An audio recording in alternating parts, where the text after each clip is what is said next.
And a pleasant good evening inside the Doris W. and Walter F. Johnson, the third arena on the campus of West Virginia State University. We welcome you to game number 5 on day number 4 of the 2024 Par Mar Shootout, the shootout in the Big House, and it features two of the top programs here in Class Quad A here in the state of West Virginia, featuring the number 7 ranked Huntington Highlanders, who stand 12-6 on the season as they face the Parkersburg South Patriots. And the Patriots enter today's game with a 4-12 record. So a fantastic contest on both sides of the floor. In our last game that we just finished between Martinsburg and George Washington, Martinsburg picked up the 75-58 victory over number 3 George Washington in game 4 of the final day of the shootout. So a lot of good stuff happening today. We look at Huntington in their last game. They picked up a victory at South Charleston, 57-52. Their next game comes at home against Charleston Catholic on Tuesday, February the 13th. So a very interesting 3-game stretch that Huntington is in the middle of right now. They picked up the win over South Charleston. They'll have Parkersburg South today, and then they'll have Charleston Catholic next week. The Huntington Highlanders have also won their last 2 games, and they have not lost consecutive games at any point this season, and that is of note. Speaking of the Parkersburg South Patriots, again, as I mentioned, 4-12 on the season, winners of 3 of their last 4 games. They won just a few weeks ago over Wheeling Central Catholic on January the 30th. That was their first win since December 19th versus Parkersburg. That win over the Maroon Knights boosted them to start a quick 3-game win streak before they lost their last game. So when you look at the Patriots overall, averaging 62 points per game on the season, they are shooting 43% from the field. Both teams have exited their huddles as Parkersburg South was the first one to get lined up around the center circle where the Yellow Jacket logo stands. Parkersburg South in the all-white uniforms, blue numerals and blue lettering as well. Huntington, gold uniforms and green lettering with the state of West Virginia on the right side with the H logo, as well as the Highlanders will control possession here in game number 5 of the final day of the 2024 Par Mar Shootout. That's the guy right there, Mikey Johnson, with the basketball. You are going to want to watch him. He's an athletic guy, an explosive guy for head coach Lambros Sfingos. As you see right there, he goes all the way in. Scoop shot is good for Johnson. That is the first points of the contest, and they are credited to Mikey Johnson. As we quickly go back down the under end of the floor as Connor McCollum gets his first bucket to go. We are knotted up at 2 quickly here as we've only passed the 35-second mark here of the contest.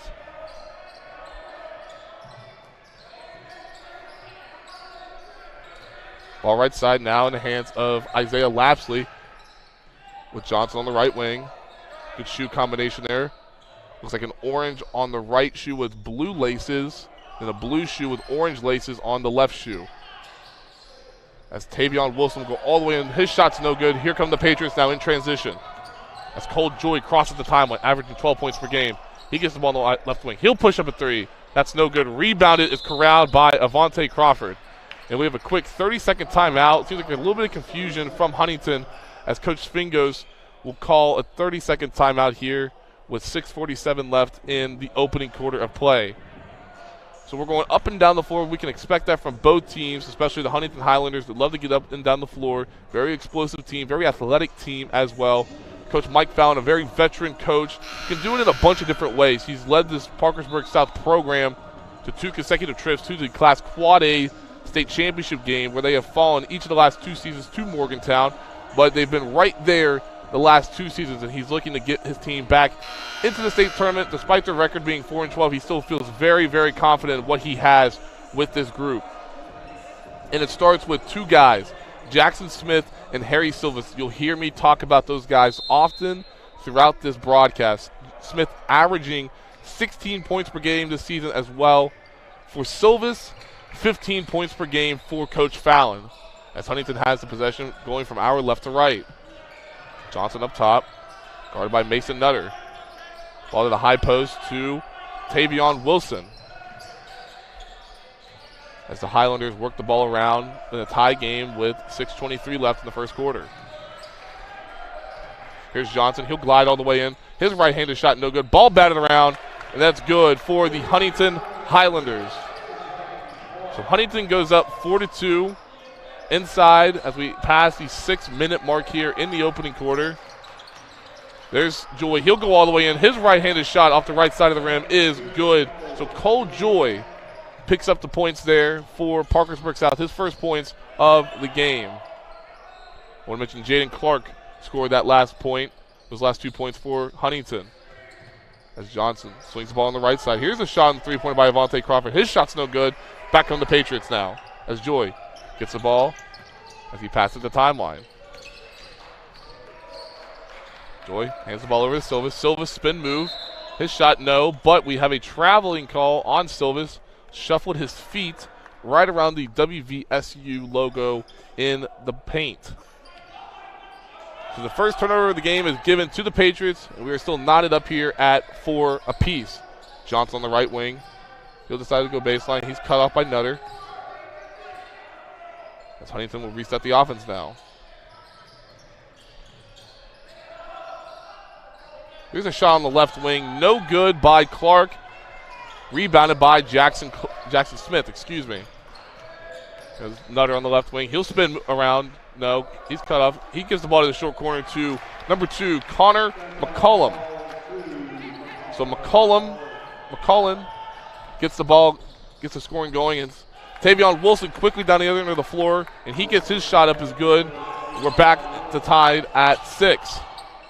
Here's Joy now. Joy, he'll go all the way in. His shot, push-up is good.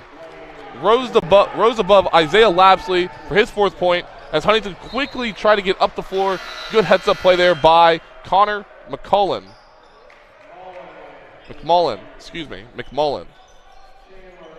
So good action thus far for McMullen.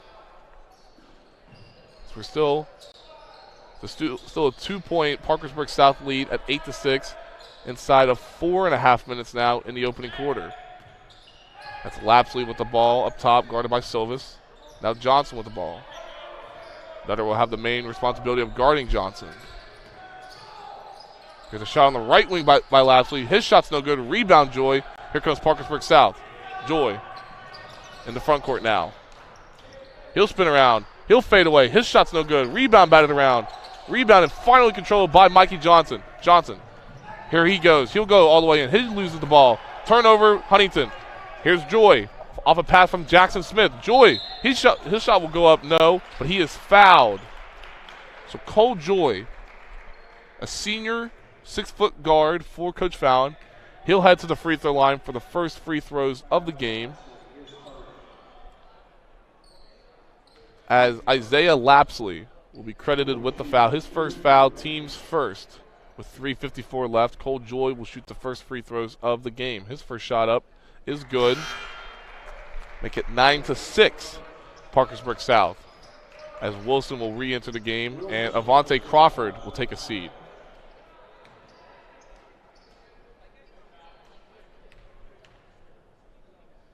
Joy's second shot up is good.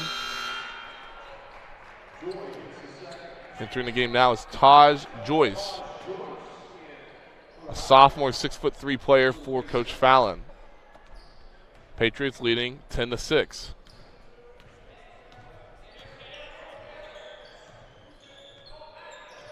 Lapsley with the ball up front.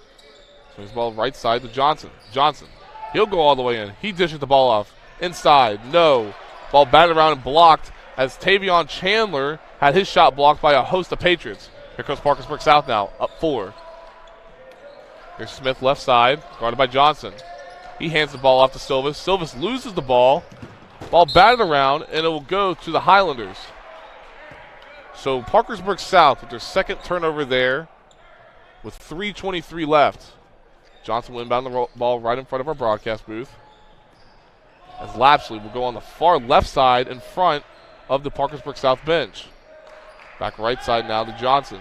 Johnson resets the offense as he gets the play call from Coach Lambros Fingos. Johnson, he'll go right side. He'll glide in. His shot's rejected. Rebound Chandler. His shot's no good. We have an over-the-back call. It'll be credited to Tavion Chandler. So Tavion Chandler will be credited with the foul call. Parkersburg South on a 10-4 run over the last 4:29. Huntington struggling as they are now 1 for their last 6 field goals. 2:50 now left in the first quarter.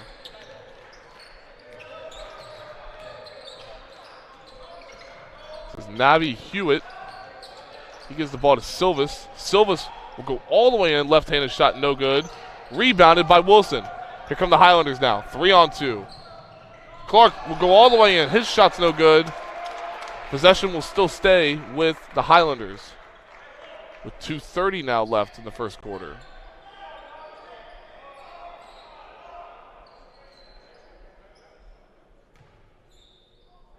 So Clark will inbound the ball on the left side of the basket. And they hand to Lapsley now, guarded by Jackson Smith. There's a turnover net there as Joyce steps in. He'll go all the way in. He loses possession. Turnover Parkersburg South as he now bats the ball away from Mikey Johnson. Back on the Highlanders now. So turnovers there on the last 2 possessions of the game. Here's Chandler. He'll glide all the way in. He'll get the bucket and the foul. He'll go to the free throw line for a conventional and old-fashioned 3-point play. It's now 10-8. Parkersburg South. 2:10 left in the first quarter. So Jackson Smith picks up his first personal foul. No, excuse me. Landon Plants picks up his first personal foul. Team's first as Chandler connects on the free throw. He's now got 3 points in the contest. 10-9 Patriots. Smith guarded by Johnson. Huntington ramping up the pressure as Lapsley a little too aggressive there. He'll pick up the personal foul. That'll be the 3rd team foul and Lapsley's 2nd personal foul. That'll bring in Malachi Falk, 5'6" junior for the Highlanders. Here's Silvis now. Gets the ball right side to Joyce. Joyce to Smith, guarded by Johnson. Smith trying to go somewhere on Johnson. He can't. Now he squeezes by. His shot no good. But we have a goaltending call. So give the bucket to Jackson Smith. Slipped away from Johnson and eventually a double team on that left side. Slipped all the way in. Help side defender for Huntington. Blocked the shot. They call it a goaltend, so give the bucket to Jackson Smith. Oh, excuse me, no. Oh, yeah, give the bucket to Jackson Smith. So you update the board now. It's now 12-9. There's a turnover there by the Highlanders as Falk loses the ball following a double team right in front of the Patriots bench. So 1:28 as you see Joyce heads to the bench as Matthew Mullen will check into the game. Inside of 1:20 now. Silvis. Ball at the top of the key. Good touch pass there to Silvis. Silvis will go up. His shot's blocked by Johnson. Into the hands of Tavion Wilson, and there's a foul called.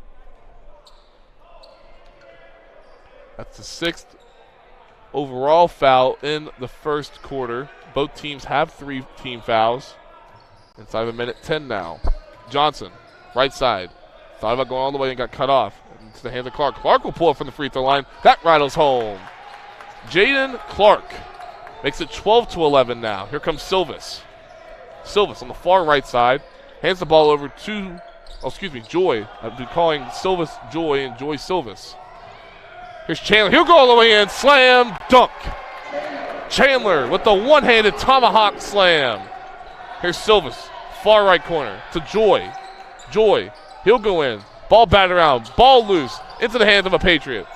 That's Hewitt. Hewitt will put up a jump shot. His shot's no good. Rebound loose. Rebound corralled. Rebound finally back into the hand of Hewitt. Hewitt go all the way up on the right side. His shot's no good. Rebound Wilson. Here comes Huntington. On the left side, there's Falk. Falk's shot's no good. Now out to Chandler. Chandler's three-pointer. That's good. So Chandler makes it a 16-12 game, and 16-12 advantage given to the Highlanders. So Chandler has scored the last 5 points for Huntington. Huntington now on a 7-0 run. So we have a little bit of confusion here.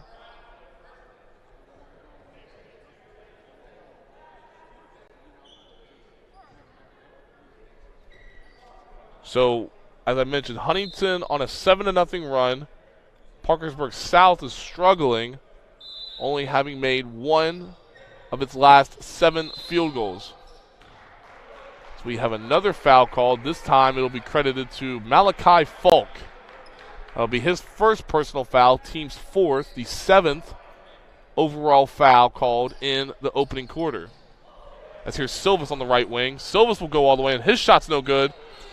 Corralled by Chandler. Chandler trying to figure out and just holding on to the ball as time expires, and that's how we will end the first quarter of play. Huntington leading 16-12. On the other side of this break, we will have second quarter action here from the final day of the Parmar Shootout. Hi, I'm Ben Nickel. I'm from Charleston, West Virginia, and when I'm back home, you'll find me at my local Parmar store. We have that Bobcat pride at your local Parmar stores. From food and drinks to gas and more, we have everything you'll need at Parmar. Download the Parmar app and sign up for the rewards cards. We have stores throughout Ohio, and we're coming soon to your neighborhood. We are Bobcat proud, and we are Parmar stores. If there's not a Parmar store near you now, there will be soon. I'm Doug Scaff, a conservative Republican running for Secretary of State. I have spent my life building businesses and creating jobs. I am a pro-life conservative. I am pro-Second Amendment. Just like you, I've had enough of the D.C. liberals who don't care about West Virginia. As your Secretary of State, I'll stand with Donald Trump and fight for fair and honest elections. I'm Doug Scaff, conservative Republican for Secretary of State, and I'd appreciate your support.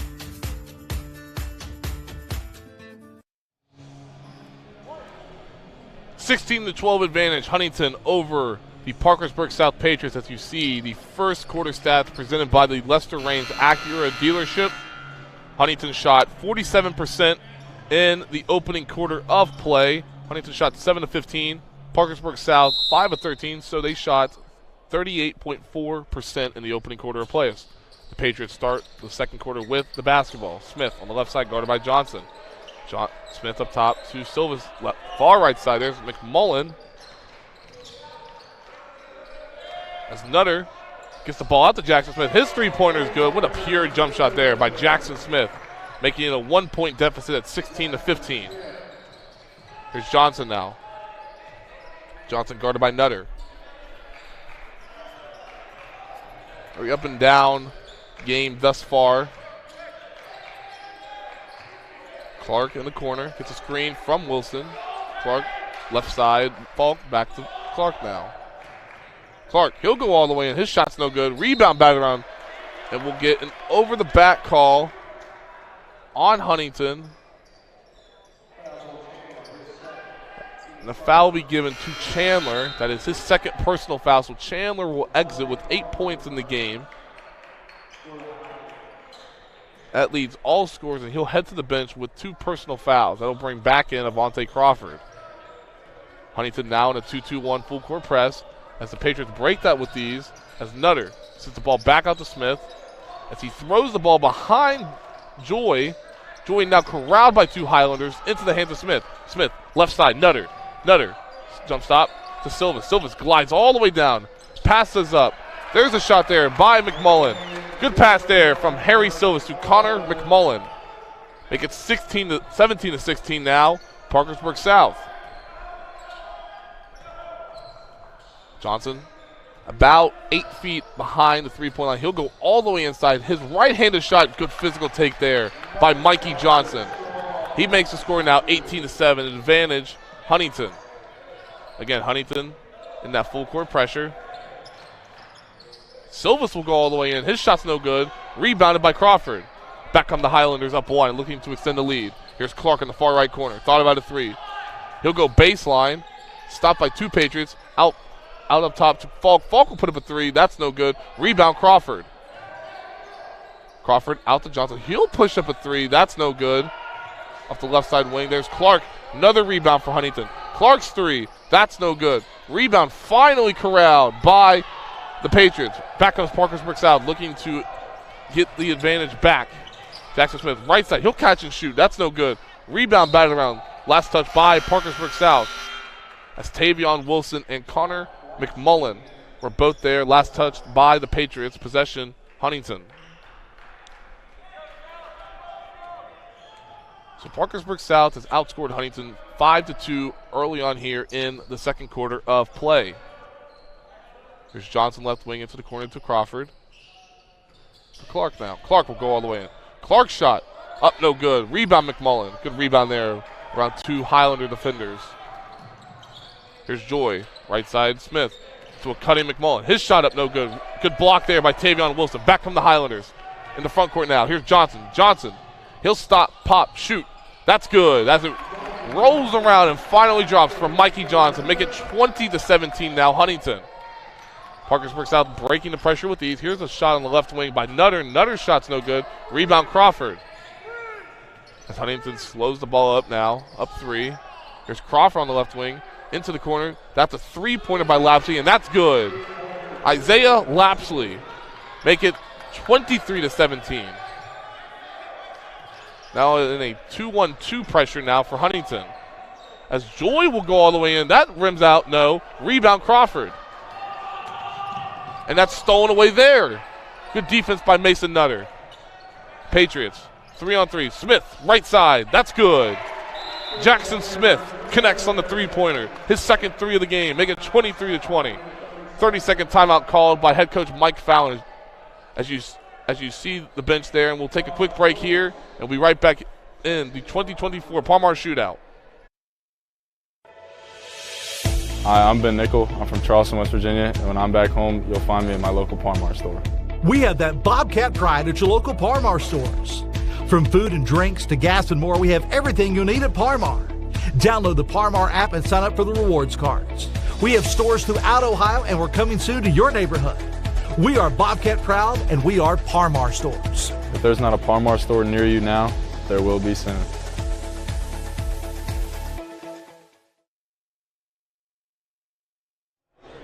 So a Jackson Smith three-pointer gives Parkersburg South 20 points in the contest. That Smith 3 was the Patriots' first points since the 6:51 mark in the second quarter. Still a 3-point Huntington advantage at 23-20. Huntington going from our left to right.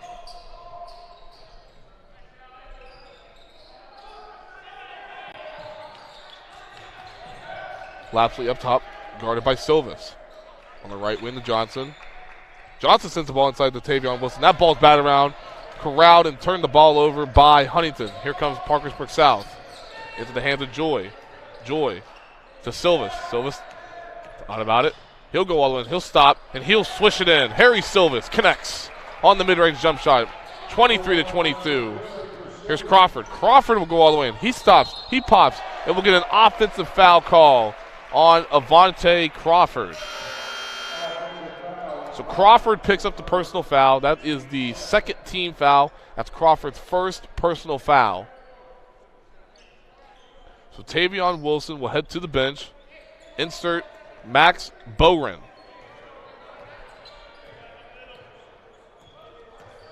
So we have Bowren, Falk, Johnson, Crawford, and Lapsley. Parkersburg South, you have Silvis, Joy, Nutter, Mullen, and Joyce. Taj Joyce, I should say. Here's Joy now. Left wing to Silvis. Silvis pushes up a 3 over the hands of Mikey Johnson. Harry Silvis with 2 back-to-back shots and baskets for the Patriots. 25-23 Patriot lead.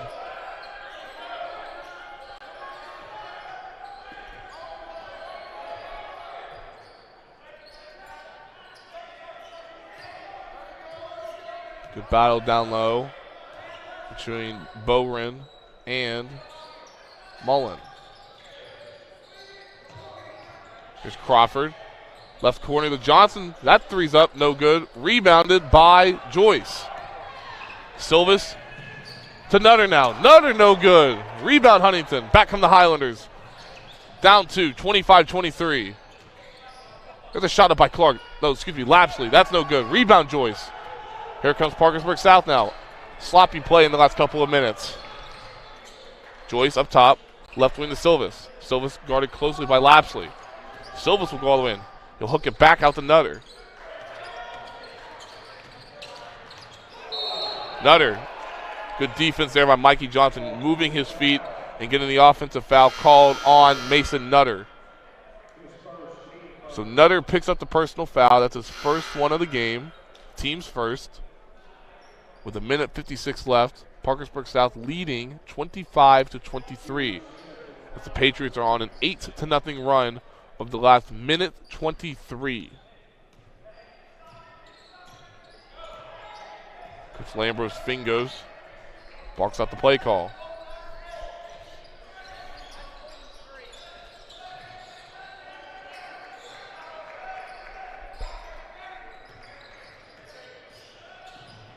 The shot by Lapsley, that banks in.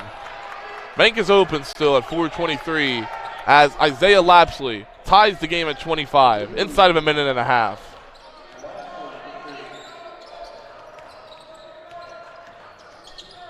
Here's Hewitt. Hewitt goes in, kicks it out to Smith. Smith's three, no good. Rebounded Lapsley.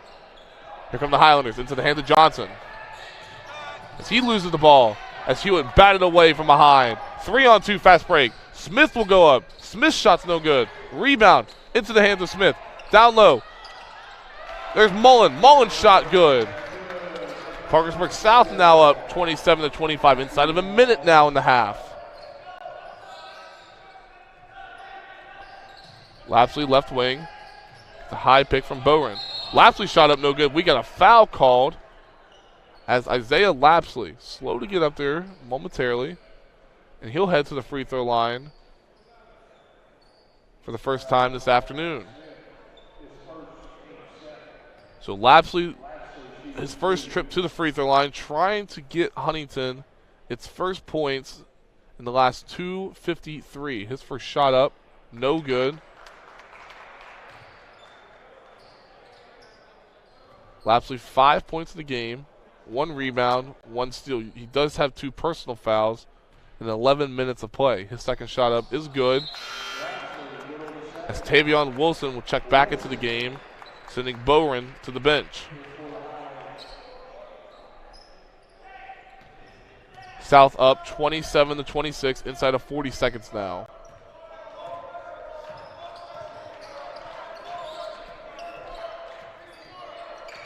Joy guarded closely by Lapsley. Pulls it back out, resets the offense.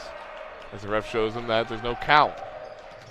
Joy into Smith. Smith, good down low pass. Shot up, no good, but we have a foul called. Good pump fake there by Matthew Mullen as he sent Tavion Wilson in the air. Wilson came down and fouled him, sending Matthew Mullen to the free throw line with 17 seconds left. That's Wilson's first personal foul, team's third. As Mullen's first shot up is good. Nutter will check back into the game as Navi Hewitt will head to the bench. Mullen with 2 blocks in the game. His second shot up is good for 4 points now. Inside of 15 seconds now. Here's Crawford. Into the hands of Lapsley, guarded by Harry Silvas.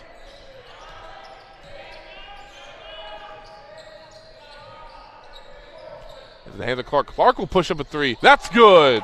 With 2 seconds left, Jaden Clark ties the game at 29. That's how we will go to break, and that is how we will go into halftime with a tie game at 29 all inside the Doris W. and Walter F. Johnson III Arena. As you see there, the first half stats. Huntington shot 44% in the opening half. Parkersburg South 41%. 3-point wise, Parkersburg South shot 38%. Like to round up there. So 38% in the opening half of play. Rebound wise, 18-13 advantage is given to the Huntington Highlanders. So you see now both Parkersburg South and Huntington girls teams are warming up. That'll be the game following the boys game, as Huntington's boys team committed 7 turnovers, which led to 12 points off turnovers for Parkersburg South. Steals advantage is given to the Patriots, 5 steals to 1. So again, tie game, 29 all. Again, both the Patriots girls team and Highlanders girls teams are warming up as they will prepare for the game following the boys' game here on the campus of West Virginia State University, the final day of the 2024 Par-Mar Shootout. We're back after this. Hi, I'm Ben Nickel. I'm from Charleston, West Virginia, and when I'm back home, you'll find me at my local Par-Mar store. We have that Bobcat pride at your local Par-Mar stores. From food and drinks to gas and more, we have everything you need at Par-Mar. Download the Par-Mar app and sign up for the rewards cards. We have stores throughout Ohio, and we're coming soon to your neighborhood. We are Bobcat proud, and we are Par-Mar stores. If there's not a Par-Mar store near you now, there will be soon. I'm Doug Scaff, a conservative Republican running for Secretary of State. I have spent my life building businesses and creating jobs. I am a pro-life conservative. I am pro-Second Amendment. Just like you, I've had enough of the D.C. liberals who don't care about West Virginia. As your Secretary of State, I'll stand with Donald Trump and fight for fair and honest elections. I'm Doug Scaff, conservative Republican for Secretary of State, and I'd appreciate your support. Are you ready to unlock a future filled with remarkable pay, unbeatable benefits, and unparalleled satisfaction? Imagine embarking on a journey that offers you a college-level education without the weight of debt, all while earning a steady income. Look no further than the West Virginia Building and Construction Trades Apprenticeship Programs. Join us, and together, let's build a future that's brighter and stronger. Go to actwv.org to apply today. The West Virginia Building and Construction Trades, where the future is forged. Fair warning, if you go after our kids and young people, I'm coming after you. As governor, I'll see to it that fentanyl dealers get a mandatory life sentence, and I'll put human traffickers behind bars for life. To help our communities hire and retain the best first responders, I'll increase pay and benefits, and we'll provide better training for our police and our firefighters and our EMS, the ones who put their lives on the line to protect ours.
This conversation I had with Mr. Brian Wall, the president of Par-Mar Stores, we talked about a couple of different things, and we'll get to that in a second, but one of the things we did talk about was the future for this event.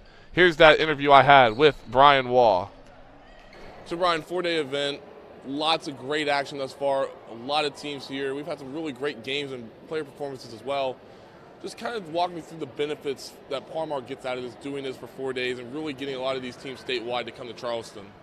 Well, you know, not every team that comes down here to play in this tournament will be able to make it to the state tournament. So that's one. So, you know, this, for some of these teams, this is their state tournament because they're not fortunate enough to be able to get out of their regional and come down here.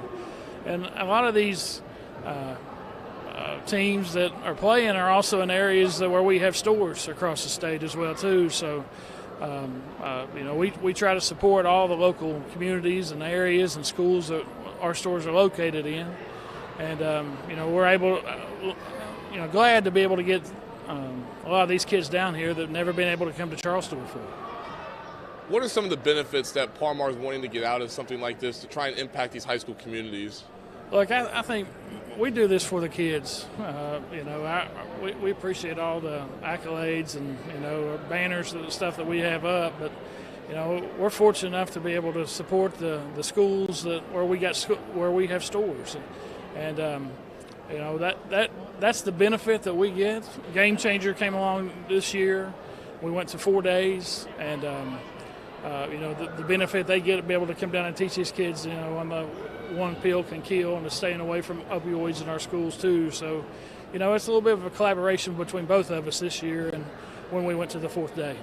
How important of a collaboration was that for you guys, with you guys still continuing to preach your message about high school sports, along with them trying to continue to preach their message to these high schoolers and even middle schoolers as well about the drug use here in the state of West Virginia? I think it goes hand in hand. Look, you know, drug use is, you know, it's no doubt in schools, that's where we got that, but it's also in everyday life as well too. So what they're trying to preach in schools, you know, we're trying to do the same thing, if you will, in the communities where our stores are located as well. Is this event going to go to 5 days? Well, you know, we got asked last year if it was going to go to 4. We've already been asked about if it's going to go to 5, and you just trumped that, if you will. But I will tell you, I think we've had 11 teams already that did not play in this tournament this year. They've already called the first 2 days about asking the dates for next year. So, you know, it remains to be seen. But I will say, you know, we usually finalize this thing within about a month after it ends.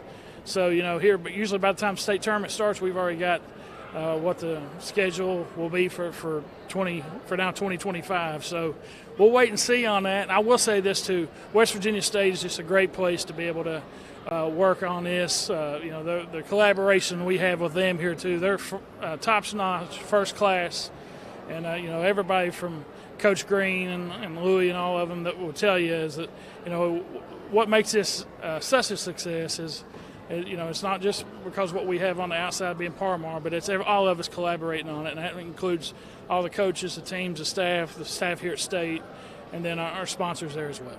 And finally, when you talk about just all the little pieces working together, it's almost like a well-oiled machine, because it just seems like all these games just move through so swiftly. But then a lot of that's credited to the staff, the personnel that have been here, and just the people like Parmar and West Virginia State, the men's basketball team with the Yellow Jackets as well, and Coach Green, Coach Price as well, Louie. All these people involved, including yourself and your staff, none of this could be possible without everything. Just talk about how everything has been working so well together. Again, it's like a well-oiled machine for you all. Well, you know, God's blessed us with good people that have a lot of basketball knowledge, and, you know, a lot of people that if they were able to put a tournament on, how they would like to run it. And like I said, I give the glory to God on that one. You know, He's able to, for all of us to collaborate and have the right people, if you will, to be able to do this. And no doubt most of them having basketball knowledge really helps out a lot. About 1:05 until we start second half of action here on the campus of West Virginia State University. The final day of the 2024 Parmar Shootout, the Shootout in the Big House, presented by Parmar Stores. If there's not a Parmar store near you now, there will be soon.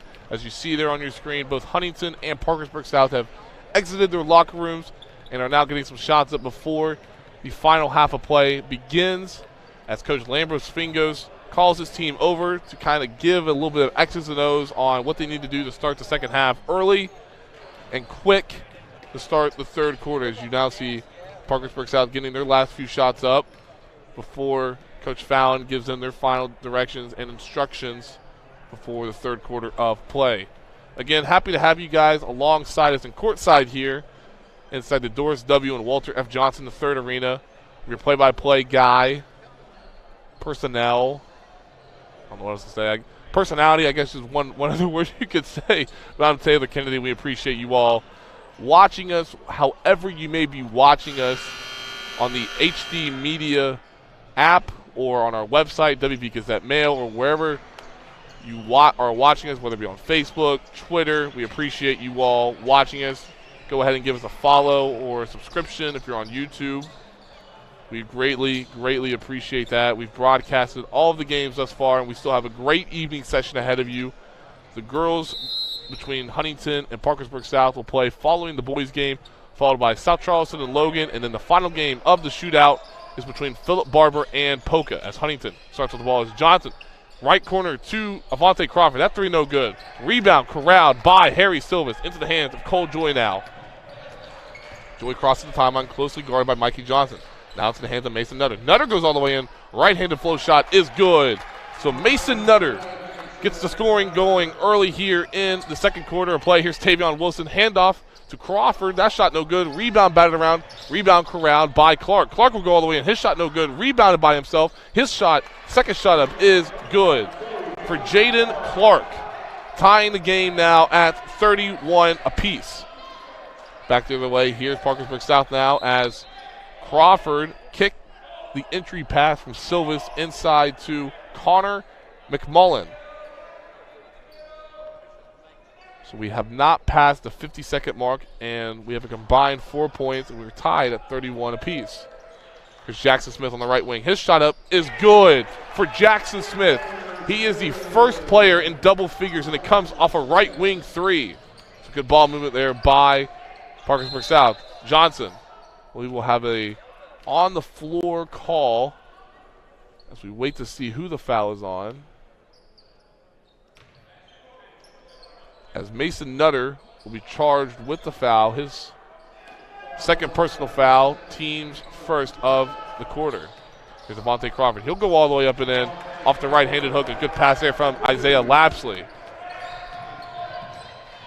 Crawford now with 4 points, 34-33.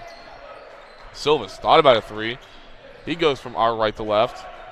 There's a good take there by Mason Nutter as he sliced through two Huntington defenders. He makes it 36-33. Here's Johnson now. Johnson, another quick foul is called as Nutter put his left arm around Johnson. That's an easy call for the officials. So Nutter picks up two quick fouls in the opening minute 27 of the game, and he will head to the bench with 4 points and 3 personal fouls. Insert number 23, Taj Joyce. Huntington will remain with possession.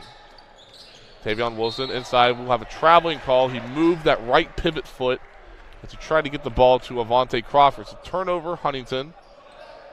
Their 8th turnover of the game. 6:25 left. South leading 36-33. Joy will cross the timeline into the hands of Smith. Smith to Silvis. Silvis will put up a three. That's no good. Rebounded by Joyce. Joyce, second shot up is good. Taj Joyce gets it going. And we have a timeout on the floor. And we're going to take the timeout with them. 6:06 left. South leading 38-33. We're back after this. Hi, I'm Ben Nickel. I'm from Charleston, West Virginia, and when I'm back home, you'll find me in my local Par-Mar store. We have that Bobcat pride at your local Par-Mar stores. From food and drinks to gas and more, we have everything you'll need at Par-Mar. Download the Par-Mar app and sign up for the rewards cards. We have stores throughout Ohio, and we're coming soon to your neighborhood. We are Bobcat proud, and we are Par-Mar stores. If there's not a Par-Mar store near you now, there will be soon.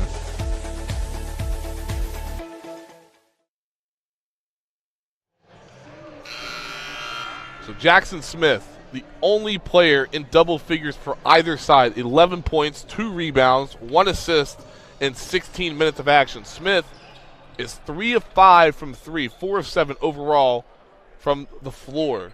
South leading 38-33, 6:06 remaining in the third quarter. Huntington will work with the ball, going from our right to left. This is Lapsley up top. It's a high double screen there from Crawford and Johnson. Now pass to Johnson. Johnson will go up, get the ball to Wilson. There's Lapsley with the top of the key three. That's no good. Rebound Wilson into the hands of Mikey Johnson. Johnson retrieve dribble. He'll go all the way in. Right-handed shot, no good. Rebound Wilson again. Wilson's second shot up is good. Tavion Wilson. He now has 4 points in the game. 2 of 3 shooting from the floor. 38-35 South. Here's Cole Joy with the ball. Guarded by Isaiah Lapsley. Now Smith up top.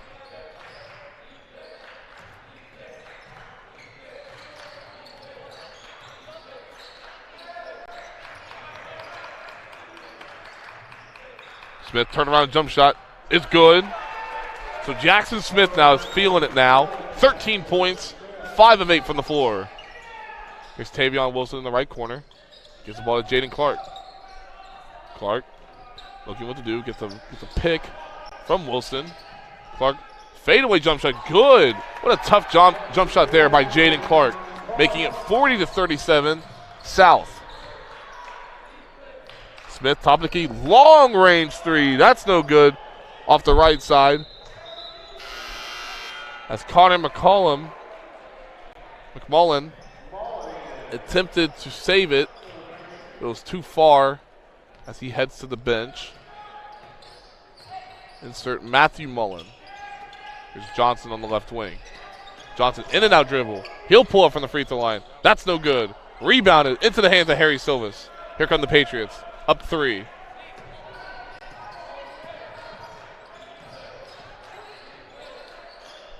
Joyce thought about a 3. Into the hands of Smith. Now to Joy. Joy to Smith.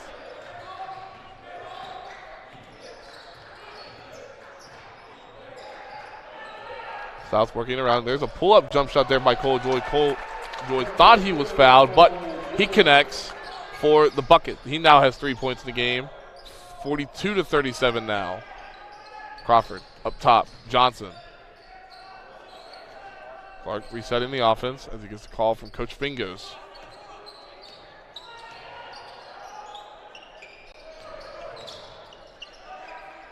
Lapsley thought about a 3. He'll cut all the way in. No good. We have a foul called. Ball will be taken underneath the basket. And the foul is charged on Harry Silvas. So Silvas picks up his first personal foul, team's third. There's a quick pass inside there. First shot up no good by Johnson. Second shot by Wilson is no good. So Johnson and Wilson both had opportunities. Both are no good. Smith hands the ball to Joy. Joy spin. We have a hand check call. And the foul will be given to Avante Crawford. So Crawford now picks up 2 personal fouls.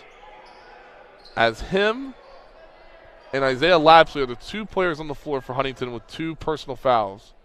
The only 2 players on the floor that have 2 fouls. Smith gets the ball. He now puts up a quick shot. That's good. Just a couple of feet outside the painted area. Jackson Smith connects on his points. Or adds on to his point total. He now has 15 points in the game. Now we have another foul.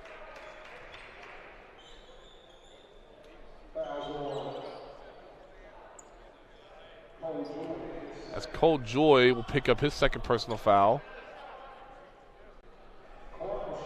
And Jaden Clark will go to the free throw line. Clark's first shot up. Rims in. Chandler and Hewitt check back into the game for their respected teams. Clark goes through his motion. Clark's second shot up, no good. He's got 12 points. Rebounded by the Patriots. Here's Cole Joy now. And Silvas' hands. Joyce thought about a 3. And we have a tip ball. Clark and Hewitt. Hewitt will retain possession. Hewitt rushing up the court. Here's Hewitt. He'll go all the way in. Shot no good. We have a blocking foul as Hewitt grabs his right hip area as he's slow to get up, as he's wincing in pain, as he's trying to stretch that out. Looks like he's still grabbing that right hip area. Laying it awkwardly. Avante Crawford was right there. He wanted to take a charge, but instead of blocking fouls called on Crawford, he now has 3 fouls. As Hewitt's first free throw up is no good. Hewitt's got 1 rebound, 1 block, 1 steal, and 6 minutes of action. Second shot up, no good. Rebounded Mullen. Mullen out to Hewitt. Hewitt's 3-pointer, no good. Rebound Silvas, back into the hand of Mullen. Mullen's second shot up, no good. Finally, Huntington comes down with it into the hand of Tavion Wilson. Here comes Huntington, down 6. Johnson will go north and south. He'll glide in with the right-handed layup. That shot's good. Mikey Johnson adds on to his point total. He's now got 8 points. It's 44-40 now.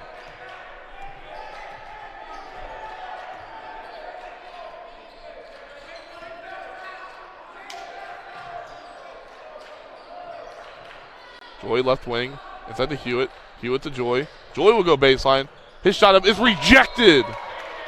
Cole Joy went up, and that ball is swatted away by Tavion Wilson. As Avante Crawford will head to the bench. Insert Malachi Falk. Jackson Smith re-enters the game, and then Cole Joy, I should say, to the bench. Silvis will inbound the ball on the left side of the hoop. Way out to Hewitt. Hewitt gets the ball stolen away from him. 2-on-1 fast break. Good fake there. Clark up for the layup.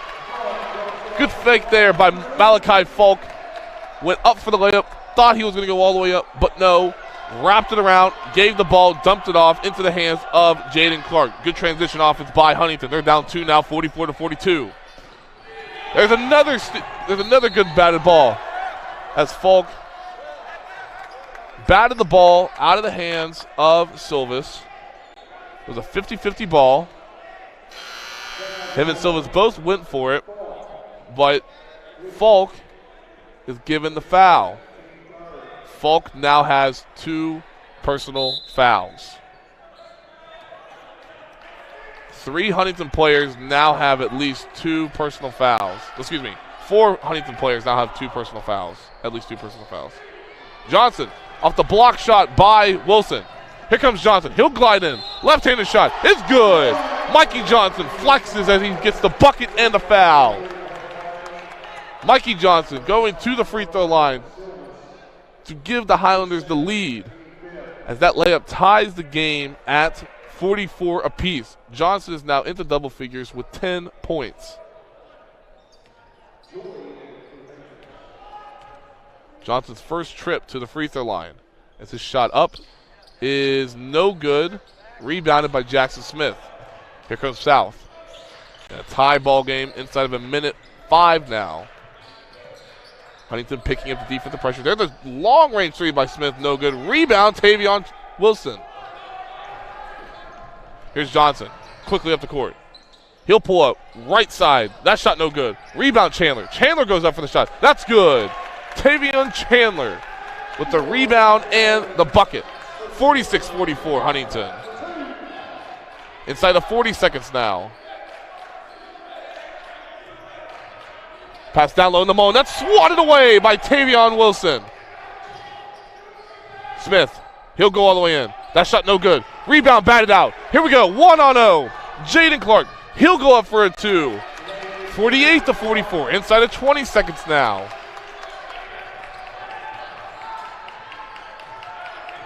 Again, Huntington ramping up the pressure as Joy loses his footing into the hands of Silvis. Silvis will go up. That shot no good.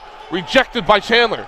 Wilson, 1-on-2. Here's Falk. Falk left-handed shot, no good. Rebound batted around into the hands of Clark. Clark's shot up at the buzzer is no good.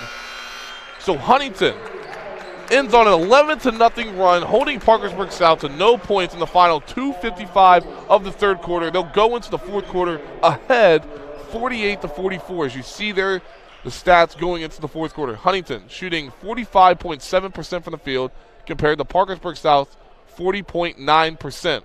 Turnover-wise, Huntington still turning the ball over more than South, 8-5. Points off turnovers, 14-7 in favor of the Patriots. Offensive rebounds, Huntington to 7.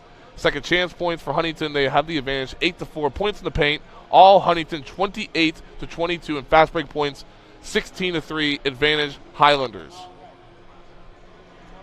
So Huntington 48-44 will have fourth quarter action right after this break. You're watching RSN Sports on HD Media.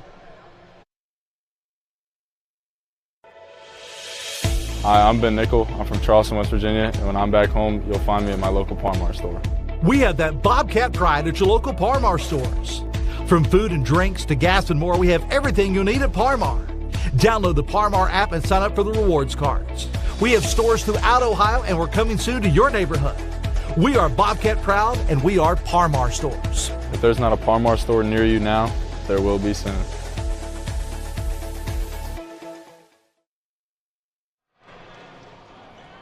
So Huntington ends the third quarter on 11-0 run over the final 3:09, holding Parkersburg South on the defensive end to with no points in the last 3 minutes and 16 seconds. As you see Jaden Clark there, 14 points, 5 rebounds, and 22 minutes of action. South will start with the basketball, down 4, 48-44. Silvas with the ball at the top of the key. Into the hand of Joy. Joy guarded closely by Clark into the right corner to Nutter. Joy to Smith. Smith will push up a 3. That rattles in. Jackson Clark. He's got 18 now. 4 of 8 from 3. Full timeout is called by Lambros Fringos. And Huntington now leads 48-47 with 7:30 left in the ballgame. We'll take it with them here inside the Doors W and Walter F. Johnson III Arena. Right after this, we'll be back. I'm Doug Scaff, a conservative Republican running for Secretary of State. I have spent my life building businesses and creating jobs. I am a pro-life conservative. I am pro-Second Amendment. Just like you, I've had enough of the D.C. liberals who don't care about West Virginia. As your Secretary of State, I'll stand with Donald Trump and fight for fair and honest elections. I'm Doug Scaff, conservative Republican for Secretary of State, and I'd appreciate your support.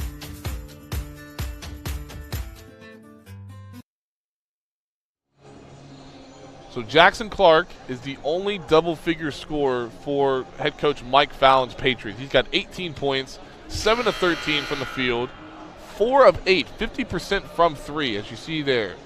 3 rebounds, 1 assist, all rebounds coming on the defensive end of the floor in 20 minutes of action. His last triple cut the Huntington deficit to 1 after it was 4 entering the fourth. The Smith 3 cut it to 1. Now Huntington leads 48-47 in what should be a great 7.5 minutes of play here in the final quarter of action. As Huntington will work with the ball, going from our right to left. Up 1, 48-47. As Johnson will bring the ball up to court. Not looking to attack quite yet. But now he puts that into high gear. He dumps it down to Tavion Wilson. And Wilson goes up for the two-hand slam after the dump-off pass from Mikey Johnson. Terrific 1-2 combo there from Mikey Johnson to Tavion Wilson, who slams it in for the two-handed flush. 50-47 now. That gets the Huntington bench excited. Up 3. There's Silvas on the right wing. Back up top to Joy. To Silvas. Silvas now to Smith. Good defense there and good closeout by Jaden Clark. Ball kicked by Johnson. He knew. he was ready to take off, but the official said, no. Kick ball, and he immediately knew. As he turns to Tavion Wilson and says, good dunk. Way to be there. Here's Silvas on the left wing. Trying to find some opening in this half-court defensive set by Huntington. There's a left wing 3 by Silvas. That's no good. Rebound Johnson. Back on the Highlanders. Up 3, 50-47. Johnson to Clark. Clark will put up a 3. That rattles in. Jaden Clark rattles in the three-pointer for the Huntington Highlanders. He's got 17 points now in the contest. Here's Silvas on the right wing. Trying to get his team back into the game along with Smith and Joy. You also have Nutter and Mullen. Here's a shot from the top of the key from Joy. That's in. Cole Joy with a 3. 53-50. Mike Fallon calls a quick timeout. Full timeout by the Patriots as they are down 53-50. So Parkersburg South down 3, 53-50. They take a full timeout. We'll take it with them here from the 2024 Parmar Shootout. We're back after this. Hi, I'm Ben Nickel. I'm from Charleston, West Virginia, and when I'm back home, you'll find me at my local Parmar store. We have that Bobcat pride at your local Parmar stores. From food and drinks to gas and more, we have everything you'll need at Parmar. Download the Parmar app and sign up for the rewards cards. We have stores throughout Ohio, and we're coming soon to your neighborhood. We are Bobcat proud, and we are Parmar stores. If there's not a Parmar store near you now, there will be soon.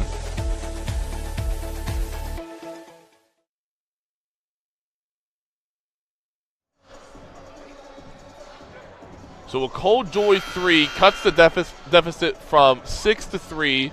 Huntington does still lead 53-50. As you see there, the members of the Highlanders girls basketball team, as they will take on the Lady Patriots of Parkersburg South following the conclusion of the boys contest And that game will tip off at 5:30.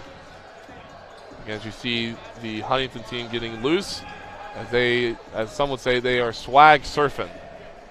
As the song is played by Brian Shepard, as he controls all the music and has been for the whole shootout.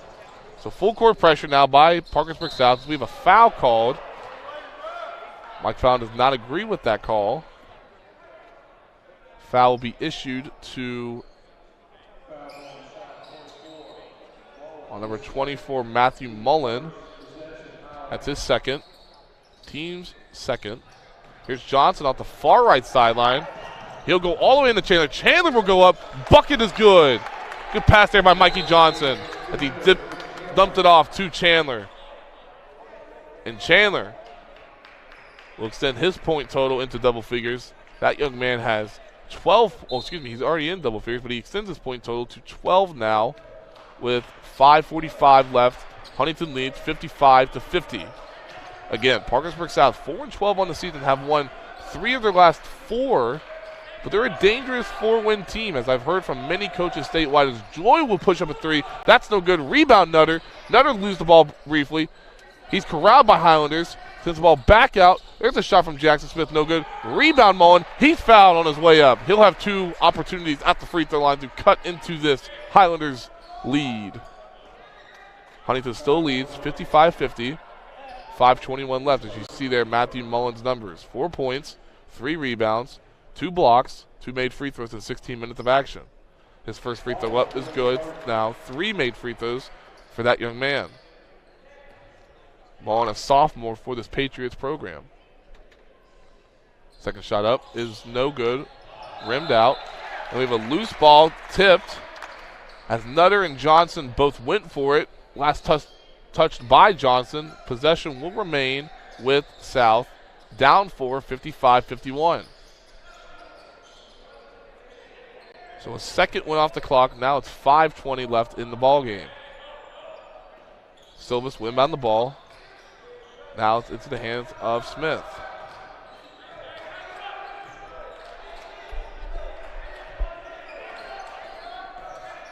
Smith will drive all the way in. He loses the ball. It is corralled by Chandler. Now it's in the hands of Johnson. Johnson. He'll go all the way into Tavion Wilson. Back out to Jaden Clark. He'll put up a 3. That's good. Good ball movement there in transition by the Highlanders into the hands of Jaden Clark, and he puts up a 3, extending that lead 58-51. Now Silvas will respond. That shot's no good. Rebound Tavion Wilson. So we'll have a jump ball. Possession will stay with Huntington as they will work from our right to left. So Huntington getting good productivity from 3, 5 of 14 from 3, 36%. Overall from the field, they're shooting 25 of 50, 50%. However, they are shooting 50% from the free throw line, just 3 of 6. Parkersburg South shooting 20 of 50 for 40%. Johnson gets a high pick from Wilson. Johnson will go in, gets stopped, out to Clark. Clark will put up a heat check 3. That's no good. Rebounded by Parkersburg South. Nutter. Nutter into the hands of Cole Joy. Joy now, right wing, Nutter. Nutter will go all the way in. His shot up is good. Mason Nutter went one-on-one with Tavion Wilson, pushed up a right-handed off-balance floater, and it is good for the 53rd point for South. They are now trailing by 5, 58-53, as you see Nutter's numbers. His and one free throw attempt is no good. Rebounded by Silvis. Silvis out to Smith. Smith, his push-up floater, no good. Rebounded by Chandler. Here comes Chandler. Looking to find someone to get the ball to. Ball now up ahead to Clark. Huntington leading 58-53. Johnson gets a high pick from Chandler. All the way into Avante Crawford. His shot's good. Avante Crawford, he's got 4 points in the game. 60-53, Huntington. Now Huntington back into a man-to-man as Silvas will push up a 3. That's no good. Rebounded by Crawford into the hands of Wilson. Wilson, 2 South players there, and with a foul, with a push call as Nutter and Mullen were there, but Nutter will be charged with the foul, his fourth, and he'll head to the bench. Insert Taj Joyce, the 6'3" sophomore. So Huntington playing with house money right now, up 7, 60-53, inside of 3:15. Parkersburg South on offense has been cold after only making one of their last 6 field goals. Here's Johnson. He'll go all the way into Chandler, and then to Wilson, and it's a two-handed slam dunk again. Good connection there between Mikey Johnson and Tavion Wilson as Wilson slams it home for 2. Making a 9-point game now, 62-53. Silvas out to Smith. Smith, step back, nothing there. Now Joy will get it. He'll push him a shot. Blocked away by Mikey Johnson with a late whistle. Foul is called as Joy will head to the free throw line. As Mikey Johnson will be credited with the personal foul. That is his second, team number 3.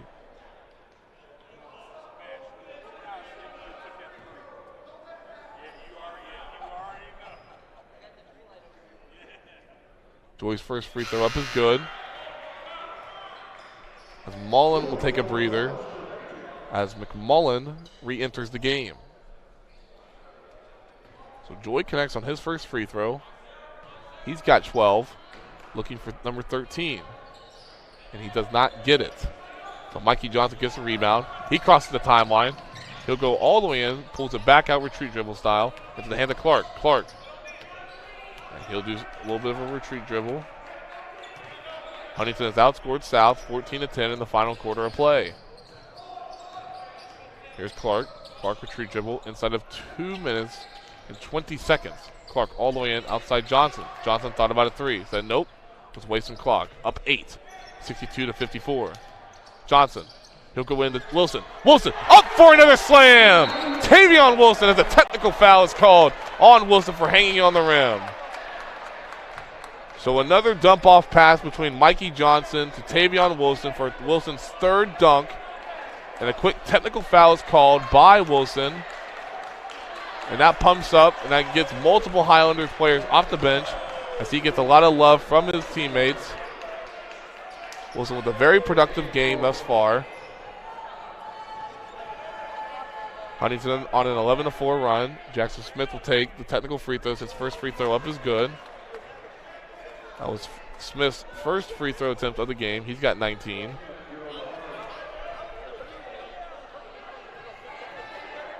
Smith, second shot up, is good. So the dunk made it a 10-point game. And then the 2 technical free throws now make it an 8-point game, 64-56. Smith, first player for Parkersburg South into the 20-point mark. As Joy will get the ball far away from his basket. Joy will look to go north and south. He's cut off. He'll go baseline spin move out to Jackson Smith. He'll put up a 3. No good. Rebounded by Avante Crawford. Into the hands of Jackson Clark now. Jaden Clark, excuse me. Clark. He'll pull the ball back out with a minute 46 left now. Huntington still leading 64-56. As Coach Mike Fallon is calling for his team to start fouling. And they do. Only the 3rd team foul on the Patriots. Foul is called on Cole Joy, his 3rd. He's got 12 points. Ball sent way down into the low post to Tavion Wilson. And now he's fouled by Jackson Clark. Jackson Smith, excuse me. There's a Jackson Clark that just played for George Washington when Martinsburg beat the Patriots 75-58. I apologize if I keep mixing them up. So Smith picks up the second personal foul. Team's 4th. One more and Huntington will shoot 2 free throws. As Jaden Clark has the ball. Clark will go east and west. And then went north and south. Here's a foul called on Smith. Now Smith with 3 personal fouls with his 20 points. So Smith, 20 points, 3 rebounds, 2 assists as he just picked up his 3rd personal foul inside of a minute 25 now. Mikey Johnson will go to the free throw line. First free throw up is good. Nothing but the bottom of the net. So Johnson has 11. His first made free throw of the game. He's now 1 of 2. Johnson's second shot up. No good. Rebound by Joyce.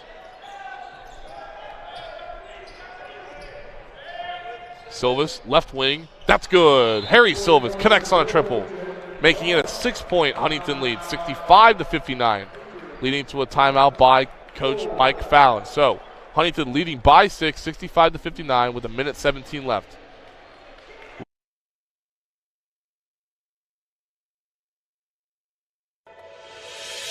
Hi, I'm Ben Nickel. I'm from Charleston, West Virginia, and when I'm back home, you'll find me at my local Par-Mar store. We have that Bobcat pride at your local Par-Mar stores. From food and drinks to gas and more, we have everything you need at Par-Mar. Download the Par-Mar app and sign up for the rewards cards. We have stores throughout Ohio, and we're coming soon to your neighborhood. We are Bobcat proud, and we are Par-Mar stores. If there's not a Par-Mar store near you now, there will be soon. J.B. McCuskey is a lifelong West Virginian who has proudly served the state of West Virginia for years. He's running for Attorney General to keep fighting for our West Virginian values. Vote J.B. McCuskey for Attorney General on May 14th.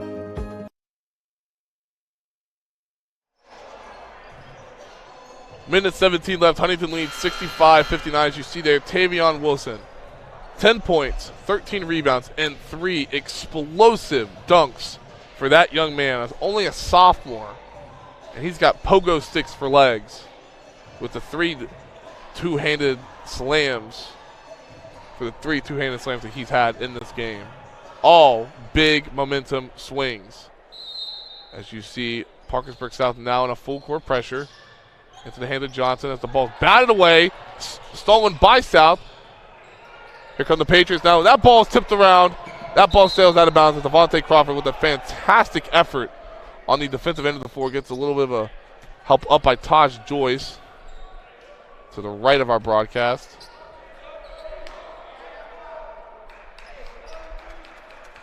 So Parkersburg South will have possession. Joy will put up a shot, no good. Rebounded by Clark. So now Clark is fouled, and he will walk a full 94 feet. Well, for you math people, it's a little bit off just because he's going to the free throw line. I understand. But Jaden Clark will have a 2-shot opportunity. 1 of 2 from the free throw line thus far. His first shot up is good. So Jaden Clark now, 21 points, 2 of 3 from the free throw line. He's got 6 rebounds, 4 of which are offensive rebounds in 29 minutes of action. Good day so far for the senior. His second shot up, no good. Rebounded by Joy. Here comes South. Down 7. Joyce with the basketball into the hands of Silvas. Silvas will push up a 3 from the right wing. That's good. Harry Silvas connects on another triple, as it leads to another Mike Fallon timeout. So we'll keep it here. 51.5 seconds left. Huntington still leads 66-62. South now has 1 timeout remaining. Huntington still has 2 timeouts. Foul situation. Huntington will shoot 2 free throws the remainder of the way, as you see there on your screen. The Highlanders do have a foul to give. That's one thing to keep in mind. They have 14 fouls right now, so they do have, they have no fouls to give, because the next foul that they do get tallied for will be sending Parkersburg South to the free throw line for 2 shots. South does have the possession error. So in this full court pressure, it looks like they're going to put a full court 1-2-2 pressure on them. Looks like a full court 1-2-2 man-to-man pressure. No zone, just a full court man zone. Jaden Clark will inbound the ball. He will be able to run. Now, if there's a jump ball, the possession will be given to South. As Crawford has the ball, he sends the ball all the way across court to Mikey Johnson. To Chandler. Chandler goes up for the bucket. That's good. So Chandler with the bucket. As that now makes it a 6-point game, 68-62. As Jackson Smith has the ball. He'll push up a 3 from the top of the key. That's good. Jackson Smith, excuse me. Jackson Smith with another triple. He's got 23 now. So Jackson Smith, who averages 16 points per game, now has 23 points in this contest. 8 of 17 from the floor, 5 of 10 from 3, 2 of 2 from the charity stripe, 27 minutes of action. As you see there's the Huntington bench. As Coach Lambros Fingos is trying to figure out a way for his team to escape this game with a victory. Huntington enters today's game ranked number 7 in the Associated Press poll with a 12-6 record. Their last win came on the road at South Charleston, 57-52. Their next game is at home next Tuesday, February the 13th, as they will welcome the Charleston Catholic Irish. Parkersburg South 4-12 on the season, winners of 3 of its last 4. Their first win just a few weeks ago against Wheeling Central was the first win since December 19th versus Parkersburg. Huntington will work with the ball going from our right to left. As Johnson is fouled there by Cole Joy, that will send Mikey Johnson back to the free throw line as he struggled so far, only shooting 33%, 1 of 3 thus far. So he'll get a 2-shot opportunity with 32.2 seconds left. Johnson, 11 points, 3 rebounds, 1 block, 7 assists, and 31 minutes of action. His first free throw probably went around the rim at least 3 times and then went off the left side. So the first free throw no good for Johnson. His second free throw no good. Ball now in the hands of Chandler. Chandler is now fouled. So multiple Patriots tipped the ball. Chandler was in the right position at the right time, and he was fouled. So with 29.6 seconds left, Chandler will head to the free throw line. He's having a fantastic game as well. 14 points, 3 rebounds, 3 blocks, and 16 minutes of action. His first shot up, no good. So Huntington has had a chance to extend its lead with its last 3 free throws, but have missed its last 3. Score still stands 68-65. 29.6 seconds left. Chandler's second shot up is good. So Huntington goes 1 for 4 on their last 4 free throws on their end of the floor. Now it's a 4-point game, 69-65. Joy all the way in. That's blocked away by Tavion Chandler. Hit into the hand of Jaden Clark. Clark retreat dribbles out, and he'll be fouled there by Jackson Smith. Mike Fallon not happy. Thought there was a foul called. Referee says no. Joy went north and south. Was met up top by Tavion Wilson. Wilson blocked the shot. Then eventually a scramble. A long pass was eventually landed in the hands to Jaden Clark as his first free throw is up and good. Clark now with 22 points in the game, 3 of 5 from the free throw line. He's played in 30 minutes of action. Good minutes for the senior. Second free throw up is good. 71-65, 16 seconds left. Here comes Joy. Joy looking, trying to find something into the hands of Smith. Smith thought about it, gets it to Joy. Joy will put up a 3. That's no good. Rebounded, corralled by Parkersburg South. 1 second, that's over. Game is over. Huntington survives, winning by a final of 71-65 over the Parkersburg South Patriots as Huntington advances to 13-6 on the season. And Parkersburg South drops to 4-13 as you see there the final stats. Huntington finishes the game shooting 53% compared to Parkersburg South's 40%. South did shoot better from 3, 38% compared to 33% from Huntington. Turnovers, only 2 turnovers in the second half by Huntington. They finished with 9 in the game. South 14 points off those 9 turnovers. And finally, look at that, points in the paint. Dominant outing by Huntington. 42 points in the paint compared to South's 24. Fast break points, 24-9 advantage for Huntington. As you see there, the Highlanders walking off the court, following a fantastic contest by both teams, but the Highlanders prevail and win by a final of 71-65, as you see there. Jaden Clark, what a fantastic game for the 5'10 senior guard. 23 points, 6 rebounds, 4 free throws made for that young man. And how about the game from Tavion Wilson as well, as you see there, number 33. 10 points, 14 rebounds, 4 blocks, 2 assists, 11 defensive rebounds for the young man. 28 total minutes of action, including 3 explosive dunks for Tavion Wilson. Final score is 71-65 inside the Doors W and Walter F. Johnson, the third arena.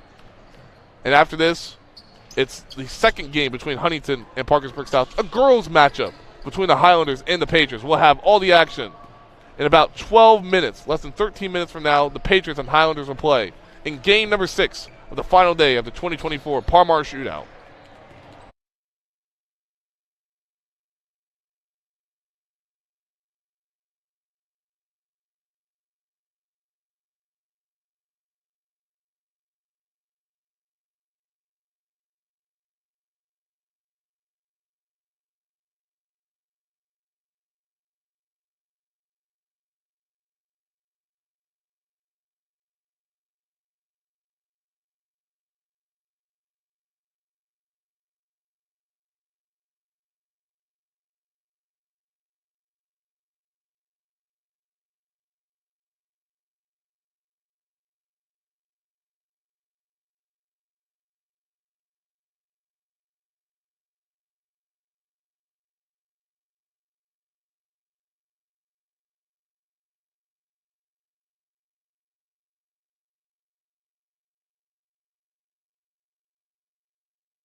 Game 6 of the final day of the 2024 Palmar Shootout features the Parkersburg South Lady Patriots as they face off against the Huntington Highlanders from Cabell County. Hi, everybody. Welcome into the Doris W. and Walter F. Johnson, the third arena on the campus of West Virginia State University in the final day of the Palmar Shootout. As both teams continue to get warmed up, so we're about a minute away from action beginning between these two programs. Parkersburg South enters the game with a 10-6 record as they have won 2 of its last 3 games. But the downside of that is they are 4-5 in this new calendar year of 2024. On the flip side, Huntington checks into this game 9-8 on the season. Starters today for Parkersburg South. Number 0, Reagan Shockey. Number 2, Gracie Shamblin. Number 3, Farrah Yost. Number 10, Emily Owens. And number 20, Carly Schaefer. So that's the starting 5 for the Patriots. On the flip side for Huntington, number 1, Amara Jackson. Number 4, Eliza Smith. Number 15, Jada Turner. And number 23, Ella Giles. And number 25, Amaya Smith. So there are your starting 5s for both teams, as Huntington is the first team to break out from their huddle, as they are in the all-green uniforms, white lettering, gold numerals with the white lining, H on the top of their jersey with a gold collar. For South, all white uniforms, navy blue lettering all around their jerseys,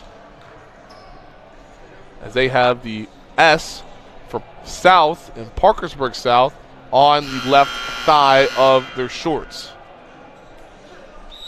Good shoe combination from everybody. Bright colors all the way around, as Huntington will start the game with possession. As Giles swings the ball right side to Turner. Turner, she'll go all the way in. Good pass there to Amara Jackson. And Jackson gets in the 2 points, the first points of this contest. Huntington leads 2-0. Here's Parkersburg South now on the attack. As Shamlin will go all the way in. That shot no good. Possession will go out of bounds and will stay with the Lady Patriots, as we've just passed the 30-second mark of game time. Schaefer will throw the ball, and it'll go all the way out to the timeline and is corralled by Giles. Her shot up, no good. Rebounded into the hands of number 2, Shamblin. And she brings the ball up to court now, guarded by Amara Jackson. Shamblin, spin move, shot up, no good. Rebound, batted around, corralled by Reagan Shockey. Now, left side. Here comes number 20 on the attack for Parkersburg South. That is Schaefer. Schaefer now into the hands outside by number 3, Yost. Her shot no good. Rebounded, Huntington. Turner thought about a 3. Now into the hands on the left wing. That was Giles. Her shot no good. Here come the Lady Patriots on the attack. Down 2-0. Gliding all the way in is Schaefer. Her shot no good. Rebounded finally into the hands of Turner. Back on the Highlanders. Up 2-0. Pass all the way down. Wide open. There she is. Number 4, Smith, as she connects on her first points of the contest. It is now 4-0 Highlanders. So a good attack so far by Huntington as they're up 4-0. Shockey slices through the defense as she gets Parkersburg South on the board for her first points of the game, and the Patriots' first points as well. 4-2 Huntington advantage.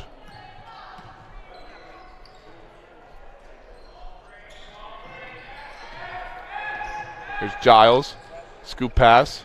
She yo-yos the ball to Smith. Smith out to Turner. She'll put up a 3 from the right corner. No good. Rebound into the hands of Schaefer, and she is fouled.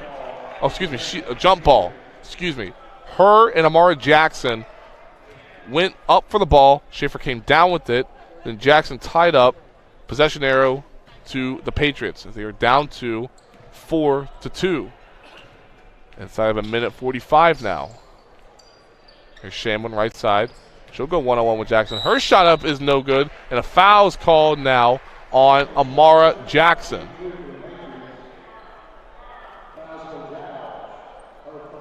Excuse me, they actually give the foul to Giles. So Ella Giles will pick up the personal foul. That's the first team foul. That sends Shamlin to the free throw line for the first time this afternoon.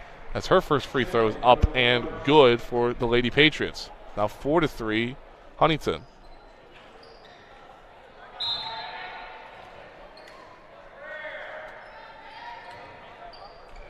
Ball batted out of bounds following the missed free throw by Shamblin. Possession will remain with South. Down 1, 4-3.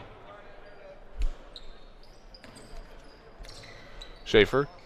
Now to the hands of Shamblin. Shamblin down low to Shockey. Shockey will push up a jump shot. No good. Rebounded into the hands of Huntington. Back come the Highlanders. Up 1. Giles will bring it up for head coach Lonnie Lucas. Giles will send the ball down inside. Good post up there by Amaya Smith. Smith gets her first points of the contest. It's now 6-3 Huntington. Here's South now. Down 3. Down north-south there. There's Schaefer. No good. Rebound. Shockey. Shockey into the hands of Schaefer. Outside. Shamblin. Left wing 3. That's good. So Gracie Shamblin with a triple, and she ties the game with 6 minutes, inside of 5 minutes in the opening quarter of play. Jackson cut off. Outside. Here's a three-pointer by Huntington. That's no good by Eliza Smith. And a foul's called on the rebound as Turner got the rebound. And we have a foul called now. Foul is called on Shamblin. That's the first team foul for for South. The first personal foul for her. As the shot's up, no good there by Smith. Back comes South in a tie game at 6-all. Here's Schaefer. Schaefer goes all the way in. Bucket and the foul for number 20, Carly Schaefer. As she sliced through the Huntington defense as she gets the lead for South, 8-6. Good take there by Carly Schaefer with 4:32 left, giving South the lead, 8-6. As she's looking to extend this lead. Her free throw up is good as she connects on the conventional three-point play, 9-6 South. Here's Huntington now. As Smith. Smith goes all the way in. That shot no good. Rebounded. Tie up between number 1, Amara Jackson, and number 3 in white, Farrah Yost. So tie up will remain with the Highlanders as number 4 for South, Macy Singer, checks into the game, giving Emily Owens a breather. Huntington inbounding the ball to the right side, the left side of the basket. Here's a corner shot now from Huntington. That goes in for Jada Turner. Good ball movement on the inbounds, leading to a Jada Turner 3, tying the game now at 9-all.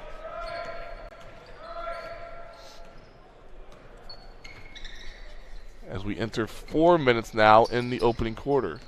Schaefer outside now to Singer. Singer on the attack. Singer scoop shot no good. Rebounded finally to the hand of Amara Jackson. 2-on-3 fast break. Jackson left side. Corner 3. There it is. No good by Giles. Here comes Parkersburg South in a tie 9-9 ball game. Singer right side. Sends the ball over to Shamblin. Shamblin top of the key. She'll go all the way in. That shot no good. Rebounded. Now into the hand of Giles. Giles, 2-on-1 fast break. She'll go all the way in, but no, slapped away. Left-handed shot, up and good. She briefly lost the ball. She corralled it, went up for the layup. Good. So Giles gets the lead now back to the Highlanders, 11-9. As we have a loose ball, and now it was last touched by Parkersburg South's number 3, Farrah Yost. So with 3:13 left, Huntington leads 11-9.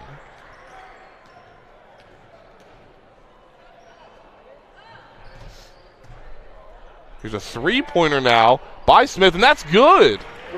Eliza Smith. She connects on the triple. Now it's 14-9, Huntington. She's got 5 points in the game. Now we have a foul called underneath as Turner will be called for the personal foul.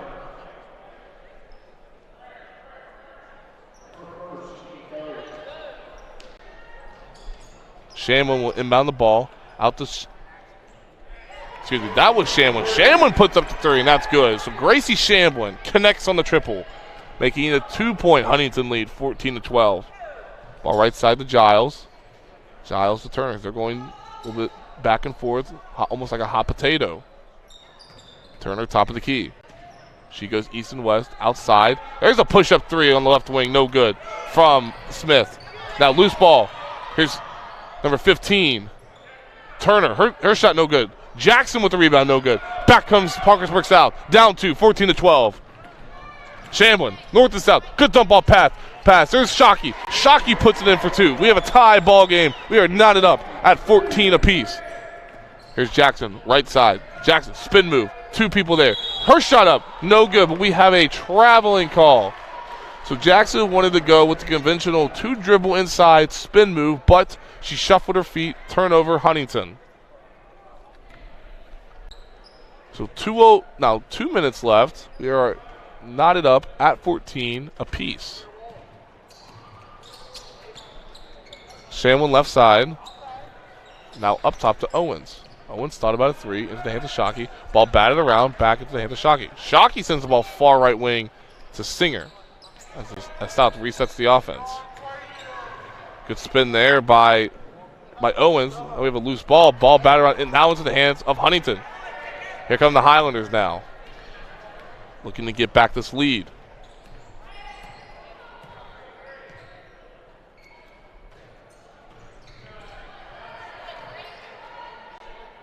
There's a shot by Smith. That rattles home. Amaya Smith. She rattles in the jump shot, making it 16-14. Huntington. Now here's a right wing 3, no good by Shamlin. Back comes Huntington now. Here's Giles. Giles, one-on-one. Giles shot up on the left side, no good, but she'll head to the free throw line for a 2-shot opportunity.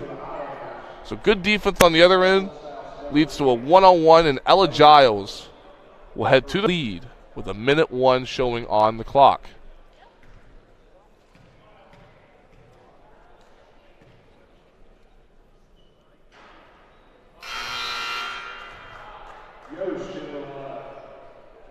Giles' first free throw, no good. Fresh bodies in for both sides as Yost checks back into the game, giving Schaefer a breather. Turner checks out for Huntington. Excuse me, Turner does not check in. Giles will be checked out if she makes her free throw. Giles' second shot up is good. That'll bring in Chloe Easter into the game for the first time this evening.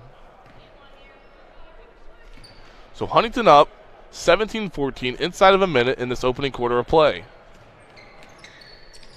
Here's Owens, left wing. Here's Shamlin. Shamlin will go all the way in. Her shot no good, but we have a foul called, and Shamlin will go to the free throw line for 2 shots as Amara Jackson is called for the personal foul.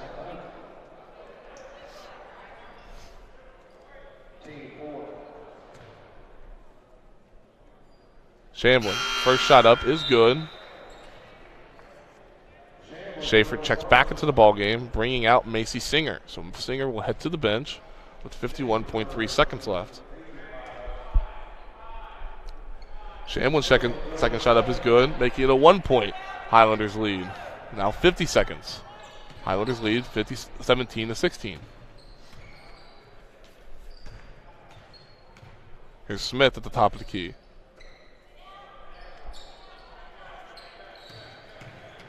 Turner backing down her defender into the right corner to Jackson. Jackson will go baseline, slicing through. Jackson shot no good. Rebound batted around. Rebound finally into the hands of Turner. Turner will have a jump ball. Possession will go to Parkersburg South. As South will get the basketball down 1, 17-16.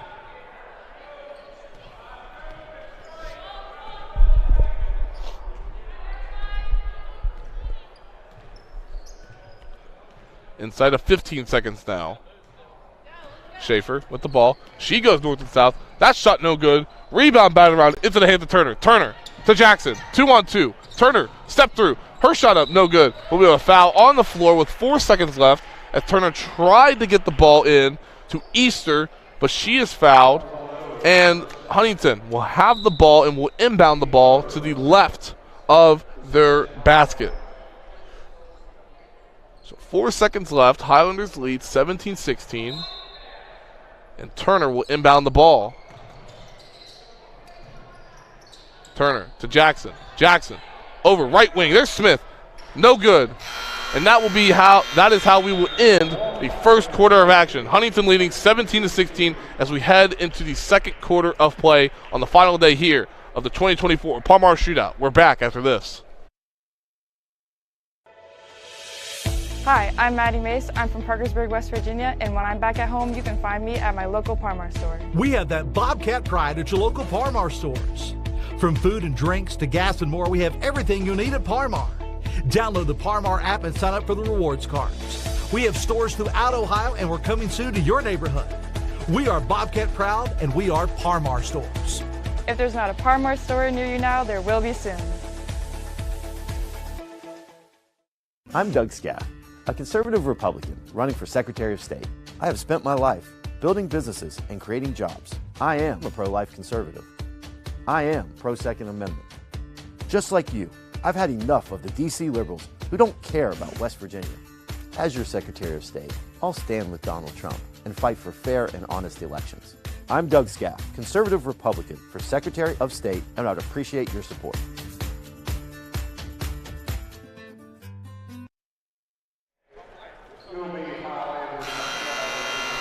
After 1 quarter of play, Huntington will go into the second quarter leading 17-16. Good first quarter action there from both sides. Very physical game thus far. The refs allowing both teams to kind of push each other around and just kind of see how far each team can go, as Huntington will start with possession, going from our left to right and left to right on your screen. Jackson, right wing, hands the ball off to Giles. Giles guarded closely by Yost. Now Giles will push up a three. That's no good. Off the right side, rebounded into the hands of Singer. Here come the Patriots, down 1.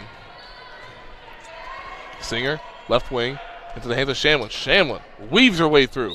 Tried to send the ball, but she is called for the travel. So a turnover there on Parkersburg South's first possession of the game.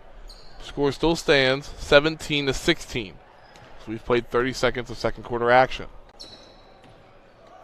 Jackson briefly lost the ball, but could not corral it as she went to touch the ball. The ball slipped out of her hands and hit the out-of-bounds line. Turnover, Huntington. So Huntington, a turnover on its second possession. As Schaefer will cross the timeline, and that ball is batted out of bounds by Giles. Possession will still remain with the Patriots.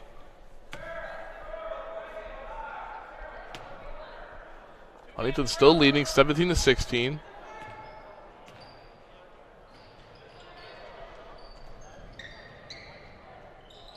Good ball movement by Parkersburg South. Ball inside, down low, but turnover. So back-to-back turnovers for the Patriots on their first 2 possessions of the second quarter. There's a pass up top. Now a three-pointer will be shot by Smith. That shot's no good. Back on the Patriots, down 1, 17-16.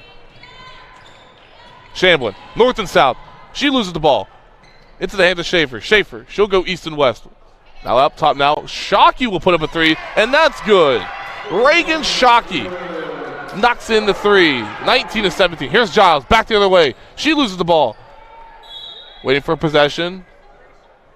And it looks like it will stay with Huntington. So, good 3 there from the top of the key from Reagan Shockey. Huntington quickly went back down the floor as Giles tried to go in and try and catch the Patriots off guard, but the ball was batted out of her hands. Will remain with Huntington. Jackson having a hard time penetrating in this game.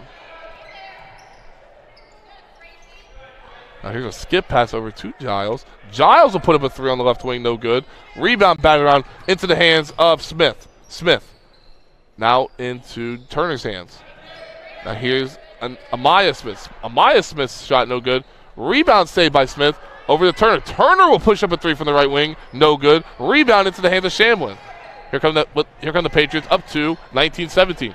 Now to Shockey. Down low, Schaefer. Schaefer, her shot up, no good. Blocked away by Amara Jackson. Might have got away with a foul there.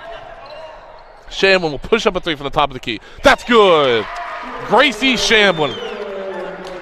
So back-to-back threes for the Patriots after turning the ball over on its first two possessions of the quarter. They lead 22-17. Here's Giles left wing now. Trying to find some wiggle room in this half-court set. Here's a pass down low to Amaya Smith. Now to the hands of Amara Jackson. Jackson, spin move. That reverse spin move. She loses the ball. Here comes South. 1-0. Here's Shamblin. Shamblin's shot up is good. Gracie Shamblin knocks in the layup. Now a 7-point Parkersburg South lead. 24-17. And a timeout is called by Huntington. We'll take a quick timeout and we'll take it with them. We're back after this.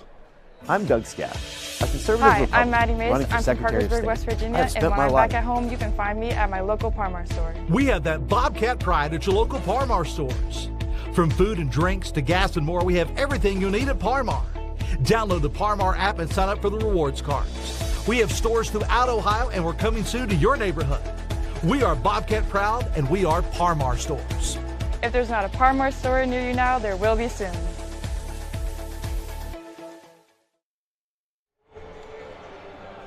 .457 left in the opening half of play. Parkersburg South leading Huntington 24-17. South out to an 8-0 run here to start the second quarter. Huntington's last field goal coming in the first quarter with 30 seconds remaining. So Parkersburg South has scored the last 10 points of the contest. Huntington has not scored in the last 3:22. The South leads 24-17. Ball right side now. North and South take there by Eliza Smith. That shot's no good. Rebounded by Shamblin. Here comes South now. 5-on-2 fast break now for the Patriots. To Schaefer now. Schaefer brings the ball back out to reset the offense. Shamblin, left wing, and now it's the quarter to Shockey. Shockey got away with the travel there. Shamblin inside, not there. Turnover, South. Here comes Giles now. Good defense down low by Amaya Smith.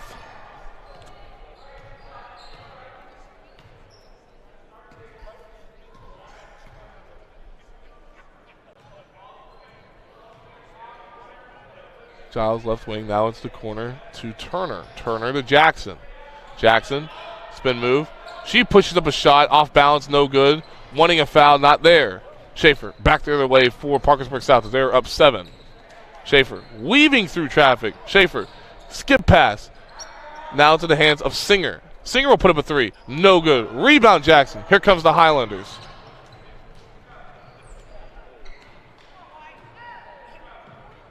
Here's a tip pass now as the ball goes over to our broadcast position. As I made a good effort there, I hope. Hopefully that leaves somebody happy. I did a good job. Adam Rogers was here. I knew he would encourage me. Now we have a timeout on the floor by Parkersburg South. A 30-second timeout, so we'll stay here. 3:33 left. South leading 24-17. Huntington still without any field goals or points in over 4.5 minutes of action.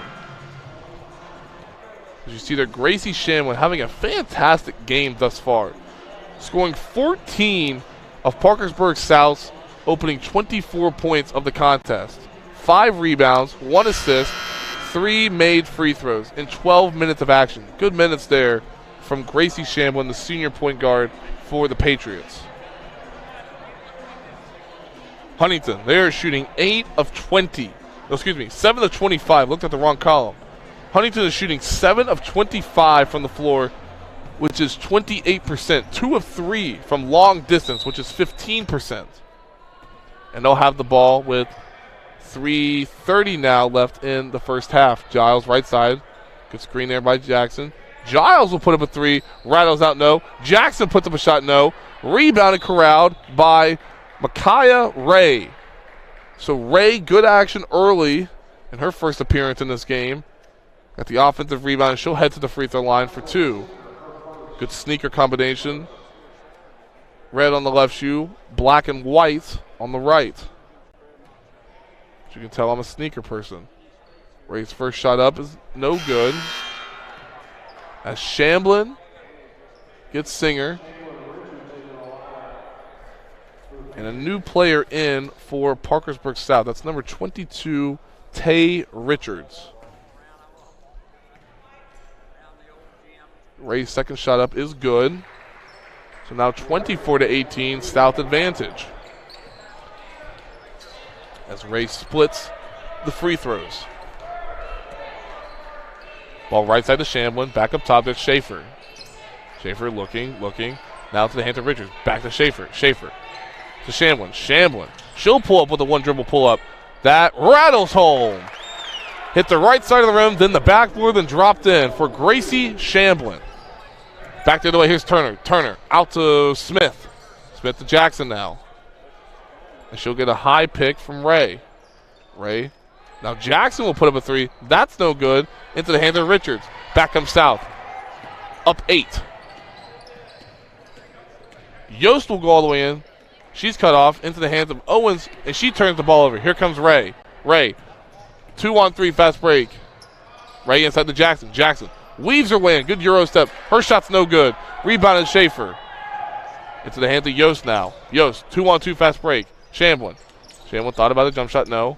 Throws the ball back out to Schaefer. Schaefer hits the corner to Yost. And Yost 3 is good. Farrah Yost with a 3. And South leads 29-18. Huntington with only 1 point this quarter. No field goal in the last 6 minutes. Parkersburg South is on a 15-1 run as we have a foul called. Foul is given to number 2 in white, Gracie Shamblin. As that brings Reagan Shockey into the game, and that will give Shamblin a breather. As you see there, Brian Holstein, referee, hands the ball to Turner. Down the ball to Jackson. Back to Turner. She loses the ball. We have a tip ball by South. It will stay Highlanders ball. 1:49 now. Turner will inbound the ball again. We have a tip pass. Turnover Huntington.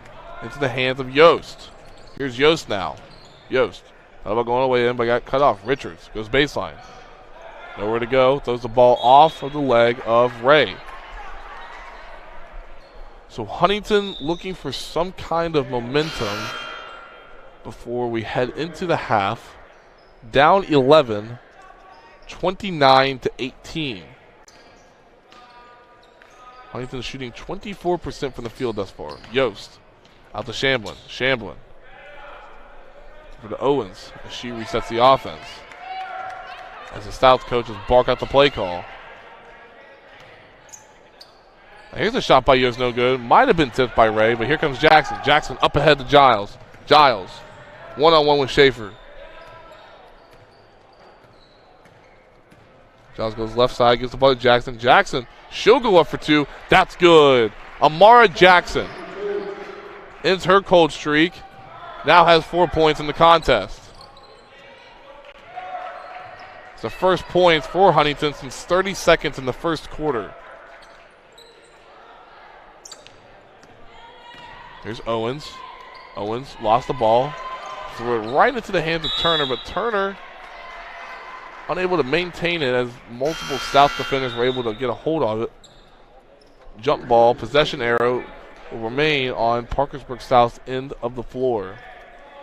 Up 9, 29-20. Schaefer will inbound the ball. 45 seconds left. Schaefer goes baseline. She loses the ball. Throws the ball into the hands of Singer. Now we have a push foul called, I should say.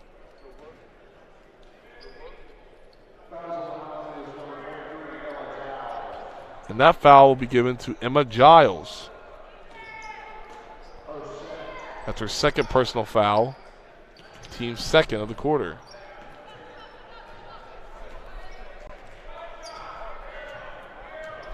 Emily Owens with the ball far up top, close to that half-court line. Now over to Schaefer. About the same area. Now Schaefer goes north-south. Sends the ball left side to Singer. Singer, good ball movement. Now throws the ball cross-court into the hands of Richards. Richards, 9 seconds, 8 seconds. Here's Singer. Singer, wing. Shockey, that's a three. No good. Rebounded by Turner. Turner. And that's how we will end the first half of action. Parkersburg South will go into the half up 29-20. So good half of action for both teams. As you see, the first half stats very struggling Huntington offense. 27% from the field compared to South's 42%. 3-point wise, the Patriots are shooting 56 from 3 compared to the Highlanders 13%. So again, Parkersburg South up 29-20 at the break.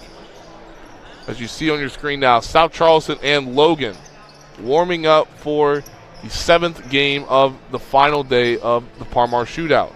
Offensive rebounds, Highlanders 8-4. Second chance points in favor of the Patriots 6-4. Points in the paint, Huntington 10-8.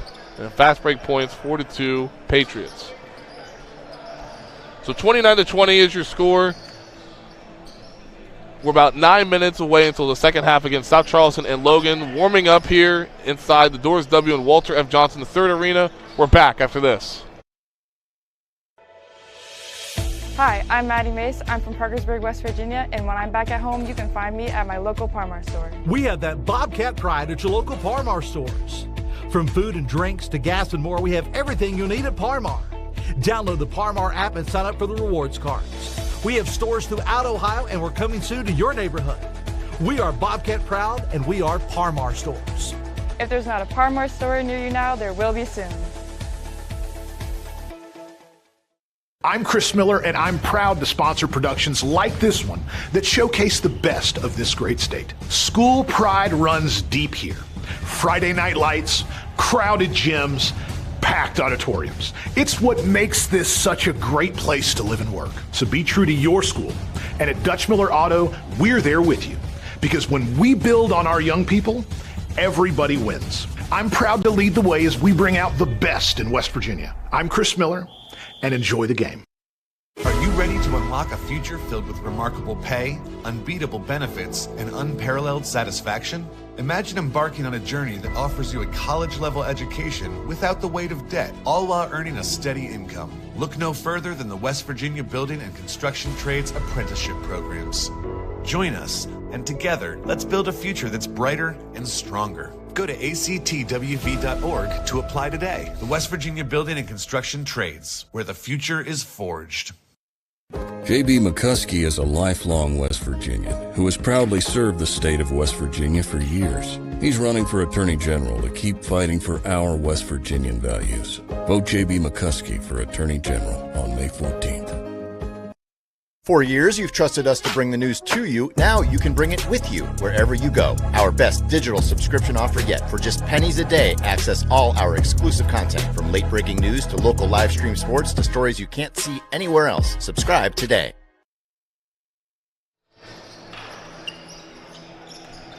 Parkersburg South leading 29-20.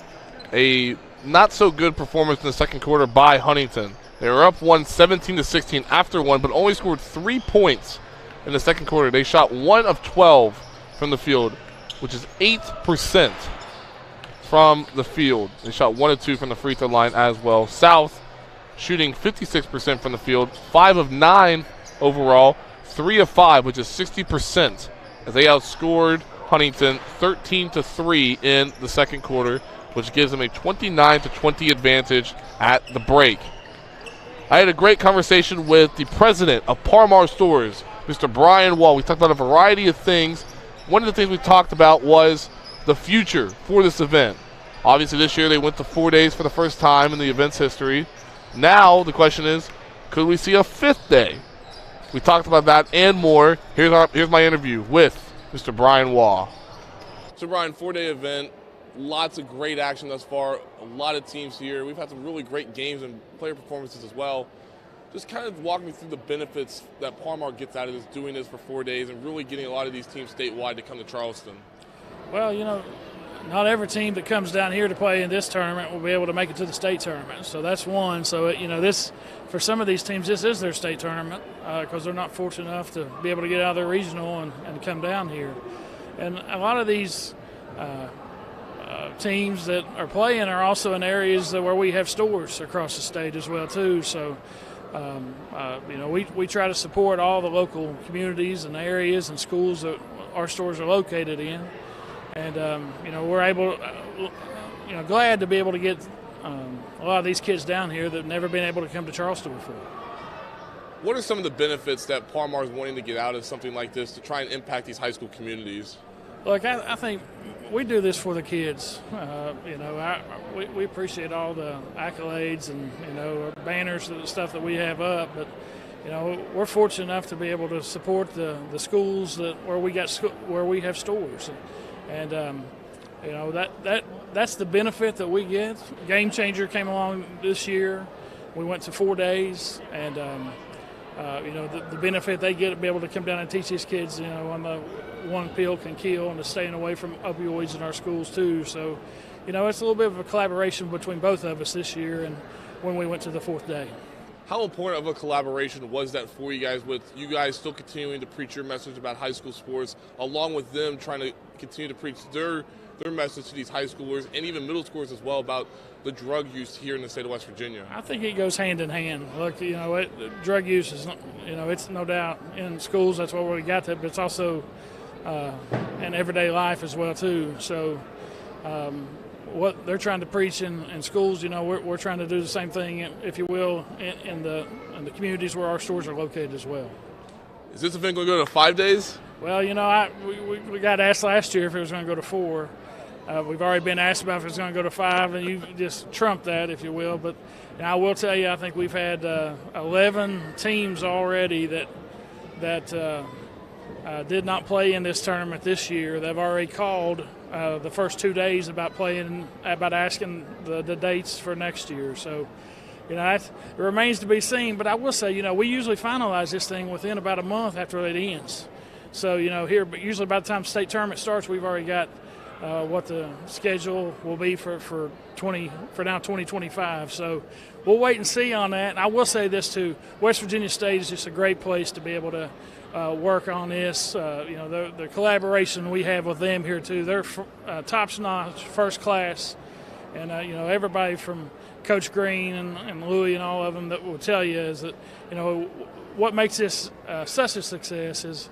It's not just because of what we have on the outside being Parmar, but it's all of us collaborating on it, and that includes all the coaches, the teams, the staff here at State, and then our sponsors there as well. And finally, when you talk about just all the little pieces working together, it's almost like a well-oiled machine, because it just seems like all these games just move through so swiftly. But then a lot of that's credited to the staff, the personnel that have been here, and just the people like Parmar and West Virginia State, the men's basketball team with the Yellow Jackets as well, and Coach Green, Coach Price as well, Louie.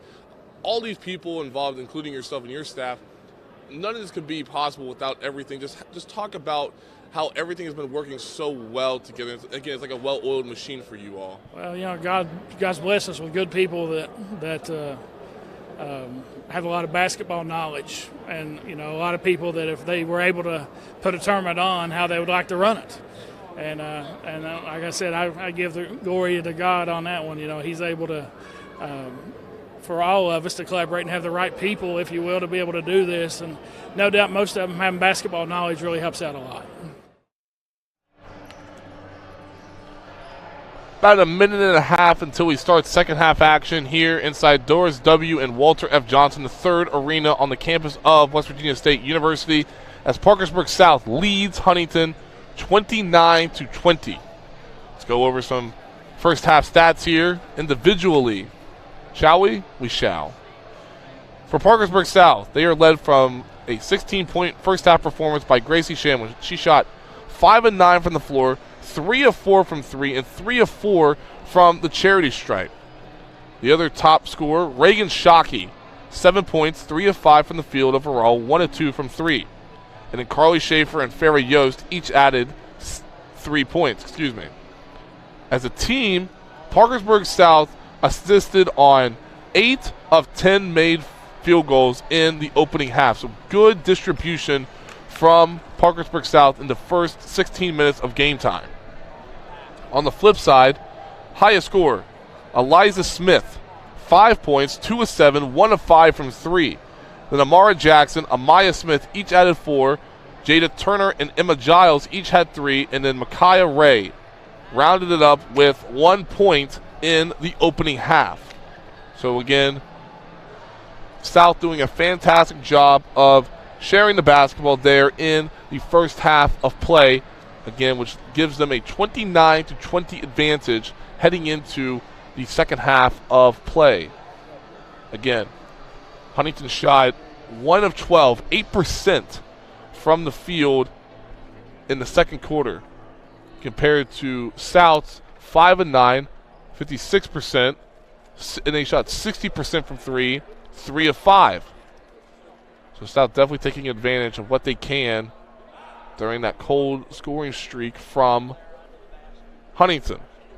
As you see there, Huntington is the first team out on the floor.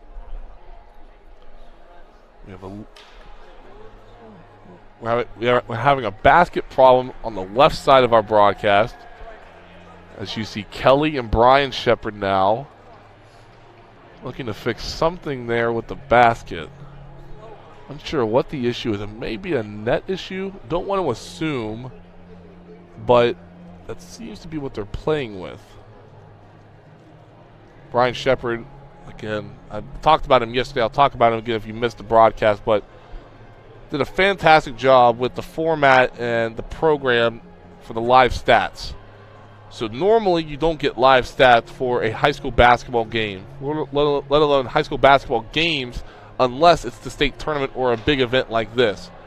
So Brian put together a system, a live stat system for people to use. That's what we've been using over the last 4 days of action. So normally when you listen to a broadcast, you usually get field goal percentage, 3-point field goal percentage, free throws, points, rebounds, whatever else anybody may give you. But with this, you get points off turnovers, offensive rebounds, second chance points, bench points, points in the paint, so on and so on. As you get what I'm saying, as the rim and the hoop is now good to go. Brian also, as I was talking with him earlier, had an interesting music taste this week. So on Monday, we got the 70s. Tuesday, we got the 80s. Then yesterday was the 90s. Today, we got the 2000s. So good mix of genres for these young athletes to kind of get a feel from the 70s to 2000s. I'm a big music guy, by the way, if you can't tell. Jackson down low, swarmed around by Patriots. Jackson still trying to fight her way out. Now gives the ball to Turner. Turner will go all the way in. Left-handed shot, no good. Rebounded Maya Smith. Smith dumps the ball off to Jackson. Jackson wiggles out of there, but she will be called for a travel. So it seems like every time that Amara Jackson gets that ball down inside, there is just a host of Parkersburg South defenders that swarm her. Good defense by the Patriots. First turnover of the half by the Patriots, and now there's a turnover here. But now we have a blocked shot on the other end by Schaefer, as both teams have turned the ball over on their first possession, as Schaefer kind of walks that off after she swatted away a layup attempt by Giles. Now, Giles gets the ball back to the top of the key. She sends the ball inside to Amaya Smith, and there's 3 defenders, and then Amaya Smith. As the ball sails out of bounds, it was tipped by Parkersburg South. It'll remain with the Highlanders. Turner will inbound the ball to the right of the hoop. Jackson, far right wing. Skip pass over to Eliza Smith. Now to Turner. Turner resets the offense as she gets the call from Lonnie Lucas. There's Amaya Smith down low. Her shot no good. Rebound batted around. Rebound eventually corralled by Parkersburg South. Here come the Patriots. Up 9. Yost brings the ball past the timeline. Crossover dribble. Yost North-south. She goes all the way in. That shot swatted away by Amaya Smith. Here come the Highlanders. Down 9. Turner up ahead. Here's Eliza Smith. Smith shot up and good for the first points of the second half. And they go to Eliza Smith, 29-22. Back the other way, here's Yost. Yost back up top now to Owens. Owens will put up a 3. Wide left, no good. Here comes Amara Jackson. Jackson has numbers. Jackson all the way in. Left-handed shot, no good.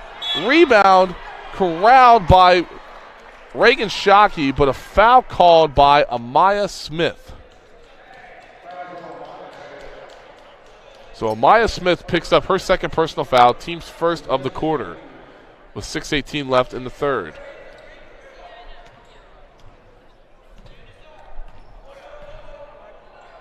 Ball left side, there's Owens. Owens, skip pass to Shamblin. Shamblin in the corner to Schaefer. Schaefer down low, good pass to Owens. Owens shot up is good. Good ball movement there by the Patriots as Emily Owens pushes up the shot, and that's good for her first points of the game. 31-22, Parkersburg South leads.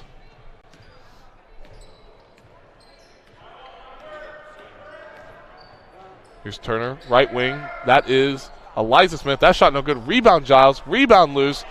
Tie up. Possession arrow is favoring the Patriots.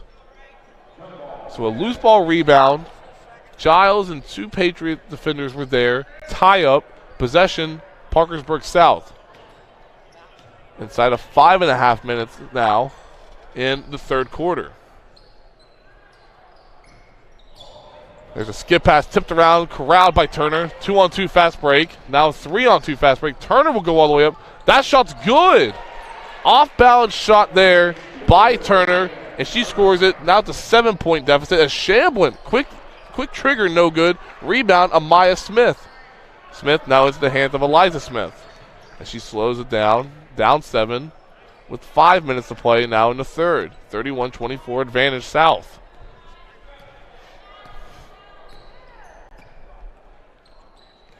Giles in the corner. Trying to figure out way to go.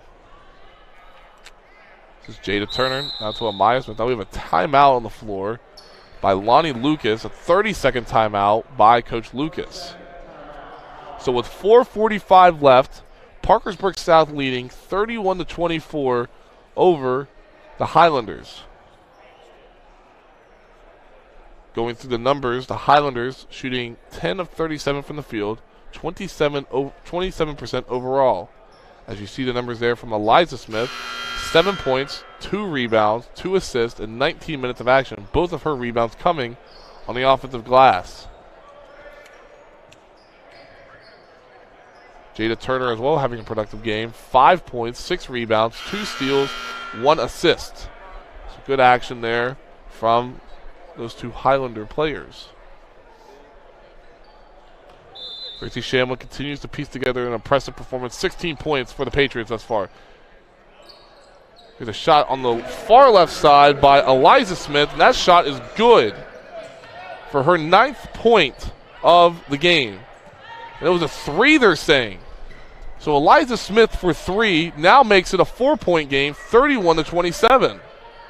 Now here's a left corner 3 now. That's Farrah Yost, and now it's back up to a 7-point game, 34-27.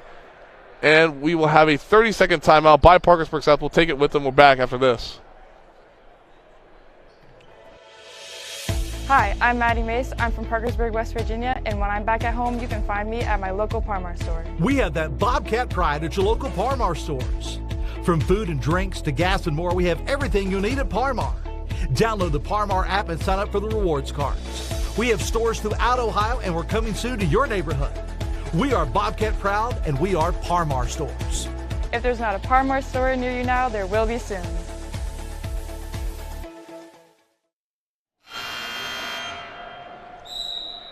Parkersburg South answers a 3 by Huntington with a 3 of their own. They now lead 34-27 inside of 4 minutes and 20 seconds in the third. As Jada Turner brings up the ball for the Highlanders. Turner, left side, gets cut off by Schaefer. Jackson has a size disadvantage. She now gets the ball down low. She puts up a shot. That's good. Amara Jackson gets back onto the board for her 6th point of the game. She's now 30% shooting from the field. And here's a left wing three, wide open. Is Emily Owens no good? She gets her own rebound, and she gets pushed out of bounds, and a foul will be called by Huntington's Amaya Smith.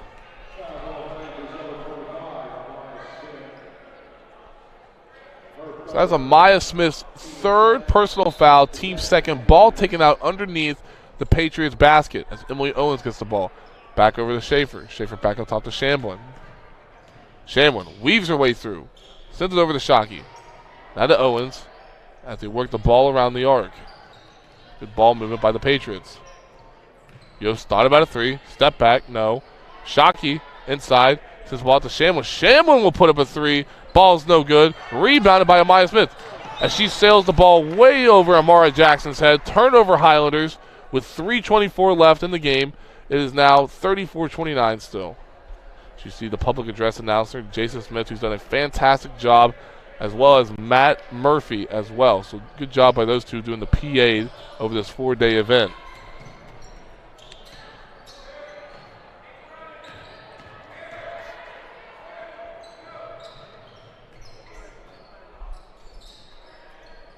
Here's Shamblin. Shamblin, one dribble pull up. That jumper's good. Gracie Shamblin extends the South lead, and she's now got 18 points on 6 of 13 shooting. Here's Turner. Out to Amaya Smith. Amaya Smith now no good from 3. Rebounded Yost. Back comes the Patriots. Over to Shamblin. Shamblin, another 3-point attempt. Shot's no good. Rebound Amara Jackson. Here come the Highlanders. Down 7. Jackson in the front court. She'll go all the way in. Scoop shot. Bucket and the foul. Amara Jackson. Good transition offense there by the senior. She went coast to coast and scored the bucket and the foul. She has a chance at a conventional 3-point play to try and cut this deficit down to 4. But right now it is 36-31 with 2:33 remaining. Jackson now with 8 points, 8 rebounds, and 2 blocks. If that free throw is no good, the score still remains 36-31 South inside of 2.5 minutes left.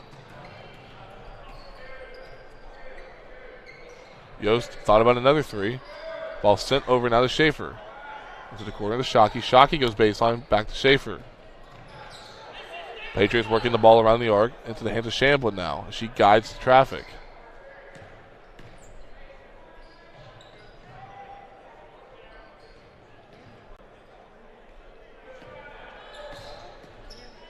Shamblin, she'll go downhill. That's no good. Rebounded Amaya Smith. Into the hands of Jada Turner now. And she crosses the timeline. Turner over to Giles. Giles inside to Amaya Smith. Amaya Smith. That shot. Right-handed hook. No good. Rebound Amara Jackson. Jackson. Ball left side in the mid-range. Jackson dribbles the ball back out. Gets the ball to Giles. Giles inside to Amaya Smith. Amaya Smith. There's a jump shot. That's good. Amaya Smith. And that jumper is good for her 6th point of the game. It's a 3-point lead now for South. 36-33. Inside of a minute and a half now in the 3rd. Inside now to Owens. Now to Shamblin. Shamblin puts up a 3, no good. Rebound corralled. Rebound stays with South. Yost will put up a 3. That's no good. Rebound batted out. Now into the hands of Amaya Smith. Here come the Highlanders. 3-on-2 fast break. Inside of a minute. Down 3. 36-33. There's Amara Jackson now. As she loses the ball. Ball batted out of bounds. Will remain with Huntington with 59 seconds remaining. Huntington down 3. 36-33 as Gracie Shamblin will take a breather probably for the remainder of the quarter. Turner will inbound the ball over to Amaya Smith. Amaya Smith pass deflected. Now Giles will put up a 3 from the top of the key. That's good. Good ball movement by the Highlanders. Ended in the hands of Ella Giles. She put up a 3 and has tied the game at 36 inside of 45 seconds remaining in the 3rd.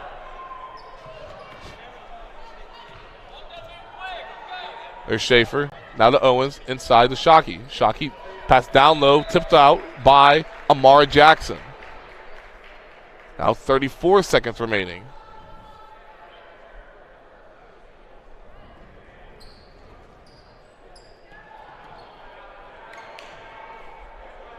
We've entered inside 30 seconds now in the 3rd. Now the ball's batted out into the hands of Eliza Smith. Eliza Smith driven the ball. Now the ball's stolen away there by Schaefer. Schaefer up ahead. There's Owens. Owens, she'll pull up for the jump shot. No good. 10 seconds remaining. Here comes Amara Jackson from our right to left. Here comes Jackson down the left sideline. She thought about it, but she stepped out of bounds. Good defense there by Reagan Shockey, forcing her more and more towards the sidelines without using her hands. Good defense there by Reagan Shockey. And also great defense there by Macy Singer, bringing the help from the other side. 5.8 seconds now. South still has a shot to score before the end of the quarter. Ball over to Yost. Yost should have shot it, but did not shoot it, and that's how the third quarter of action will end. We're tied at 36, heading into the final quarter of play on the campus of West Virginia State University. So good action thus far as you look at the stats from our Lester Raines Acura graphic. Both teams shooting right around the same percentage. South shooting just a tad better, 1% better to be exact. 35% to 34%. 3-point-wise, 35% to 21. Rebound-wise, you see it there. Huntington controlling the glass 29 to 25.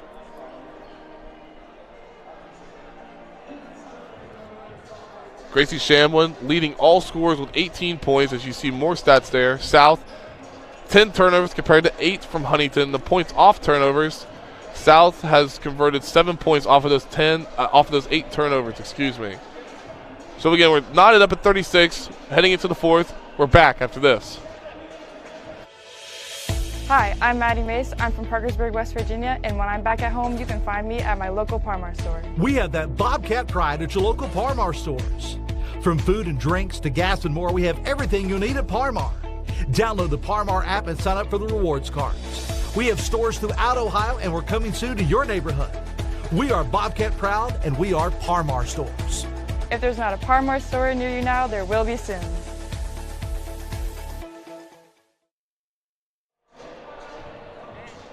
Fourth quarter action here inside Doors W and Walter F. Johnson III Arena on the campus of West Virginia State University. The final day of the 2024 Par-Mar Shootout. And we have a great contest in our sixth game as Parkersburg South and Huntington are tied at 36 apiece. As Huntington will start with possession. Here's Jada Turner. Left wing. Here's Giles. Giles thought about a three. She'll go all the way in. She weaves through traffic. Shot no good. Rebound by Yost. Here come the Patriots. Patriots shot 23% from the field in the third quarter. 13% from three. That ball too high for Shockey. Stolen away by Amara Jackson. Now it's in the hands of Jada Turner. Turner right side into the hands of Giles. Giles inside to Jackson. Jackson, a little bit of a nudge there from Gracie Shamlin, but she regains possession. Here's Giles, top of the key.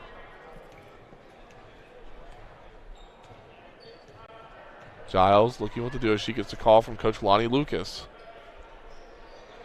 Turner and now Amaya Smith will go 2-on-2. Good pass down low into Amaya Smith. Amaya Smith scores for the first points of the final quarter of action, making it 38 to 36 Huntington. Good pass there from Giles. Park South no point in the last 4 minutes. Their last point came at 3:05. That shot up is good. Right as I say that, shot is good by Emily Owens. And that is a three-pointer, making it a 1-point Patriot lead, 39 to 38.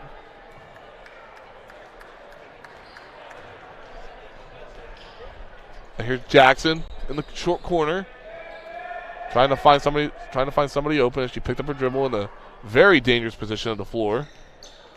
She'll give Turner a high ball screen. She'll roll off of it. Pass down inside. Ball batted out of the hands. Here come the Patriots. 3-on-1 fast break. Here's Shamlin. Shamlin will pull up. Now she passes. Last touch by Huntington. The possession will remain with the Patriots up 1, 39 to 38. So Shamlin passed up a shot. Wanted to get it into the hands of Owens, but the ball was batted out of bounds. Here's Shamlin. Scoop pass down low to Shockey, and she's fouled by Jada Turner. Ball will still remain on the Patriots' end of the floor. Here's Yost. Yost will put up a three for the left wing. That's no good. Rebounded, batted around into the hands of Shamlin. Emily Owens guiding traffic. Now she throws the ball over the head of Gracie Shamlin over towards the Parkersburg South radio booth where Eric Little is sitting. Turnover, South. That's the Patriots' 12th turnover of the game.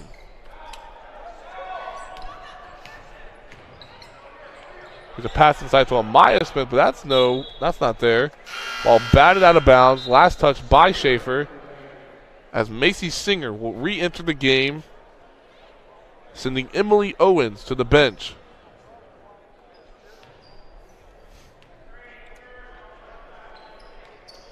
Turner looks to inbound the ball. She does to Amaya Smith. Amaya Smith inside to Amara Jackson. Jackson spin move over. There's left side. That's Eliza Smith. Shot no good. Rebound by Patriots. And now we have a walking call on Reagan Shockey. So a shot missed by Eliza Smith, rebounded by Reagan Shockey. Then she shuffled her feet. Turnover, Parkersburg South, I should say. 13 turnovers now for the Patriots. As Amaya Smith has that ball batted out of her hands. Now into the hands of Jackson. Out top to Giles. Giles will hook up a three. That's good for the top of the key. Ella Giles now gives the lead back to Huntington. It's a 2-point lead for the Highlanders, 41-39. As Shockey's at the top of the key. The ball batted around. Now here's Shockey. She'll put up a jump shot in the paint. That's good. Tying the game at 41 now. Shockey now has 9 points as the ball is quickly sent down. Here's a shot by Giles. Bucket and the foul. Emma Giles has scored the last 5 points for Huntington, including that bucket and the whistle. She'll head to the free throw line for the old-fashioned 3-point play.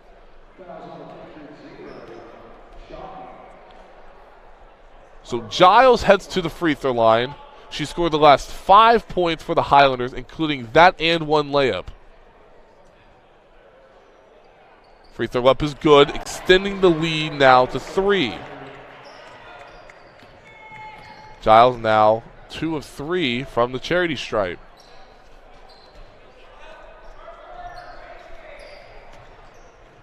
Shamlin wanted to pass it, not there. Left side to Yost. Yost thought about it, now gives the ball to Shamlin. Shamlin will put up a jump shot, no good. Rebounded by Turner. Here comes Huntington, looking to extend the lead, up 3, 44-41. Turner weaving through traffic to Amara Jackson. Amara Jackson thought about the jump shot. Good fake there. Jackson scoop shot, no good. Rebounded by Schaefer. Here come the Patriots. Up ahead to Shamlin. Shamlin. Shot blocked by Giles. How do you like Emma Giles? Getting it done on both ends of the floor for the Highlanders. Has scored the last 6 points for Huntington and has just prevented a shot to go up by South. As the timeout is called by the Patriots, we'll take it with them. Huntington up 3, 44-41. We're back after this. Hi, I'm Maddie Mace. I'm from Parkersburg, West Virginia, and when I'm back at home, you can find me at my local Par-Mar store. We have that Bobcat pride at your local Par-Mar stores. From food and drinks to gas and more, we have everything you need at Par-Mar. Download the Par-Mar app and sign up for the rewards cards. We have stores throughout Ohio, and we're coming soon to your neighborhood. We are Bobcat proud, and we are Par-Mar stores. If there's not a Par-Mar store near you now, there will be soon. J.B. McCuskey is a lifelong West Virginian who has proudly served the state of West Virginia for years. He's running for Attorney General to keep fighting for our West Virginian values. Vote J.B. McCuskey for Attorney General on May 14th.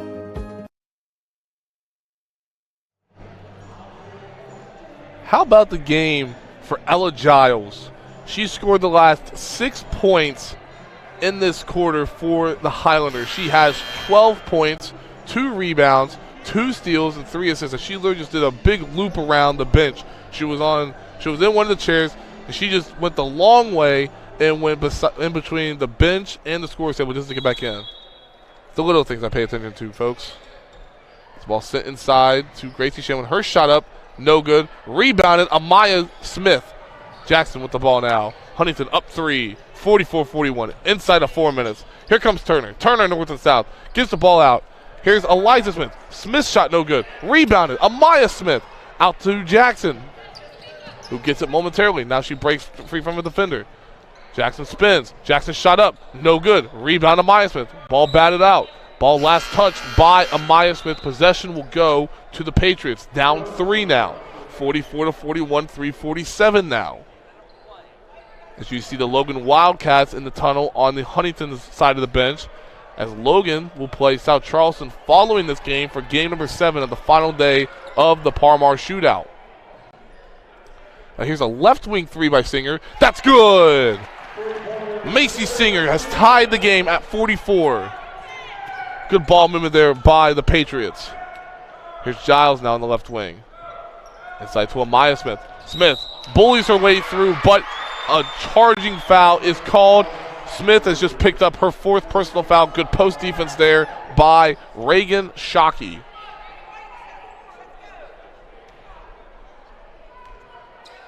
.324 left. We're tied up at 44. Here's Schaefer. Left side to Owens. Back to Schaefer. Shockey. Good ball movement again. Here's a left wing 3 by Owens. That's good! Emily Owens has connected on a triple. Now South leads 47-44. This game is all about runs, and Parkersburg South is on a 6-0 run over the last 26 seconds. Unbelievable. Here's Turner now. Left side. Hands the ball off to Giles. Giles gets a high pick from Amaya Smith.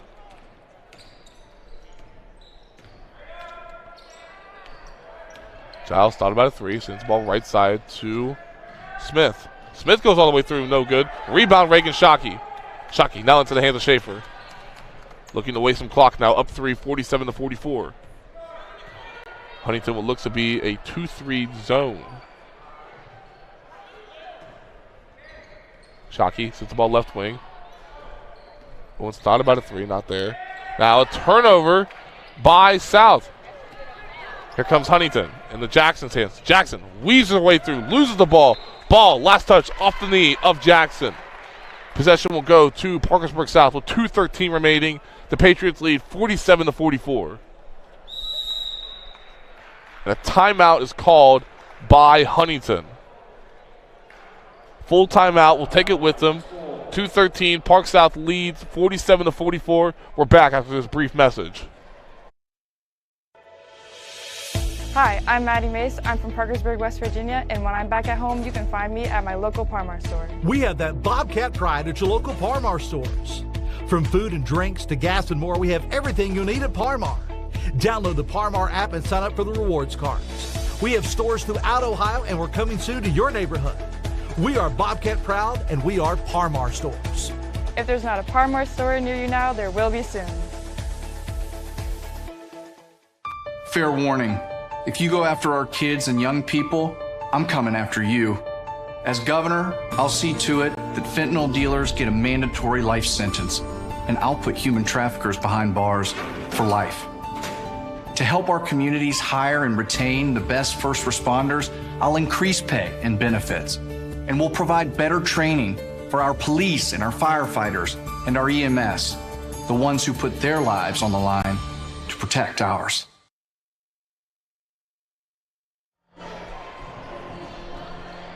Parkersburg South leading 47-44, excuse me, inside of 2:13 left in the game.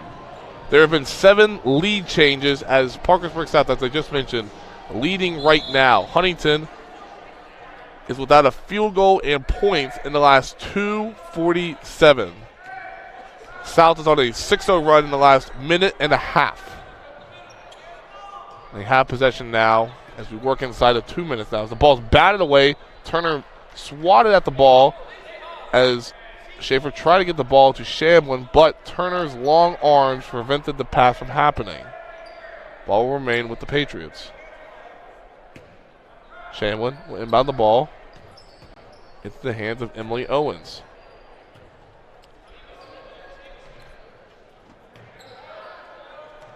Shamblin, far right corner. There's a trap there.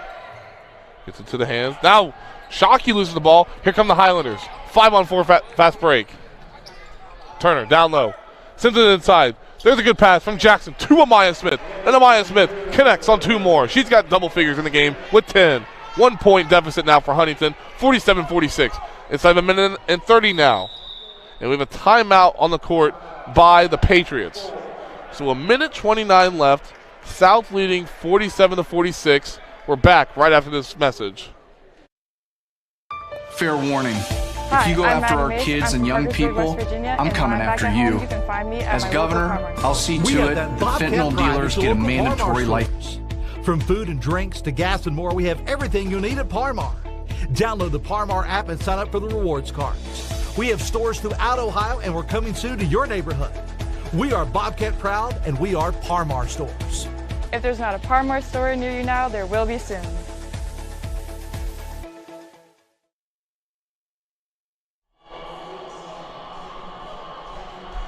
Minute 29 remaining in this contest, this Quad A contest between Parkersburg South and Huntington. The Patriots leading 47-46. Foul situation, 1 team foul for South, 2 team fouls for Huntington. As you look there, the Patriots bench. South now has 1 timeout after calling that last timeout. That sent us into our commercial break. You see there the numbers for Gracie Shamblin. She's got 18 points, 6 of 9 shooting, 3 of 9 from 3, 3 of 4 from the free throw line, 6 rebounds. South looking to waste some clock with this 1-point lead as Huntington extends their half-court pressure with Emma Giles at the top of the pressure. Ball inside to Shamblin. Shamblin goes downhill. That shot up is good. Good take there by Gracie Shamblin, extending the lead, 49-46. Here comes Jada Turner in the front court. She goes downhill. That shot up. No. Oh, what a shot by Jada Turner. She had me fooled. 49-48, inside of a minute. Schaefer with the ball. Sends the ball clear cross court to Singer. Singer, here comes the trap from Huntington. Stolen away by Jada Turner. Up ahead, here's Giles. Giles, left-handed shot, no good. Rebound. Ball batted away. Now Giles has it again. Shot up, no good. And a foul is called. Macy Singer with the foul called. A great job there by Amara Jackson. The fight for the loose ball rebound. Got the ball, gave it to Giles in the short corner, and Giles was fouled on the free throw attempt inside of 40 seconds left with 38.9 left. Giles, 12 points, 2 rebounds in 31 minutes. First free throw up is good. We're knotted up at 49 all. Giles, 3 made free throws now for that young woman. Second shot up is good. Emma Giles makes both free throws. Here come the Patriots now into the hands of Schaefer. She crosses the front court. Left side now to Owens. Owens back to Schaefer, to Shamblin. Shamblin goes downhill. Shamblin's shot's good. Inside of 30 seconds. Timeout called. Parkersburg South. Good offensive set there by Parkersburg South. Got the ball inside to your leading scorer, Gracie Shamblin. She goes all the way up, forced up a shot, and it went in. Gracie Shamblin. She now has 22 points in the game, 8 of 9 shooting. For Gracie Shamblin, the senior point guard for this Patriots team. I mentioned before the ball went up in the air to start the game. Parkersburg South, 10-6 on the season, have won 2 of its last 3 games. However, they are 4-5 in the calendar year of 2024. On the flip side for Huntington, 9-8 on the season, so just a hair above 500. Looking at that Huntington bench, 3 Highlanders are in double figures for Coach Lonnie Lucas. Eliza Smith has 10. Ella Giles has a team-high 14, and Amaya Smith has 10.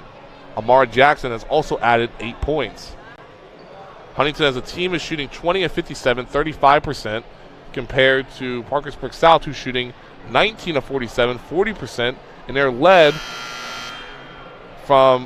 by Gracie Shamblin, who leads all scorers with 22 points on 8 of 21 shooting. Huntington will work from our right to left inside of 20 seconds remaining. Turner, get the high ball screen. Turner, looking where to go. Gives the ball to Jackson. Jackson, all the way in. Scoop shot, no good, but will head to the free throw line for her second and third free throw attempts of the game. Jackson missed on her first free throw attempt earlier this game, so she now sits 0 of 1 from the free throw line. Jackson with 8 points in the game. Her first shot up, rattles in. We're tied at 51. So 51 all. 15.6 seconds left. Jackson has 9 points. Jackson, second shot up. No good! Rebounded. Here comes Schaefer. Schaefer crosses the timeline. Left side. Here's Yost. Back to Schaefer. Schaefer, 8 seconds. Yost with the ball. Looking. Sends the ball down court. There's Owens. Owens is fouled. And Owens will head. No. Owens will not head to the free throw line. Only the third team foul by Huntington. So a good foul there by Huntington. I know it wasn't intentional, but a foul was called. Only 3 team fouls by the Highlanders. And the timeout is called by Lonnie Lucas and his staff. So we're tied at 51 after 2 free throws from Amara Jackson. Park South went from our left to right. Pass was forced from the left side of the three-point line all the way down to the corner. The ball was corralled by Emily Owens. Owens was fouled. They blew the whistle. That's Huntington's third team foul. So you still have 1 foul to give, but then once you get that 5th foul, you go to the free throw line. So just remember that. Both teams still have, well, I should say it like this. Both teams have 3 team fouls right now. But the one area that could hurt South if they get in a sticky situation is that they have no timeouts. Huntington still has 1. So if Huntington plays solid defense right here, and Parkersburg South, I'm not saying it's going to happen, but they just need to be aware that they have no timeouts remaining. That's a big point of emphasis. No timeouts remaining for the Patriots. The possession arrow is still in favor for Parkersburg South. So keep those 2 things in mind as we try and finish these 3 seconds left.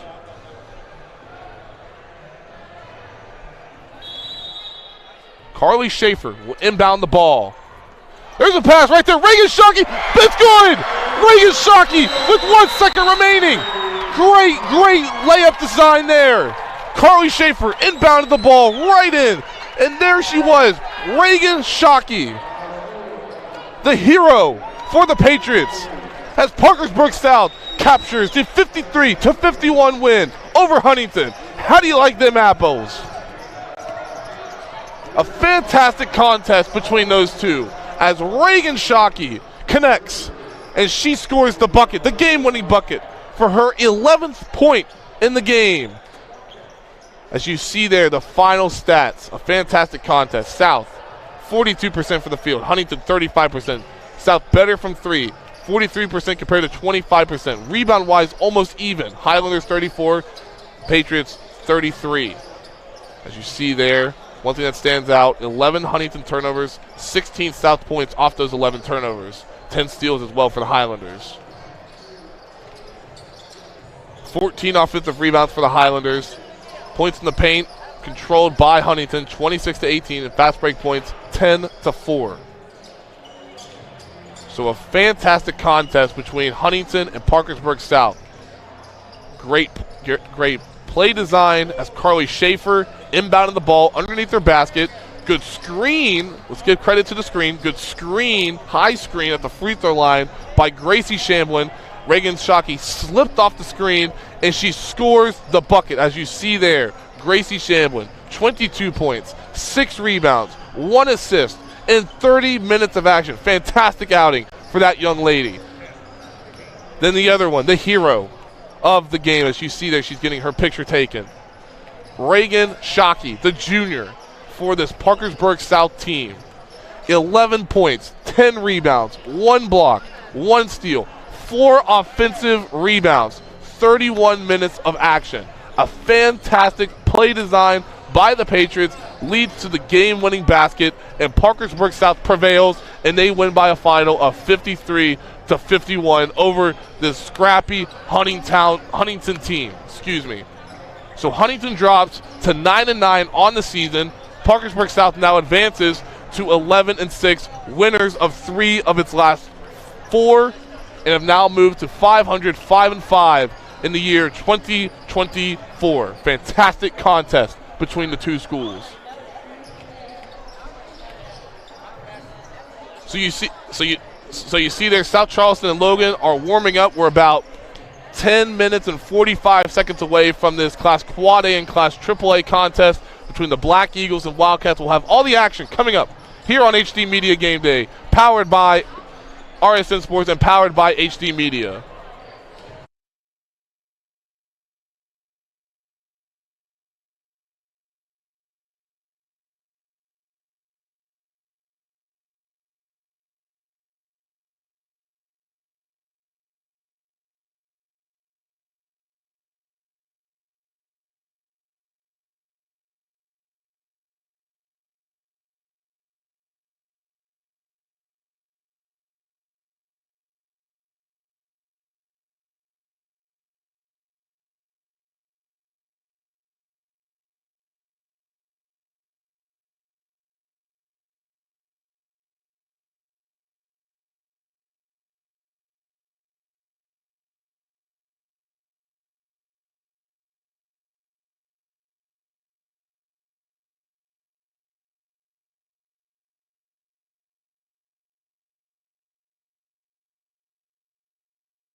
Back here at West Virginia State University, Adam Rogers, Taylor Kennedy, happy to have you along with us for game number 7 in the final day of the Parmar Store Shootout in the Big House on High School Game Day on the RSN Sports Network, powered by HD Media. Taylor, has your blood pressure gone back down a little bit after that thriller you had just a little bit ago between Huntington and Parkersburg South girls? If it hasn't, it needs to stay that way because I'm jacked up for this game. This is going to be a great contest between these two teams. Got a great matchup on deck between the Logan Wildcats and the South Charleston Black Eagles, a 4A, 3A matchup between two teams that have aspirations of playing just down the road in the Charleston Coliseum and Convention Center in a matter of weeks. Want to get on a run playing their best basketball here over the next few weeks so they can make that trip to the Charleston Coliseum and Convention Center, because a tough road still ahead of both of these teams for that chance to make it to Charleston for the Coliseum and Convention Center state tournament.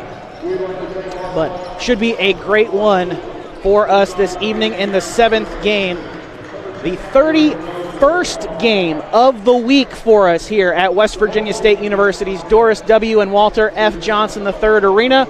And we've been here for all of it, from the beginning of day one on Monday, bright and early at 9:30 in the morning, to right now, and we've still got one more on tap for you. We hope that you've joined us throughout the week for this Parmar Store Shootout in the Big House. We want to thank our sponsors, of course, Parmar, as well as Acura, Lester Raines Acura. Also want to be certain to thank Glenn Sporting Goods for providing the basketballs for our matchups and for the warm-ups this week. Should take a look at the South Charleston cheerleaders in attendance, flipping out on the court before this matchup between the Black Eagles and the Wildcats. Wildcats in the black tonight, Black Eagles in the white. Logan comes in just barely into the polls this week, number 10 in both the AP and the coaches polls. South Charleston just on the outside looking in of the Class 4A polls, receiving votes in the AP, and they don't rank votes outside of the top 10 for the coaches, but I would imagine they're right there as well. For Logan, it will be Julius Clancy, Matthew Hatfield, Cole Blankenship, McCormick Ilderton, and Ivan Miller. For the Black Eagles, it's Dazon Reed, Elijah Martin, Roman Kellum, Zane Saunders, and Deshaun Williams. And the Black Eagles will start with the basketball to begin this one in West Virginia State University. Saunders working with it on the right side. Saunders now drives his way to the basket. Finger roll off the right side and in. Nice take there on the opening possession by Zane Saunders. He's going to be a matchup problem for this Wildcats team. He's really long. He likes to step out and shoot the three, but he also loves to attack on the dribble as well. So he's going to be a huge matchup to watch for tonight. Wildcats able to break the press, and on the other end, three-pointer up and good for Cole Blankenship. Senior guard buries it to give the running Wildcats a quick 1-point lead, 3-2. But on the other end, quickly the Black Eagles.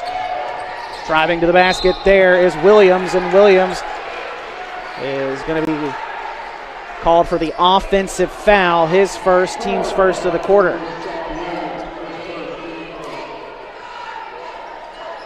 And Williams is really the guy that is the anchor for this team. He's only a sophomore, but he does a lot of different things that makes this team go. So be on the lookout for him to be really used a lot tonight. Ilderton able to break through that press. Left the layup short, though, and Saunders grabs the miss. May have taken a little hit to the face, but does grab the rebound. And on the pass up the floor, it is deflected out of bounds, and it will stay with the Black Eagles on that end of the floor. A little more than a minute into this opening quarter. A couple possessions for each side, but it's the Wildcats who lead by one after the three-pointer from Cole Blankenship to get them started.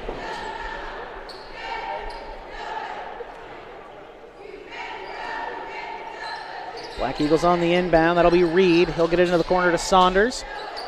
And then swung out now to Martin. And back into the corner to the inbounder. Reed, three-pointer, too strong off the right side. Rebound tipped into the hands of Hatfield. And Hatfield will run the break for the Wildcats. Into the corner for Clancy. Clancy, jumper from the baseline on the left side inside the three-point line. No good, but an offensive rebound by Miller. Miller kicks back out into the corner for Clancy. Clancy drives. Cut off at the paint. Now with a nice move underneath to get around Kellum, but couldn't finish on the layup off the finger roll. Saunders grabbed the miss and came the other way for South Charleston. Off a screen from Kellum, it's swung over into the hands of Williams. Feet inside for Kellum now on the left block, loses it on the power dribble, and a foul called on the floor. So a turnover avoided there for the Black Eagles with the bailout foul called on Cole Blankenship. That is his first personal, the team's first as well. Baseline inbounds for the Black Eagles, just under 2 minutes into the opening quarter, still trailing by 1. Inbound to Kellum, high there inside the paint, spin through the lane, an offensive foul called, wipe the bucket off the board, and we head the other way as Roman Kellum is called for the offensive foul, his first, team second of the quarter. But here's my thing with Kellum. Keep doing that. Obviously, there you got bailed out with the offensive foul. That's okay. Keep being aggressive. Because I know sometimes whenever a forward gets that first foul, you kind of shy away from being physical. Keep being physical. You're going to have your matchups and you're going to have your shots. You just got to keep fighting. Black Eagles nearly force a turnover out of that press.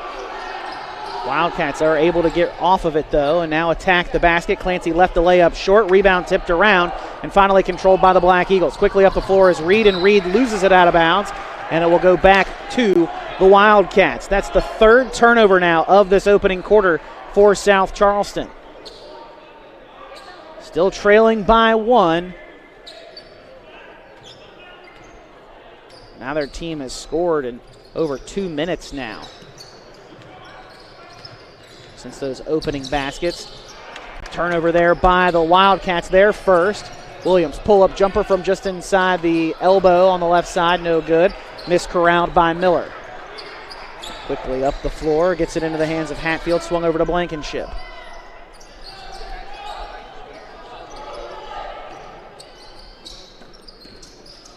Hatfield off of some motion around the floor. Put the jumper up from the right side. It was no good. An offensive rebound, though, for the Wildcats. Hatfield will pull it back out for the midcourt logo and reset. Blankenship with a bounce pass to Clancy. Clancy cut off. Looking for something to do with it now. Now will find Blankenship. Blankenship drive and has his pass tipped away and out of bounds. Last touch by the Black Eagles. It'll stay on that end. You're starting to see that South Charleston length be an issue so far for this Wildcats team. Logan shooting 1 of 6 from the floor so far. And a lot of that's credited to this length and the size that South Charleston has. So that's going to be another aspect of this game that we'll continue to talk about, is just what South Charleston is presenting defensively against this Logan offense.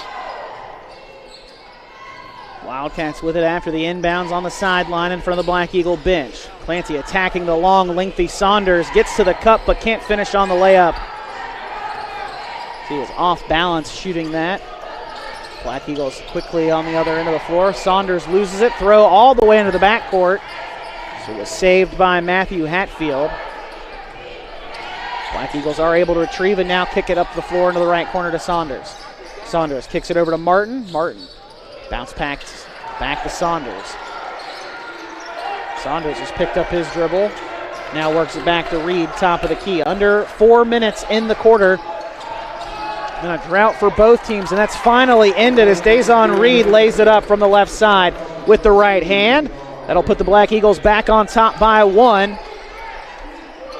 4-3 South Charleston in this 2-2-1 press. Trying to force another turnover. High pass there, able to be pulled down by Clancy. Ilderton on the right side. Swung back over into the hands of Blankenship on the left wing. Top of the key, fed to Miller. Wildcats feeling out this man-to-man from South Charleston on this possession here. Working around, trying to find the matchup they like. Someone's got to slip. If you're setting a pick, you got to be able to slip quick, because it seems like not a whole lot of help side defense from South Charleston. Three-pointer up and left well short into the arms of Reed, and he'll bring it up the floor now for the Black Eagles. Williams dumps it off underneath for Kellum, and a blocking foul is going to be called on Logan's McCormick Ilderton. That is Ilderton's first, team's second. Left side baseline inbounds for the Black Eagles. It'll be Reed triggering it in. Gets it into Saunders' left side. It's going over to Martin. Then fed it into the free throw line to Kellum. Kellum attacks the basket. Now kicks into the corner. Williams thought about it. Now taking the three. Leaving it wide open for Dazon Reed to splash it home. Reed now with 5 points of the 7 for the Black Eagles. Reed has really emerged as another key component of this game. He's already a big piece of it, but you're starting to see his game become a lot more versatile in a lot of different ways. He showed us last Friday night in a game against St. Albans that he can score the ball at a high rate. He can always defend. Because look at his defensive reach as well, just from fingertip to fingertip. But also the other thing is he's playing a lot better on the offensive end. He's becoming more of an asset for Coach Josh Daniel. 4-point lead for the Black Eagles. Defending now against the Wildcats. Wide open baseline jumper up and buried by Matthew Hatfield. Hatfield gets his first basket, and that'll bring the Wildcats back within 2 now. 7-5, South Charleston on top. 2 minutes now to go in the opening quarter. That ended a long scoring drought for the Wildcats. Their first basket in 5 minutes plus after that last jumper by Hatfield. Turnover by the Black Eagles, and the Wildcats come running up the floor. Now slowed down in the half court. Clancy will set the offense up and swing over to Hatfield with 1:30 to go. Opening quarter, 2-point Black Eagle lead. 3-pointer up and buried. Hatfield drops it home from the 3-point line on the left wing. Wildcats back on top by 1, 8-7. Neither team able to separate themselves just yet. Saunders attacking the rim hard and is rewarded with a foul against his defender, Ivan Miller, his first, team's third. That will send Zane Saunders to the free throw line. Saunders needs to keep doing that because you're starting to see, it looks from the way of things that Miller is going to be their 5. So if Miller's their 5 and Saunders connects on that first free throw, if Miller's their 5, now they make a substitution now, bringing in a new face. But if Miller's that 5 and he's guarding Zane, Saunders needs to do a better job of just realizing it and then immediately going off the dribble and attacking the basket as he makes the second free throw. Both good for Saunders. Back to a 1-point South Charleston lead.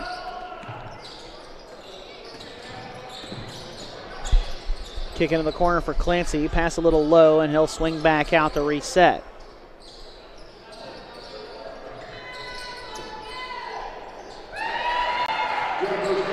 Jumper up and good for the Wildcats. Cole Blankenship back to a 1-point Logan lead. 35 seconds to go. A take to the basket on the right side. Count the bucket and the foul. Finishing through that contact, Black Eagles Elijah Martin. He'll head to the charity stripe to try and convert on the 3-point play. As you'll see his stats updated here in just a moment. He'll have 2 points to go along with that 1 rebound. And the end one opportunity on the way.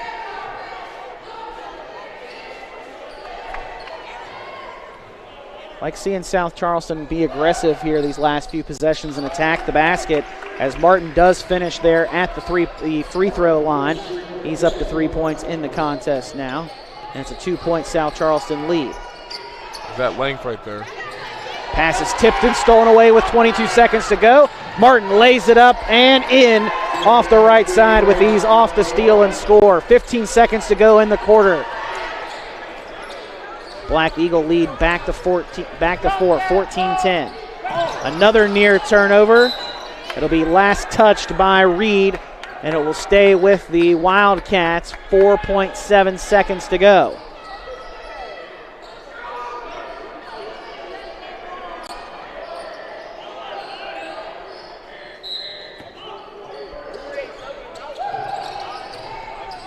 Three-pointer before the buzzer is up, and it's good. Cole Blankenship with 8 points in the quarter, and that one brings the Wildcats back within 1, 14-13 after 1 quarter of play. We're back with more right after this on High School Game Day for the Parmar Store Shootout in the Big House. Hi, I'm Ben Nickel. I'm from Charleston, West Virginia, and when I'm back home, you'll find me at my local Parmar store. We have that Bobcat pride at your local Parmar stores. From food and drinks to gas and more, we have everything you'll need at Parmar. Download the Parmar app and sign up for the rewards cards. We have stores throughout Ohio, and we're coming soon to your neighborhood. We are Bobcat proud, and we are Parmar stores. If there's not a Parmar store near you now, there will be soon.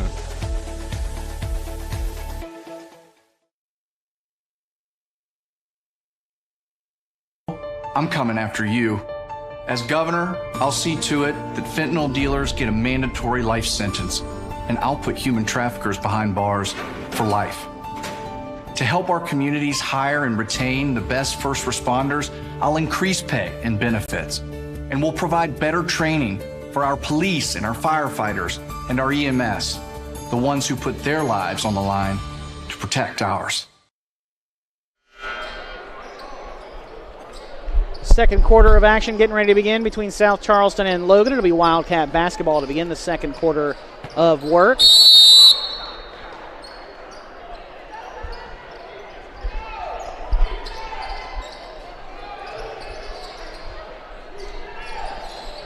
Black Eagles running a 1-3-1 here to start the second quarter, and it comes away with a turnover with the steal.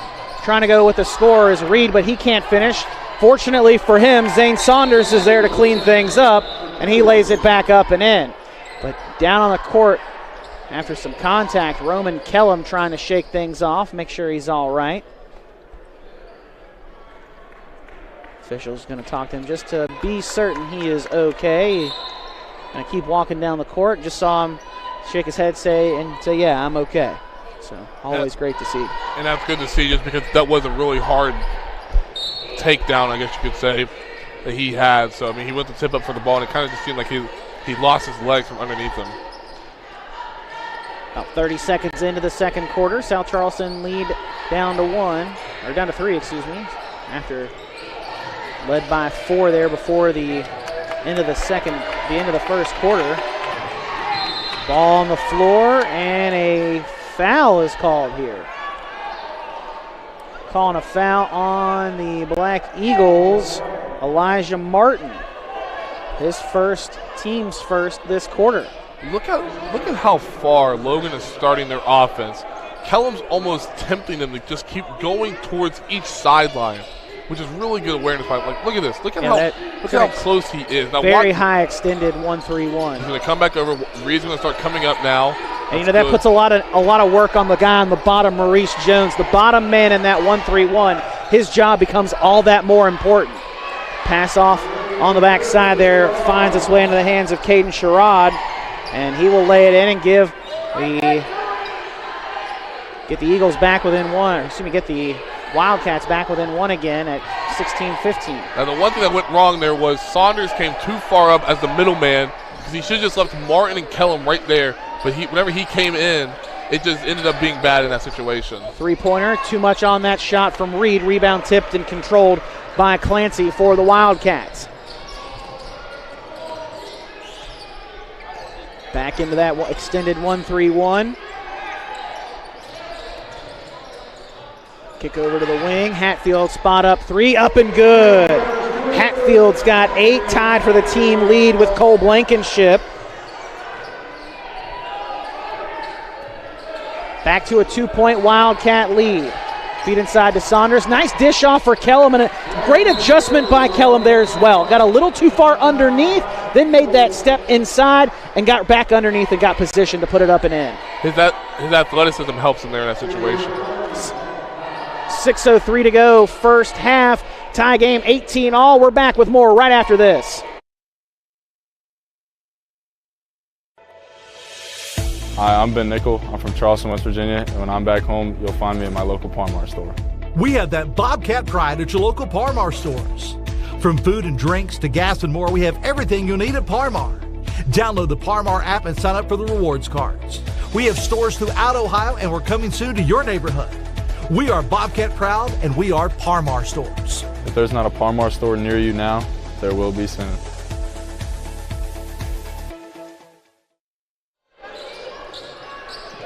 Six minutes to go, opening half of play in the 7th game and the final day of the Parmar Store Shootout in the Big House. Adam Rogers, Taylor Kennedy, happy to have you along with us. Great game so far in this matchup between the South Charleston Black Eagles and the Logan Wildcats. An 18-all our score. Right now it's the Wildcats' 3-point shooting that's keeping them in this game. 4 of 5 from beyond the arc as Clancy can't hit the shot there from inside the three-point line near the top of the key.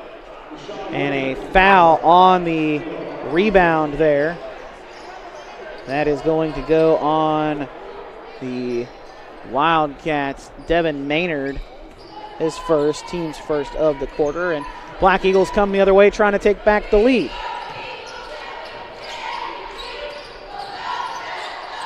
Feed to Saunders, a little too long for him, but able to track it back down in the left corner. Saunders now cuts all the way from left corner, kicks it to the right corner. His three from Williams won't fall. And then the Black Eagles already trying to force a turnover off the miss. Wildcats able to break through that pressure and get it into the half court. 5 minutes left in the quarter. Wildcats looking for their first lead since about 2:45 to go in the first when they were up by 4.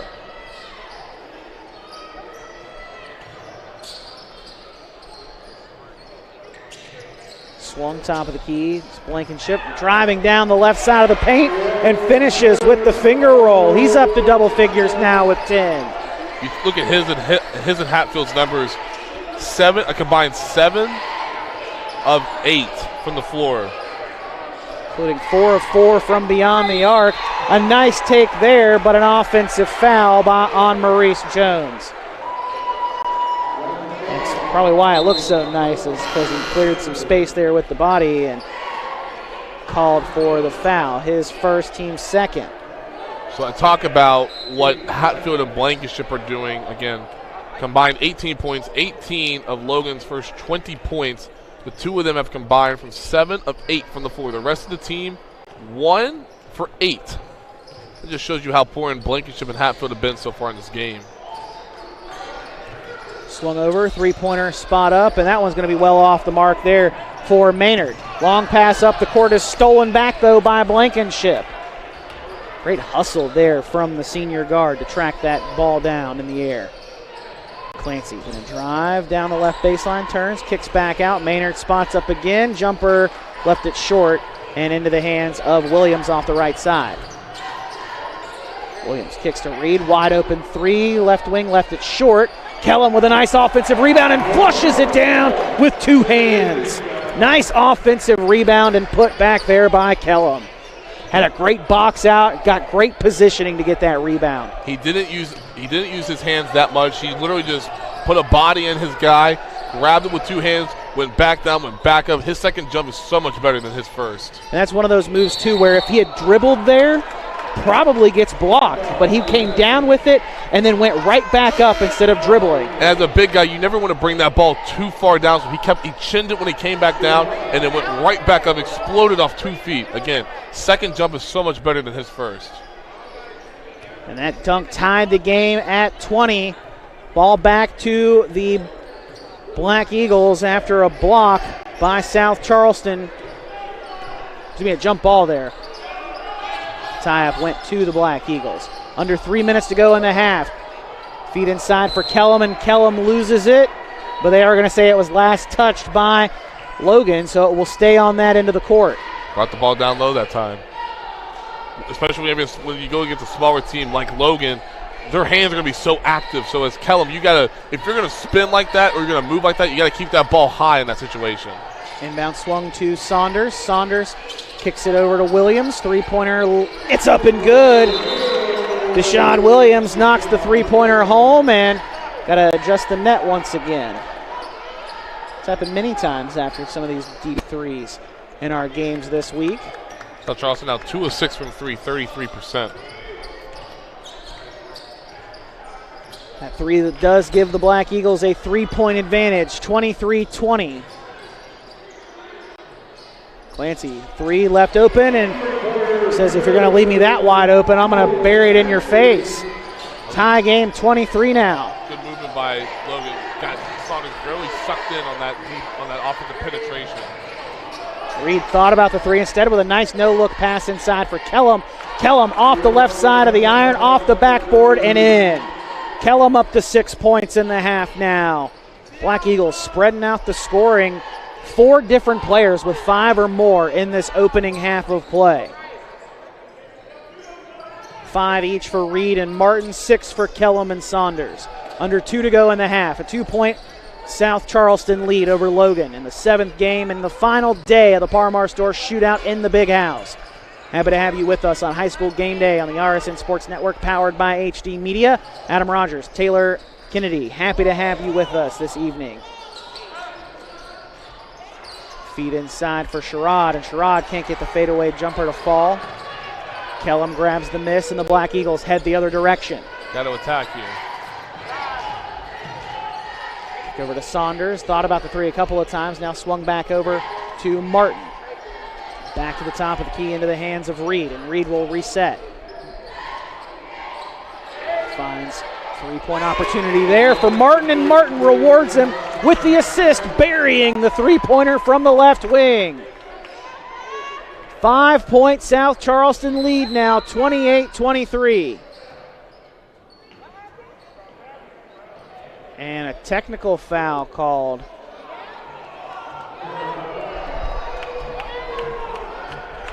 So South Charleston will send Deshaun Williams to the free throw line.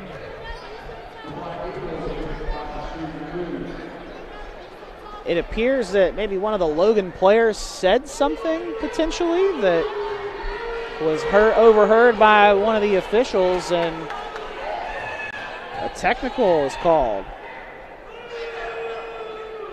Free throw up and good for Williams.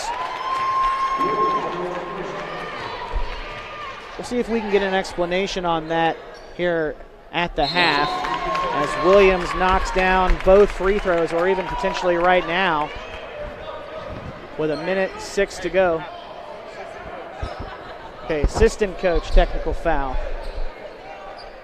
So not a player. Coach saying something there on the bench. That extends the Black Eagle lead back out to 7 and gives them the basketball right back. And then an alley-oop lob for Roman Kellum, and he flushes it off the left side. A monster jam on the oop for Roman Kellum, and the Black Eagles making the Wildcats pay for it twice. He's such a fun player to watch, isn't he? 9-point South Charleston lead, their largest of the game. 45 seconds to go in the half, and a turnover taken away by the Black Eagles. Fighting through the contact is Reed. Couldn't finish, but he'll head to the stripe and shoot a pair. Dazon Reed off the steal, trying to go coast to coast from the half-court line. He's already got 5 in this opening half, and what a great job filling out the stat sheet, too, there. 5 points for him. Make it 6 as he hits the first. Also, to go along with his 1 rebound, he has 3 assists and 2 steals in this opening half of play. Saunders will check out. In will come Michael Lowe. Free throw up. Second one won't fall for Reed. Under 40 to go in the opening half. 10-point South Charleston lead, now their largest. Handoff goes to Hatfield. Hatfield back out near the volleyball line, swings over to Clancy, right wing. 25 seconds to go in the half. Clancy swings back over to Hatfield. Wildcats trying to hold for the final shot, or at least a good look at a shot before the buzzer. Feed down inside, and a walk going to be called here. 1 too many steps there for Sherrod before he went to the basket. 10.5 ticks to go in the half. Black Eagles lead by 10. Going to let it roll all the way up to the midcourt line and across. Swung over to Williams. Williams over to Reed. Reed swings it to a wide open man in the corner. Three-pointer up and good! Elijah Martin knocks home his second 3 of the half. And then a deep 3 attempt from beyond half court for Logan is well off target. And the Black Eagles head to the locker room up by 13. 36-23 as we take a look at some of the stats from the first half. What a shooting percentage there for South Charleston in this opening 16 minutes of play. Nearly 70% from the field, 50% from 3.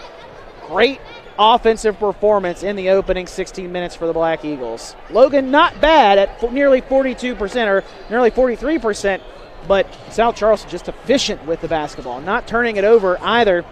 As you look at the comparative stats there as well, the Black Eagles attacking the basket there, and that opened up some of those three-point looks for them later on, Taylor.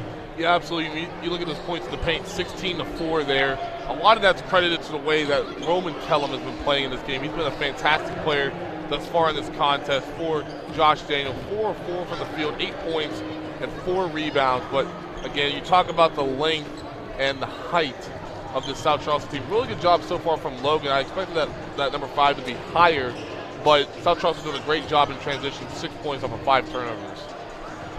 Again, it's the Black Eagles leading at the half over the Wildcats, 36-23, a 13-point advantage for South Charleston over Logan. You see right out there on the court now, it is the Polka Dots and the Philip Barber Colts warming up at halftime of our game as they will play the final day, game's final day. There you go, I say that correctly now. Final game of the day, final game of the week in our Parmar Stores shootout in the Big House. We'll step aside for a break, and then when we come back, we will look at some more stats from the first half of this one between South Charleston and Logan. That's all coming up after this on High School Game Day on the RSN Sports Network, powered by HD Media.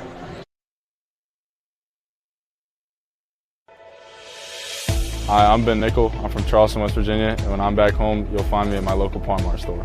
We have that Bobcat pride at your local Parmar stores. From food and drinks to gas and more, we have everything you'll need at Parmar. Download the Parmar app and sign up for the rewards cards. We have stores throughout Ohio, and we're coming soon to your neighborhood. We are Bobcat proud, and we are Parmar stores. If there's not a Parmar store near you now, there will be soon.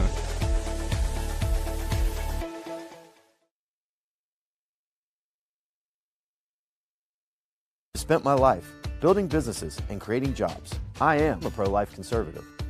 I am pro-Second Amendment. Just like you, I've had enough of the D.C. liberals who don't care about West Virginia. As your Secretary of State, I'll stand with Donald Trump and fight for fair and honest elections. I'm Doug Scaff, conservative Republican for Secretary of State, and I'd appreciate your support. Are you ready to unlock a future filled with remarkable pay, unbeatable benefits, and unparalleled satisfaction? Imagine embarking on a journey that offers you a college-level education without the weight of debt, all while earning a steady income. Look no further than the West Virginia Building and Construction Trades Apprenticeship Programs. Join us, and together, let's build a future that's brighter and stronger. Go to actwv.org to apply today. The West Virginia Building and Construction Trades, where the future is forged. Fair warning, if you go after our kids and young people, I'm coming after you. As governor, I'll see to it that fentanyl dealers get a mandatory life sentence, and I'll put human traffickers behind bars for life. To help our communities hire and retain the best first responders, I'll increase pay and benefits, and we'll provide better training for our police and our firefighters and our EMS, the ones who put their lives on the line to protect ours. For years, you've trusted us to bring the news to you. Now you can bring it with you wherever you go. Our best digital subscription offer yet. For just pennies a day, access all our exclusive content, from late-breaking news to local live stream sports to stories you can't see anywhere else. Subscribe today. J.B. McCuskey is a lifelong West Virginian who has proudly served the state of West Virginia for years. He's running for Attorney General to keep fighting for our West Virginian values. Vote J.B. McCuskey for Attorney General on May 14th. Back at Doris W. and Walter F. Johnson III Arena on the campus of West Virginia State University, here in Institute, West Virginia, for the Parmar Stores Shootout in the Big House. Final day of the week for us at West Virginia State University. Big thanks to them and everything that they have done for us here on High School Game Day. Has had broadcast space for us, power, internet, everything we could need to broadcast these games all week long. And also a big thanks to our sponsors, Lester Raines Acura, Glenn Sporting Goods for providing the basketballs for the event, as well as Game Changer.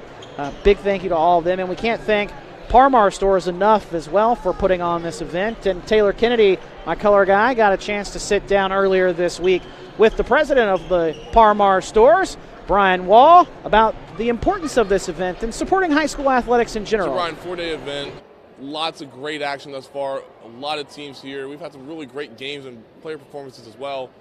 Just kind of walk me through the benefits that Parmar gets out of this, doing this for 4 days and really getting a lot of these teams statewide to come to Charleston. Well, not every team that comes down here to play in this tournament will be able to make it to the state tournament. So that's one. So, this, for some of these teams, this is their state tournament because they're not fortunate enough to be able to get out of their regional and come down here. And a lot of these teams that are playing are also in areas where we have stores across the state as well, too. So, we try to support all the local communities and areas and schools that our stores are located in. And, we're able, glad to be able to get a lot of these kids down here that have never been able to come to Charleston before. What are some of the benefits that Parmar is wanting to get out of something like this to try and impact these high school communities? Look, I think we do this for the kids. We appreciate all the accolades and, banners and stuff that we have up, but we're fortunate enough to be able to support the schools where we have stores. And, that's the benefit that we get. Game Changer came along this year. We went to 4 days, and, the benefit they get to be able to come down and teach these kids, on the one pill can kill and to staying away from opioids in our schools, too. So, it's a little bit of a collaboration between both of us this year and when we went to the 4th day. How important of a collaboration was that for you guys, with you guys still continuing to preach your message about high school sports, along with them trying to continue to preach their message to these high schoolers and even middle schoolers as well about the drug use here in the state of West Virginia? I think it goes hand in hand. Look, drug use is, it's no doubt in schools, that's why we got that, but it's also in everyday life as well, too. So what they're trying to preach in schools, we're trying to do the same thing, if you will, in the communities where our stores are located as well. Is this event going to go to 5 days? Well, we got asked last year if it was going to go to 4. We've already been asked about if it's going to go to 5, and you just trumped that, if you will. But I will tell you, I think we've had 11 teams already that did not play in this tournament this year. They've already called the first 2 days about asking the dates for next year. So, it remains to be seen. But I will say, we usually finalize this thing within about a month after it ends. So, but usually by the time the state tournament starts, we've already got what the schedule will be for now 2025. So we'll wait and see on that. And I will say this too: West Virginia State is just a great place to be able to work on this. The collaboration we have with them here too. They're top-notch, first class, and everybody from Coach Green and Louie and all of them that will tell you is that what makes this such a success is. It's not just because what we have on the outside being Parmar, but it's all of us collaborating on it, and that includes all the coaches, the teams, the staff here at State, and then our sponsors there as well. And finally, when you talk about just all the little pieces working together, it's almost like a well-oiled machine, because it just seems like all these games just move through so swiftly. But then a lot of that's credited to the staff, the personnel that have been here, and just the people like Parmar and West Virginia State, the men's basketball team with the Yellow Jackets as well, and Coach Green, Coach Price as well, Louie.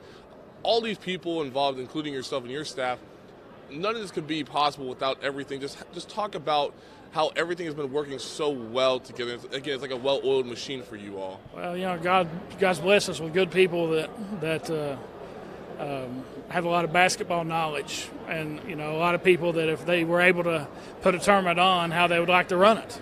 And like I said, I give the glory to God on that one. He's able to, for all of us to collaborate and have the right people, if you will, to be able to do this. And no doubt most of them having basketball knowledge really helps out a lot. Great interview, Taylor. Did a fantastic job. And always good to hear from Brian Wadman, president of Parmar Stores. Can't thank him and all of the sponsors and all the volunteers of this event enough. One of those groups of volunteers, the West Virginia State men's basketball team, volunteering in the concession stand this entire week. They've had to go early mornings for practice. They had a game at Frostburg State last night in Maryland. Didn't get back here in Institute until 1:15 last night. Then had practice, I'd imagine potentially had practice this morning. If not, they came right in here and got things ready to go for the concession stand so that they could have these 8 games for the final day and the Parmar Stores shootout in the big house. So big props to Coach Brian Poor and his staff, as well as the players for West Virginia State University, doing a great job all week here. So we start the second half. Basket up and good for Cole Blankenship. He gets the scoring started for Logan in half number 2. It's Logan's first basket since 2:51 in the second quarter. Yeah, that ended a 13-0 run, too. Yeah, the Black Eagles then come back quickly. Kellum goes up and fights through the contact and finishes. Kellum now in double figures already. Really efficient all season long. He's a matchup nightmare. He can pretty much be so effective anywhere within about 11 to 12 feet of the basket. He can hit the mid-range, but it's not his go-to. He really likes being around the rim, and that makes him a matchup nightmare, especially when you're playing a team like Logan. He misses the free throw, so lead at 13, 38-25. Kellum 10 points and 5 rebounds in the contest so far. Also has 2 blocks in the game as well. Clancy kicks over to Miller, and it's swung now to Hatfield. Hatfield works its way to Ilderton, cut across the paint, now back out to Hatfield. Three-pointer left it short, and Saunders grabs the miss and will come the other direction. He'll collect his 4th rebound of the game, had 6 points in the first half. Now he'll dish off to Dazon Reed to set things up. Reed goes to the free throw line to Williams. Williams driving down the left side of the paint. Stops there at the block and puts it up and home. He's got 7 points. Great fundamental move by him. Back to a 15-point advantage. Jumper from the left side baseline. Too much on that shot that time from Miller. And pass up the floor, tipped and then stolen back by Miller after the Black Eagles were trying to find Kellum up the court.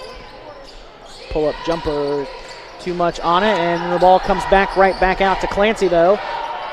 Nice move by Clancy to go on a curl there around the paint, find his teammate Miller there underneath. Miller can't finish, but he will head to the free throw line after a foul called on South Charleston. Their first in this third quarter. That is the first on Dazon Reed, the 6'2 sophomore. Miller scoreless in that first half of play, but did have 3 rebounds, a steal, and an assist. Misses the first free throw attempt there. 1 more on the way. Nearly 2 minutes into the second half. Second free throw up and good for Ivan Miller. 14-point advantage for South Charleston. Reed with the basketball, working against Ilderton. Swings over to Martin. Martin attacks the bucket. Nice move there by Martin across the paint to get to the right side.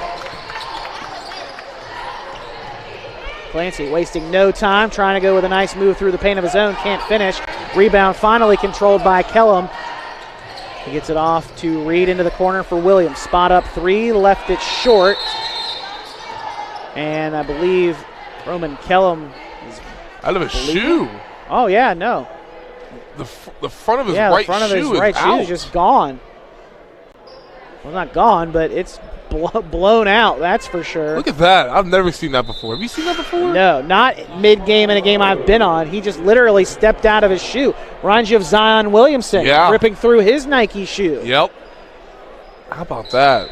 So he heads back to the locker room to try to change shoes. And in the game for the Black Eagles comes Michael Lowe. That's something you don't see every day. Well, now can the Wildcats take advantage of Kellum being off the floor now? Down by 16, 42-26. Black Eagles with the advantage. Attacking the basket, Ilderton. A foul called on the way up, and they're going to get, I believe that's Dazon Reed who they're signaling that on. Yes, that is. That is his second, team's second as well. Well, Kellum was back initially, but I think he actually needs into the locker room. I think it might be locked up. Free throw up and no good for Ilderton. There are locks with the locker rooms. Yeah, saw our guy Louis Cassis, tournament director, taking a sprint down behind the scorer's table, back to that locker room. You talk about a guy that's done a fantastic job as Louis. I mean, I was talking to him today. He's like, dude, just trying to keep everything moving and being so fluent with everything has been difficult. They've done a tremendous job with some overtime games, some close contests that have taken a little bit longer. Everything has been kept on time all week long, as a nice basket there for Reed. It's like whenever I was talking with Brian, well, it's like a well-oiled machine, and Louis is a really big part of that. As you see that shot go in by Hatfield. Hatfield now up to 10 points. He's in double figures, joining Cole Blankenship, who has 12 for the Wildcats. Back to a 15-point advantage for South Charleston. Reed left wide open on the left block. Coming over to try to provide some defensive effort there is Cole Blankenship, but Reed, with a nice move, goes over top of him. And then on the other end, quickly, Hatfield wastes no time and runs and guns for two more. Up to 12 after two quick baskets there by Hatfield. And a lead down to 15 again. And a foul called on the floor. That will be on Ivan Miller. Miller's second, team's second of this half. Will be a baseline inbounds for the Black Eagles. Reed on the trigger. Long inbound comes back to Lowe, and then off to Williams. Almost halfway through the third quarter. Black Eagles lead by 15, trying to make it 18 with a three, and he does. Buried by Deshaun Williams. He's up to double figures now with 10 as well. He is now the fourth Black Eagle player in double figures scoring. Kellum's back at the table. He's got a fresh pair of purple sneakers on now. Jumper up and good. Count it for three for Julius Clancy as he matches the three-pointer from Williams. Back to a 15-point Black Eagle advantage. Two teams trading baskets now over the last couple of minutes. Black Eagles unable to extend the lead out, but the Wildcats unable to cut into the deficit either. Spin move down along the lane, but a foul called, and that'll be offensive.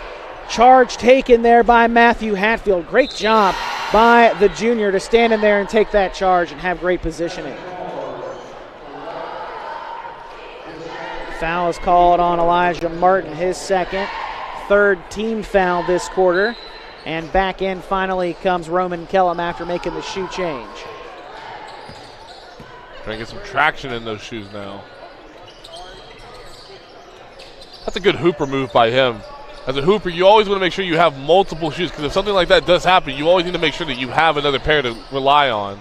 Yeah, because God forbid you do what he did and then have no more shoes to keep playing. Quick reach-in foul called there on Roman Kellum, his second, team's fourth, or even potentially have to ask one of your buddies on the team to borrow a pair of shoes. True. Again, that's never happened to me before, but that's wild. It's like the equivalent of in football, a guy forgetting his knee pads or his thigh pads or something, and then having to steal them from a guy who doesn't play. Well, it's like whenever Patrick Mahomes a few weeks ago, whenever his helmet busted, and he had to get a new helmet. Turnover there by the Wildcats. We'll send things back to the Black Eagles. 2:50 to go, third quarter. Adam Rogers, Taylor Kennedy, happy to have you along with us. And the Black Eagles continue to be efficient on their shooting from the field, Taylor, taking really good shot selections.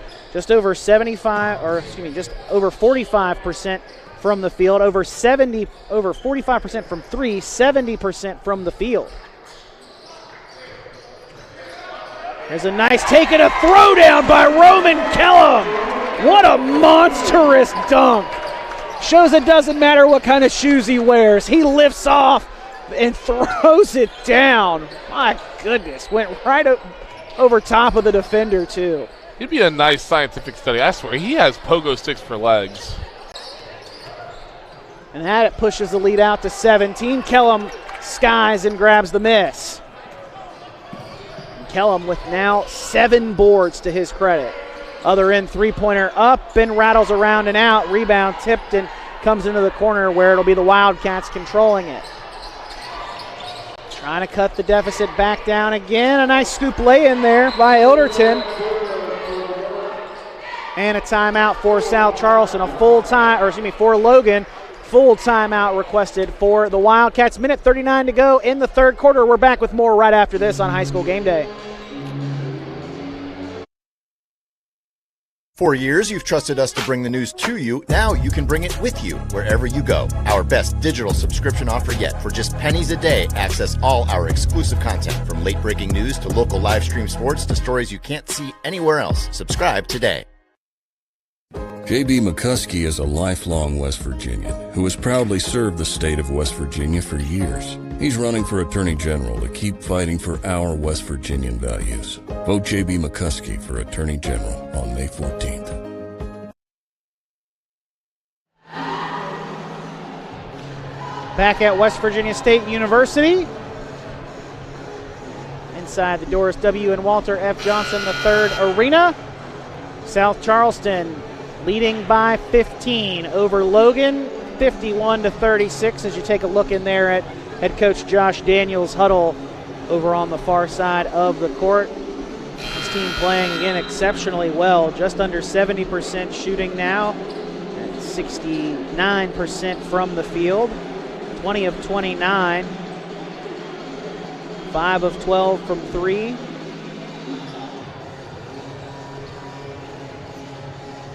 For the most part, it's been a relatively even game, but the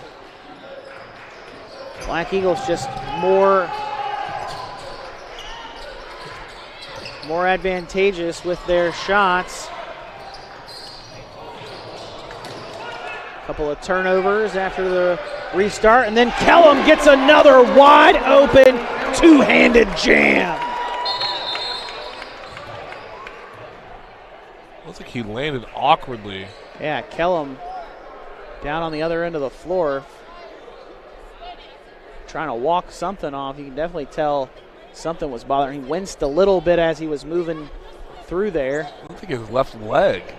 And they're stopping play to wipe up some water, I'm assuming, or sweat probably more than anything on the court. Yeah, I was wondering Blankenship fell on the floor. Looks like everybody's good. Yeah, I thought it may have been blood or something on Kellum, the way that they were stopping things like that, but just some sweat to wipe up. Now the question for Logan is, you're down almost 20 points right now, so you're down 17.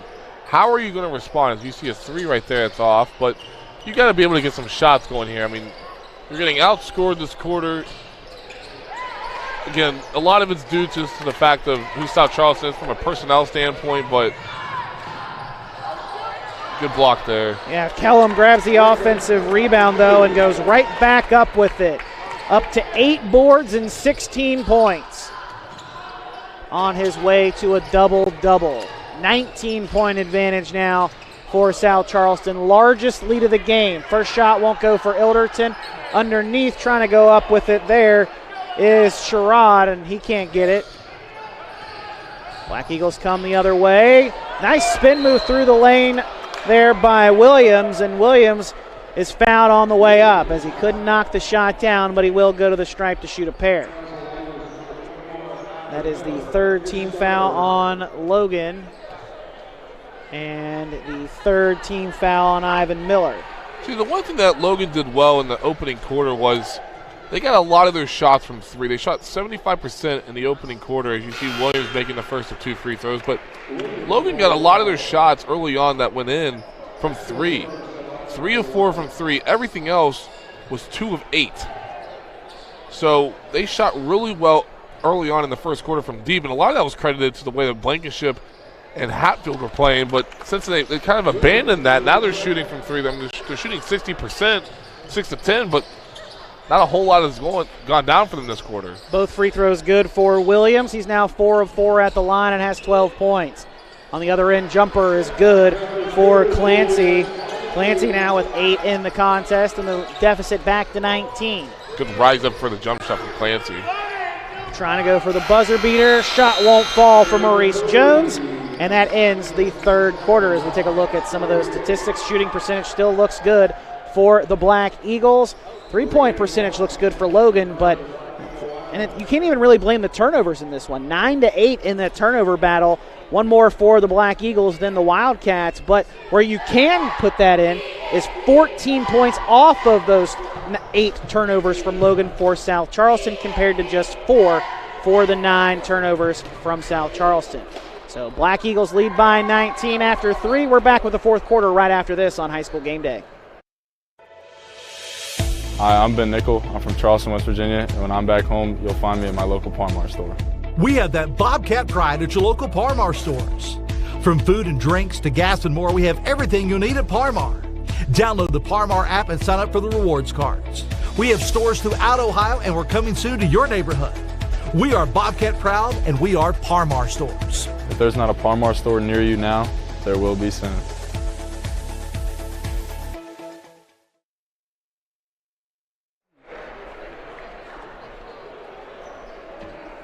Adam Rogers, Taylor Kennedy, happy to have you along with us at West Virginia State University's Doris W. and Walter F. Johnson III Arena. Fourth quarter of action between South Charleston and Logan in the 7th game of the final day of the Par-Mar Store Shootout in the Big House. Happy to have you with us on High School Game Day on the RSN Sports Network, powered by HD Media. Black Eagle basketball to begin the fourth quarter. Saunders with a nice take across the lane and lays it in from the right side. He's up to 8 points in the contest. Black Eagle lead back out to 21. Attacking the basket, and I think getting a shot blocked there was Cole Blankenship. Ball went out of bounds. It will stay with the Wildcats.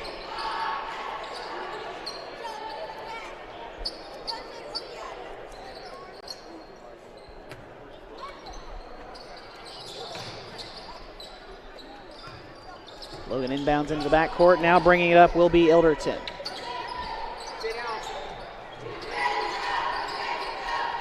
Wildcats need to string together some scores and stops here. There's a good score. Ilderton with the finger roll on the right side. Down to 19. Good way to go north and south there. But again, now got to get a stop. Saunders, feet inside, trying to find Kellum, and it'll be last touched by the Black Eagles. Head the other way, as the Wildcats got to go try to track down the basketball there amongst all those South Charleston cheerleaders. Might be the biggest cheerleading team we've seen show up so far through these 4 days. Yeah, absolutely. Now, granted, they did have a short drive from South Charleston there for across the bridge into Dunbar and down the road to Institute, but still a great showing for the Black Eagles, both on the court and on the side of the court from the cheerleaders. As that'll be Sherrod finishing there. He's got 4 points.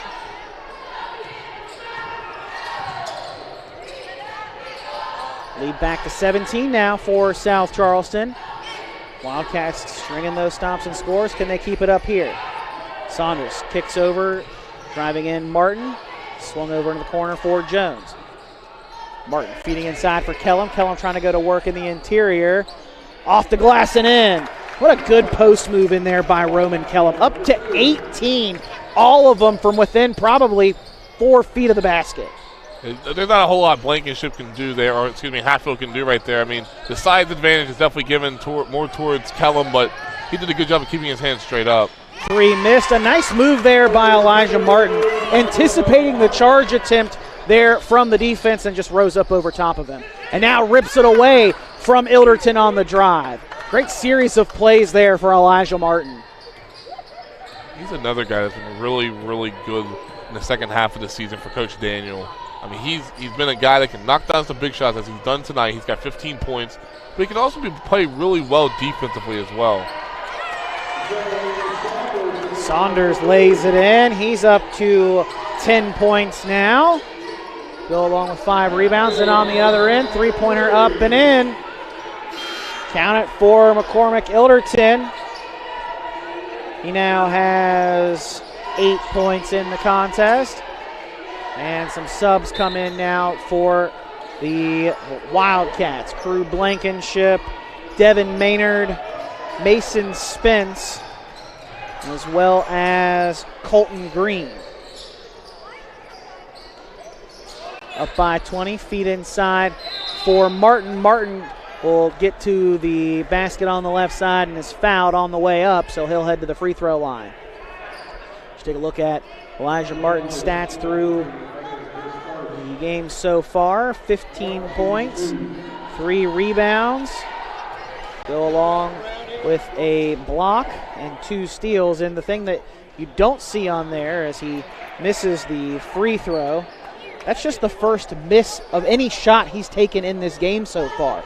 He was 6 of 6 from the field, 2 of 2 from beyond the arc, and 1 of 1 from the free throw line until right then. Second one rattles in and out as well. That's why I didn't say anything until after the free throw. Didn't want to have the old broadcaster's jinx. Turnover by the Wildcats, feed to Saunders. Saunders has it tapped away from him on the way up. It'll be Maynard last touching it. It'll stay with the Black Eagles on that end of the court. What an athletic catch though by Reed there. I mean, he went up as if he was in the end zone catching a touchdown. Kellum gets it at the right elbow. Now kicks back out. 5 minutes to go in the contest. A 20-point South Charleston lead. Reed kicks to Saunders. Saunders, three-pointer up, too strong. Rebound is tipped and then taken away by Dazon Reed. Great hustle by him to come back to the basketball and track that rebound down. Williams, spot up, 3, up and good. Deshaun Williams with his third three-pointer. Up to 15 in the game now. On the other end, three-pointer up and good for Crew Blankenship. They'll get into the scoring column. Lead back to 20, and now South Charleston will bring their bench players in here on the next dead ball. Williams knifes through the lane and lays it in. Williams now up to 17. Quickly on the other end, Maynard can't get a shot to go. Kellum with a rebound, and that is Roman Kellum's 9th rebound. Saunders attacks the cup and left the dunk short. Got blocked by the rim on the way up. Jumper rolls around and out. Kellum with that rebound now has 10. That gives him a double-double of 18 and 10 boards. On the other end, 3 up and airballed that time off the shot from Elijah Martin. And foul here, and that more just to stop the game so the subs can come in, I think, at this point. Checking in for South Charleston, Trevor Scruggs, Maurice Jones, Braxton Burke, Michael Lowe, and Isaiah Scott. Here's the thing, though.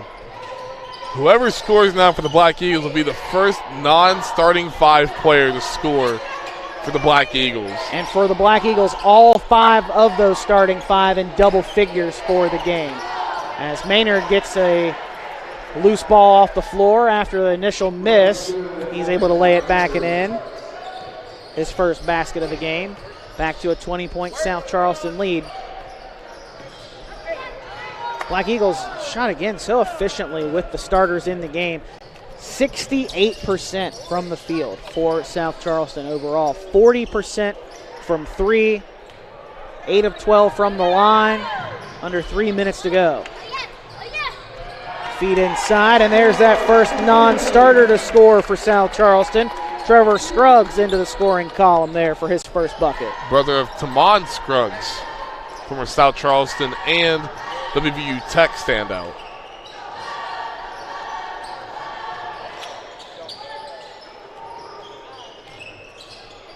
You talk about a dude that could play in high school.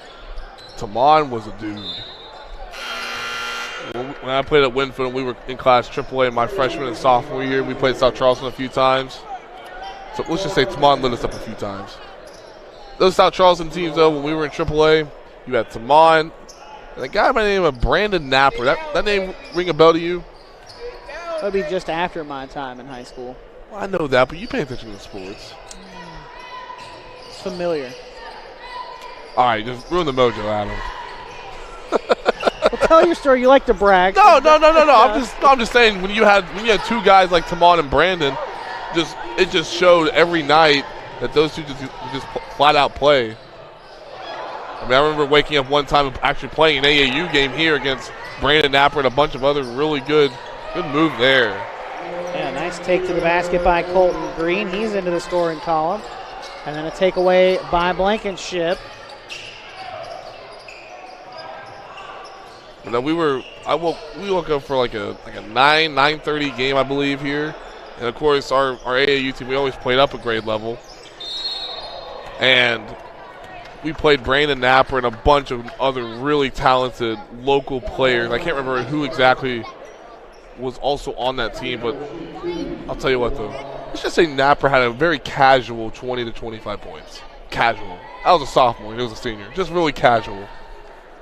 David Maynard at the free throw line here. I mean, my man can flat out play. Him and Tavian Dunmartin from Huntington. Blast from the past. I believe it was the MSAC championship game, if I'm not mistaken, or maybe another game.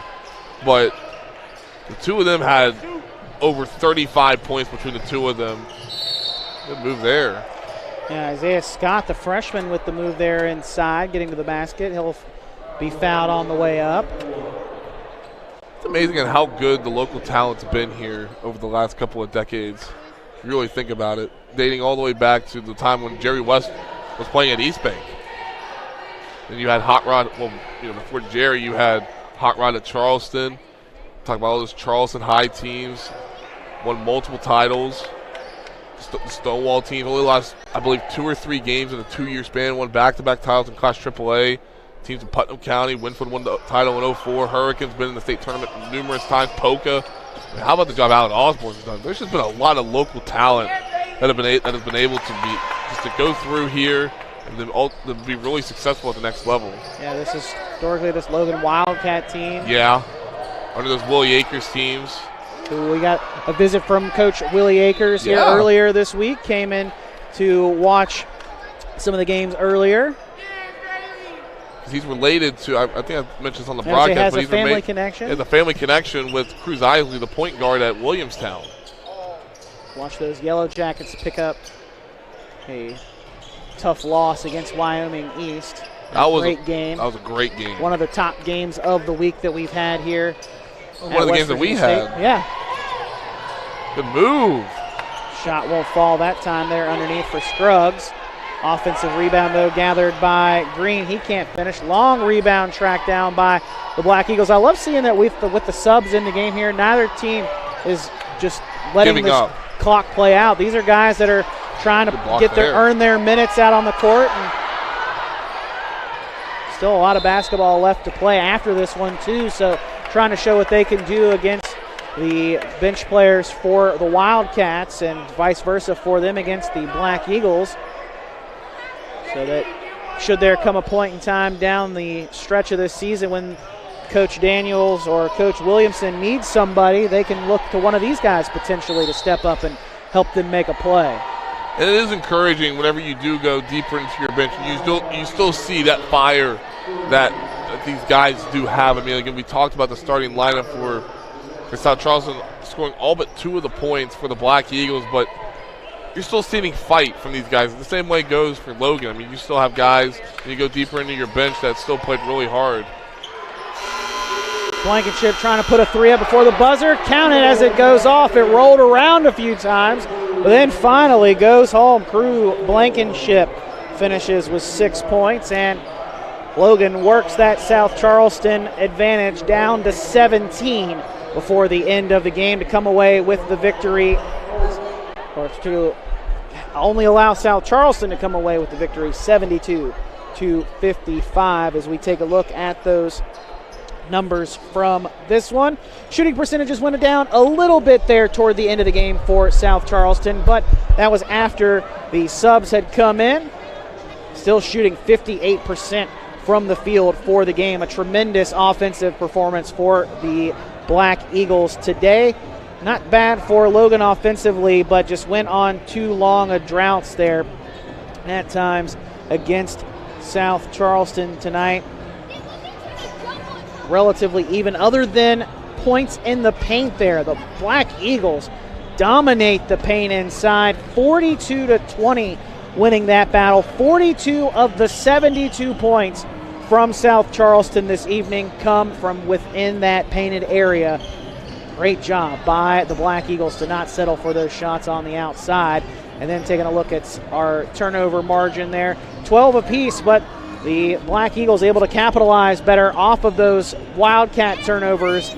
19 points for South Charleston as you take a look at nearly the entire starting five for South Charleston Black there. Roman Kellum has 18 points to lead all scorers tonight. He finishes 9 of 9 from the field, 10 rebounds for him and a double-double, and a pair of busted shoes as well. Had to go change shoes mid-game in this one as well. Then Deshaun Williams, 17 points for him, 5 of 9 from the field, 3 of 6 from 3, 4 of 4 from the free throw line. Also had 4 assists and 2 steals. Then Elijah Martin finishes with 15 points, 3 rebounds, a block, 2 steals on the evening. And finally, for the Black Eagles, Zane Saunders, 10 points for him, 6 rebounds, 2 of those on the offensive glass. He also has an assist. And don't want to leave him out since he's not over there. Dazon Reed, number 2, the other player in that starting 5 for South Charleston, finishes with 10 points, 3 rebounds, 3 steals, 6 assists. Great job by the starters for South Charleston this evening. All 5 of them in double figures for the Black Eagles tonight. And then Julius Clancy, you saw over there in the background of that shot as well. 8 points for him tonight. A little bit struggling from the field. 3 of 12 for him overall. Was 2 of 2 from beyond the arc. But then leading the way in scoring was Matthew Hatfield for the Wildcats. 15 points, 6 of 8 shooting. Also had 2 rebounds in his 26 minutes of work. And then the only other player in double figure scoring, you see him there now on your screen, Cole Blankenship. 12 points on the evening for him. 5 of 9 from the field, 2 of 4 from 3. Also had a steal and 2 assists in 28 minutes of work. So they're your scoring leaders for both sides tonight as the Black Eagles knock off the Wildcats 72-55. South Charleston led by as many as 23 points in this one. And then after making some subs, the Wildcats cut it down to a 17-point victory for South Charleston. We've got just under 20 minutes until the start of our final game here at West Virginia State University this week. Coming up next, it will be Philip Barber, the Colts, taking on the Dots from Poca. A double-A matchup wraps up our day with boys basketball set to be finishing up our week at West Virginia State University. Again, it's the Dots and the Colts coming up after this. We'll see you here in just a little bit on High School Game Day on the RSN Sports Network, powered by HD Media, for more of our Parmar Store Shootout in the Big House. Final game coming up in about 18 minutes. We'll see you then.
Welcome back to West Virginia State University's Doris W. and Walter F. Johnson III Arena.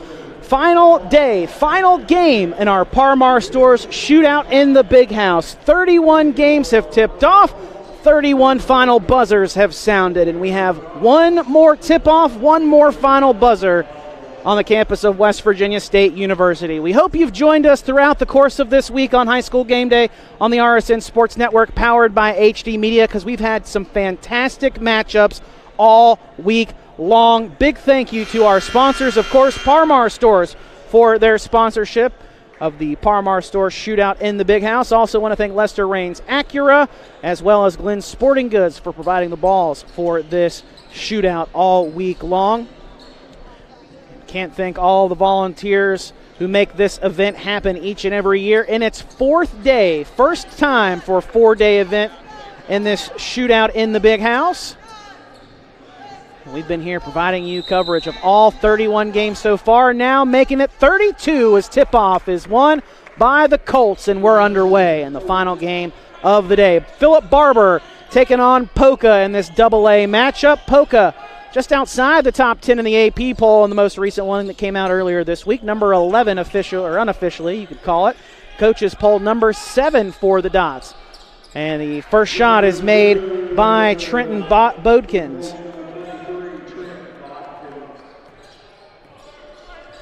Bodkins with the first jumper. And the Colts lead 2-0. On the other end, three-pointer up and no good for Keaton Meeks. And the Colts come the other way in their gray and blue uniforms, matched up against the white of the polka dots with the gray along the sides. Cut off from that baseline drive, but Watson puts up a jumper from the corner. It's too strong. Rebound is tracked down, though, by his teammate, Clinton Oval. Too strong on the jumper there from Bodkins, but rebound then comes out long to the top of the key into the hands of Hunter Toney for the Dots. Polka searching for their first basket in this opening quarter of play. And a traveling violation called on Cole Godish.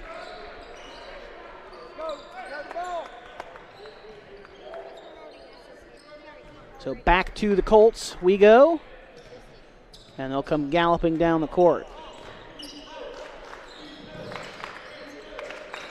Feed to the left side, finds its way into the hands of Bodkins. Watson comes off the screen. Now we'll kick over to Humphreys on the left side. Humphreys driving down the paint, jump stop in the lane, puts a shot up, and it's blocked by the Dots, but back into the hands of Philip Barber. Watson thought about the three, instead will kick back over, and it's swung over to the left side. Bodkins stops at the free throw line, kicks back over to Landon Carpenter, and they'll swing now over to Humphreys. Right of the top of the key, three-pointer no good, miscorralled by the Dots. That'll be Godish with the basketball, swings it to Meeks. Meeks driving through the paint, and a foul called on the way up. 2 shots coming for Keaton Meeks. First personal foul on the Colts. So that'll be on Clinton Oval, his first. And that sends Meeks to the line again, shooting a pair. Meeks 0 for 1 from the field so far. Does have a block. Happened just on that previous possession by Philip Barber. Sub getting ready to check in for the Dots is Nathan Christian, 5'10 sophomore, as the first free throw is up and good for the senior Meeks. And Christian is coming in for the shooter Meeks. He'll knock the second one down, and he'll come off the floor limping a bit. After that foul was called, he did kind of hobble a little bit over toward the garage there behind the basket, where some of the storage is for the athletic teams at West Virginia State University.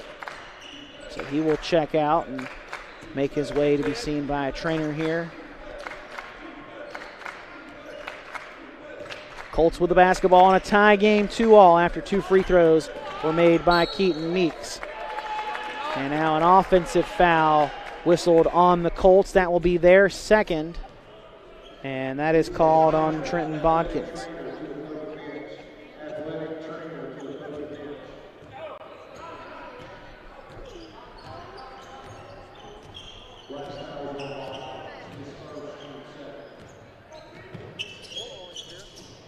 Dots with a chance to take the lead for the first time on this possession here. Pearson Dineka. Feed inside, finds Hunter Tony, and Tony finishes off the right side of the glass. Dots on top by 2, 4-2 advantage early on, almost 3 minutes into the opening quarter. Pass nearly stolen away, and it'll be tipped off the hands of the Colts Auble. We'll send it back to the Dots. Dineka will bring it across the midcourt line for Poca. Working against Watson. Swung into the corner, now dribbled back out into the hands of Dineka on the top of the key. Left corner now into the hands of Mendenhall. Then back to the left wing. Dots working it around, trying to find some penetration. A three-pointer by Godish is left short. Colts corral the miss. Kick out to Watson. Three-pointer up. Too much on that shot. Misgathered at the free throw line by Tony. And the Dots will bring it up now. On the right side, it's Godish. Swung over to Nathan Christian. Down in the corner. He'll kick out to Godish. Godish trying to float a shot up. Piece there by the Colts. And now they'll come the other direction.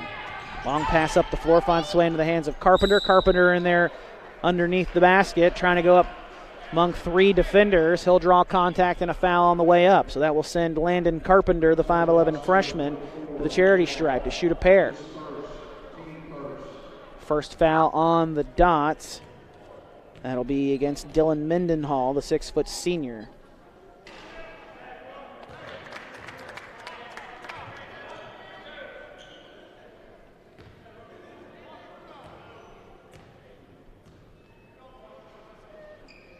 Carpenter at least splits the trip to the line there. Cuts the deficit to 1.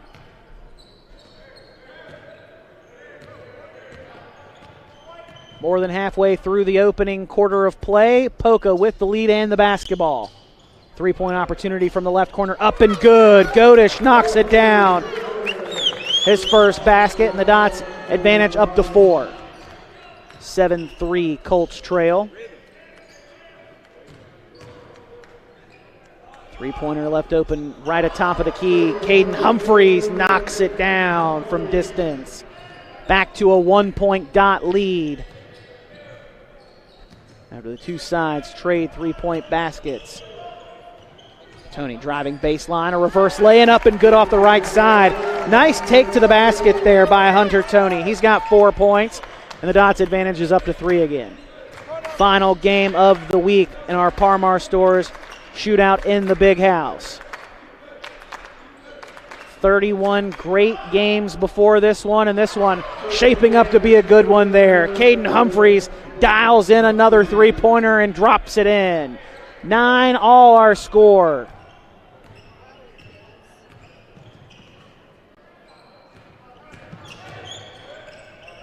Wide open down the lane and laying it up and in for Poca that time. Dylan Mendenhall. He's into the scoring column now with his first basket. Back to a 2-point advantage for the Dots.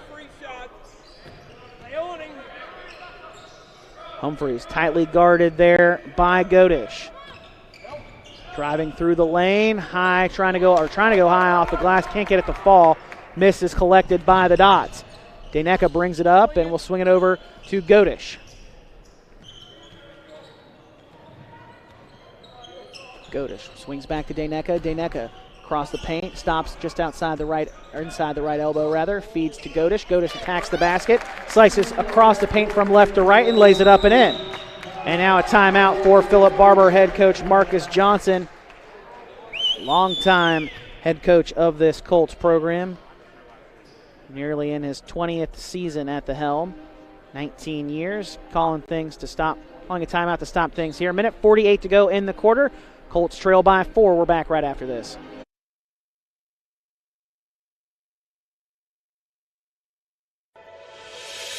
Hi, I'm Ben Nickel. I'm from Charleston, West Virginia, and when I'm back home, you'll find me at my local Parmar store.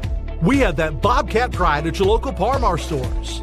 From food and drinks to gas and more, we have everything you'll need at Parmar. Download the Parmar app and sign up for the rewards cards. We have stores throughout Ohio, and we're coming soon to your neighborhood. We are Bobcat proud, and we are Parmar stores. If there's not a Parmar store near you now, there will be soon.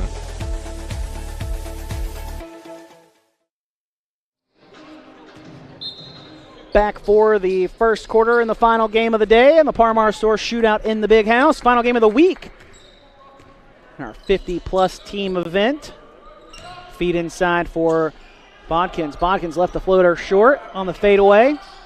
Offensive rebound, though, underneath by Abel. He can't get it to go. Bodkins gets another offensive board and puts it back up and in. He's up to 4 points.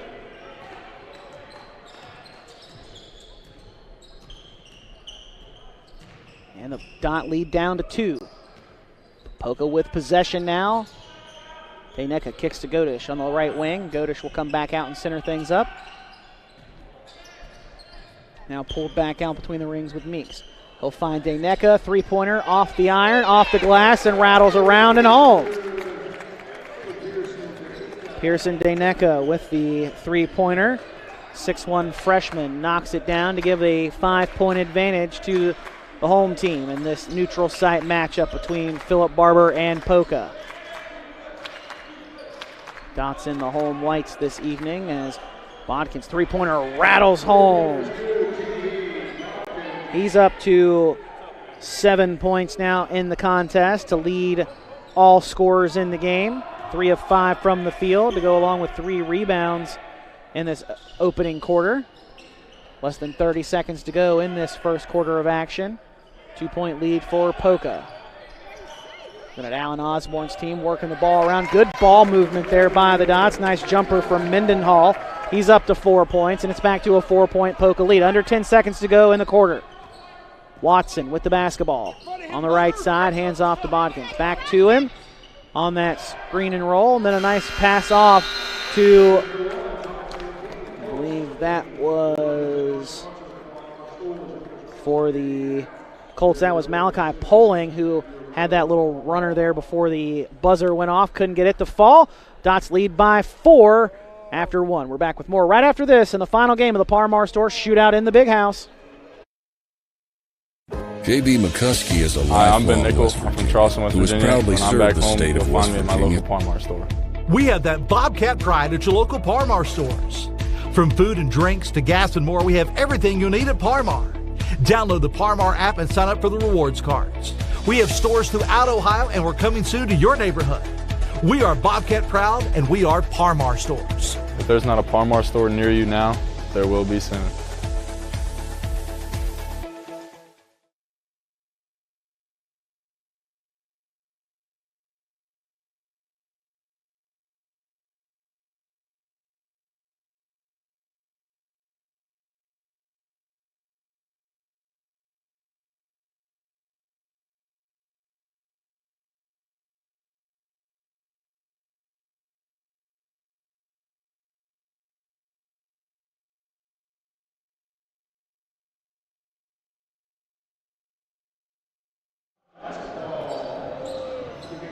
Getting ready to start the second quarter of action in our final game of the day and the week in the Parmar Store Shootout in the Big House, 2024 edition from West Virginia State University's campus inside Doris W. and Walter F. Johnson III Arena. Adam Rogers, happy to have you with us on High School Game Day on the RSN Sports Network, powered by HD Media.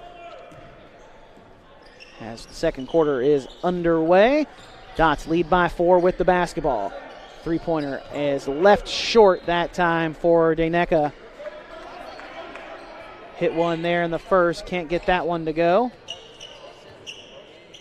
As the Colts will work it across the timeline now, headed the other direction.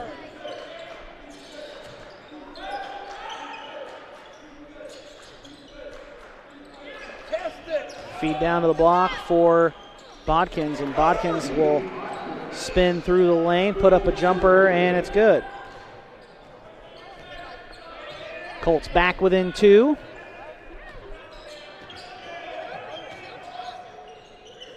Now going to extend some pressure, and pass is stolen away by Watson. Watson with a high pass finds its way finally into the hands of Poling.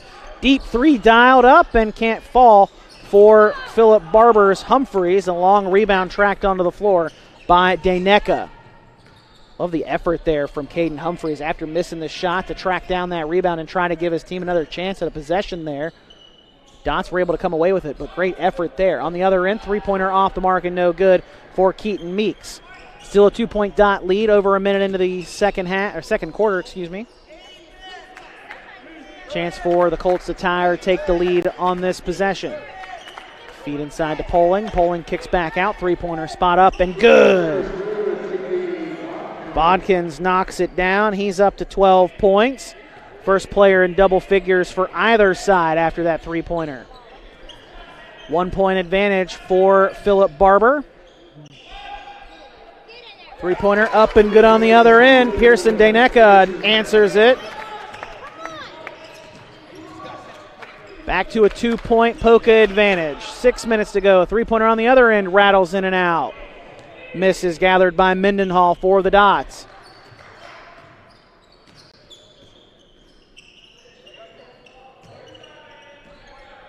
Dots work it around the outside against this 1-3-1 defense from Philip Barber. Three-pointer up and good. Godish knocks it down. He's got 8 points. Those 8 points lead the Dots in this opening half of play. Advantage out to 5 for Polka. Bodkins kicks out to Humphreys. Thought about the three. Will come off of a Bodkins screen. Now top of the key. And he's going to be called for a double dribble. A little too much hesitation on that crossover move back toward the basket. A couple of subs come in for each side. As out goes Dayneka, in comes Nathan Christian. And for the Colts, Oval back in the game. Also checking in is Scola Grant. Christian. Feed inside for Tony.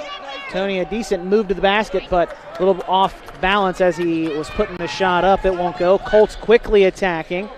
Three-pointer from the right corner. Up off the front of the rim. No good. Tony with a rebound. 3 minutes gone in the second quarter. 5-point Polka lead. Headed the other direction.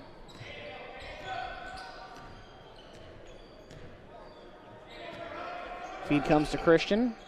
Christian swings back over. Back to Christian again. Feed it inside to the foul line. Finds it into the hands of Mendenhall, and a foul called on the Colts.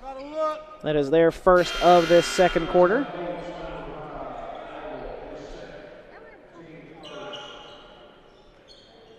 Bodkins checks in, as does Patrick Webster.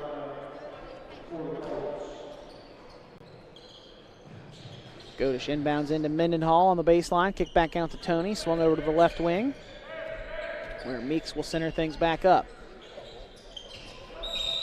Meeks feeds to Godish. Godish buries the jumper, but an offensive foul called on us. The screen from Hunter Tony. His first, team's first of the quarter.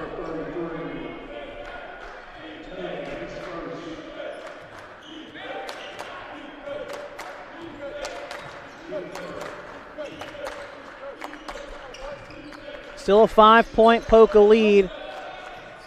Bodkins ends a 6-0 run over the last nearly 2 minutes for the Dots, and that will cut the deficit down to 3 for Philip Barber, and a timeout by Polka head coach Alan Osborne. Gonna try to get his team to refocus. 4:11 to go in this first half. We'll step aside for a quick break and be back with more after this.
in off the glass for his 6th points of the half, and it's a 5-point lead once more for Polka.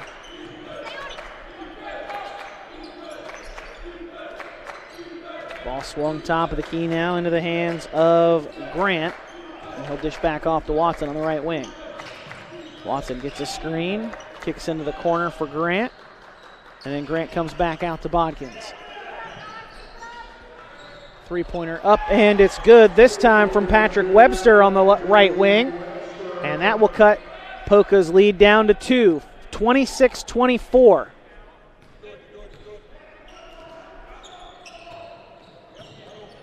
Just over 3 minutes left in the half. Three-pointer on the other end is no good from Mendenhall, and the Dots head back on defense. Lost the ball in the paint, but kicked back out to Watson. Watson working against Meeks.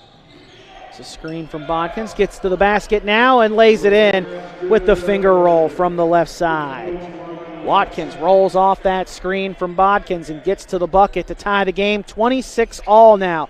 A quick 5-0 run for the Colts over the last 30-plus seconds. Ball tapped away, kicked back out to Meeks, and then swung over to Christian, left side.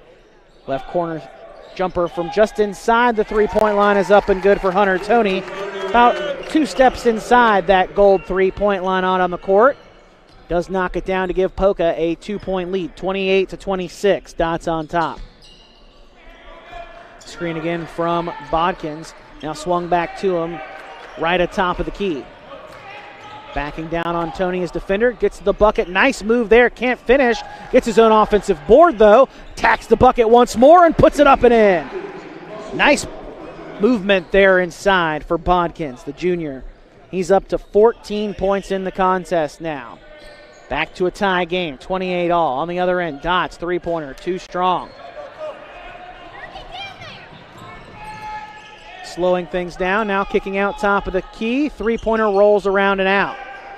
Shot no good there for Watson, and the Dots will grab the miss and come the other way. Toney, jumper from the Mountain East logo on that other side of the floor, buries it. Toney with back-to-back points now, back-to-back buckets rather for the Dots. And that pushes the lead back up to 2. Teams trading baskets essentially here recently, and a quick timeout called by Philip Barber. Minute 7 to go in the first half. Dots lead by 2. We'll step aside for a break now and then be back with the final 67 seconds of this first half right after this on High School Game Day. J.B. McCuskey is a lifelong West Virginian who has proudly served the state of West Virginia for years. He's running for Attorney General to keep fighting for our West Virginian values. Vote J.B. McCuskey for Attorney General on May 14th. Back at West Virginia State University's campus in Institute, West Virginia. 32nd game in the week for us in the 2024 Parmar Stores Shootout in the Big House. If you take a look over at the Philip Barber side of the floor in their huddle, Bodkins 16 points, can't do my own math, 16 points, and it's right there on my screen. 4 rebounds for him as well, 2 of those on the offensive glass, and he also has an assist in 14 minutes of play so far. Did a great job of being efficient with his shot selection as well. He's perfect from beyond the three-point line on the 2 tries he's had, and then he's 7 of 10 overall from the field, so you take those out, and he is 5 of 8 from the floor. Good shot selection there for the 6'5 junior for the Colts. For the Dots, leading the way, 2 players each with 8 points, Toney and Godish. Much more even spread out in the scoring for Polka, as the 2 of them have 8 and then 6 apiece for Daneka and Mendenhall, as well as 2 from Meeks. Miss is gathered by the Dots, and they'll come the other direction with under a minute to go in the half, trying to extend the lead back out. Dots led by as many as 5. About a minute to go in the first. Trying to make it 5 again, and they will. Triple buried for Keaton Meeks. Meeks makes it 33-28 with 30 seconds to go. Screen for Watson, swung over. Humphreys, deep three off the right side of the rim. Too strong on that shot. Miss is gathered by Dayneka, and he'll cross the timeline with under 20 seconds to go. Dots will more than likely hold for the final shot of the half. Unless it's such a wide open look, they can't help but take it. Down to 5, and yeah, they will hold for this final shot. 3 up and rolls around and out from Dayneka. Bodkin's not going to be able to get the shot off in time. Buzzer sounds. We head to the locker rooms at the half. Poca leads by 5, 33-28 over Philip Barber. As we take a look at some of the shooting percentages in the first half, both teams relatively efficient. Dots really efficient, 60% almost from the field.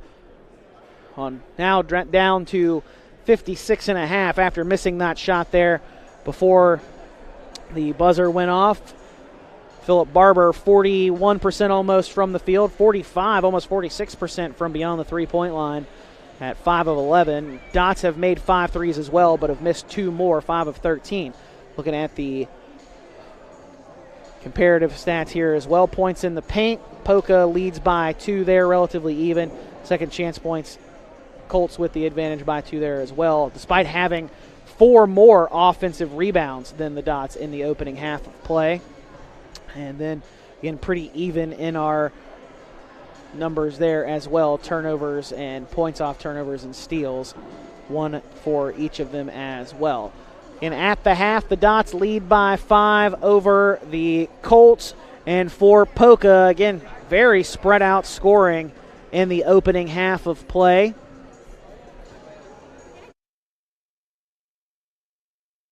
For the Dots, 8 for Godish and Tony, 6 for Mendenhall and Dayneka, and then 5 for Meeks. Leading scorer for the Colts at the half. We've shown you his numbers there multiple times.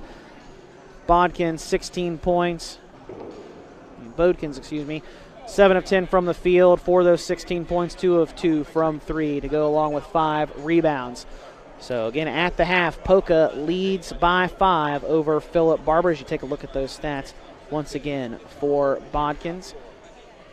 And we are in the final game of our week at West Virginia State University for the 2024 Parmar Store Shootout in the Big House.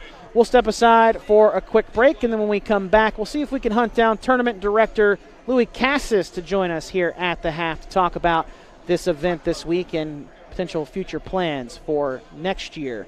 That'll be coming up here in just a little bit at halftime of our broadcast on High School Game Day on the RSN Sports Network, powered by HD Media. We're back right after this. Hi, I'm Ben Nickel. I'm from Charleston, West Virginia, and when I'm back home, you'll find me at my local Parmar store. We have that Bobcat pride at your local Parmar stores. From food and drinks to gas and more, we have everything you'll need at Parmar. Download the Parmar app and sign up for the rewards cards. We have stores throughout Ohio, and we're coming soon to your neighborhood.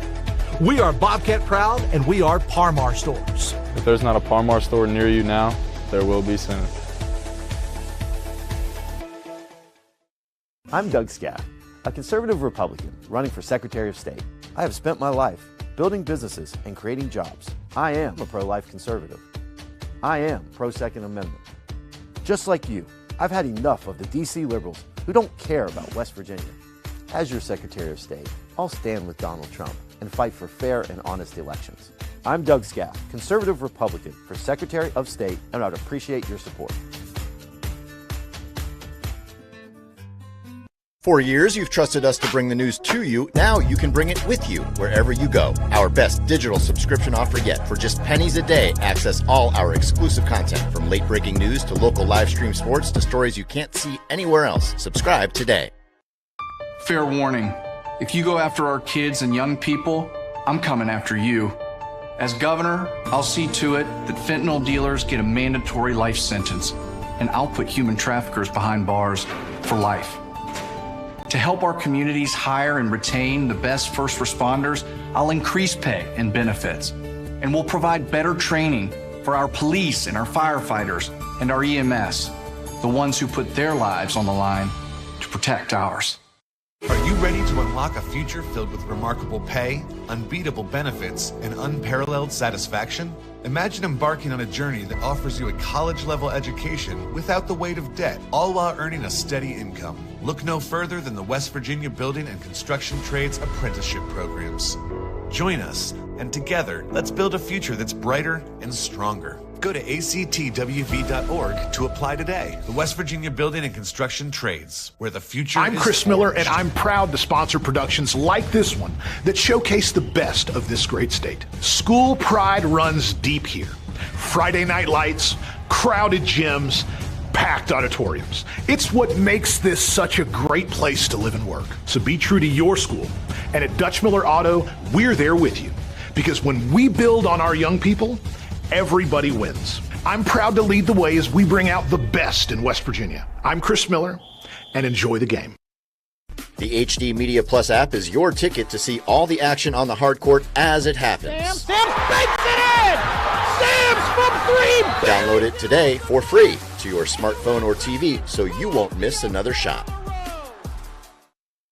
J.B. McCuskey is a lifelong West Virginian who has proudly served the state of West Virginia for years. He's running for Attorney General to keep fighting for our West Virginian values.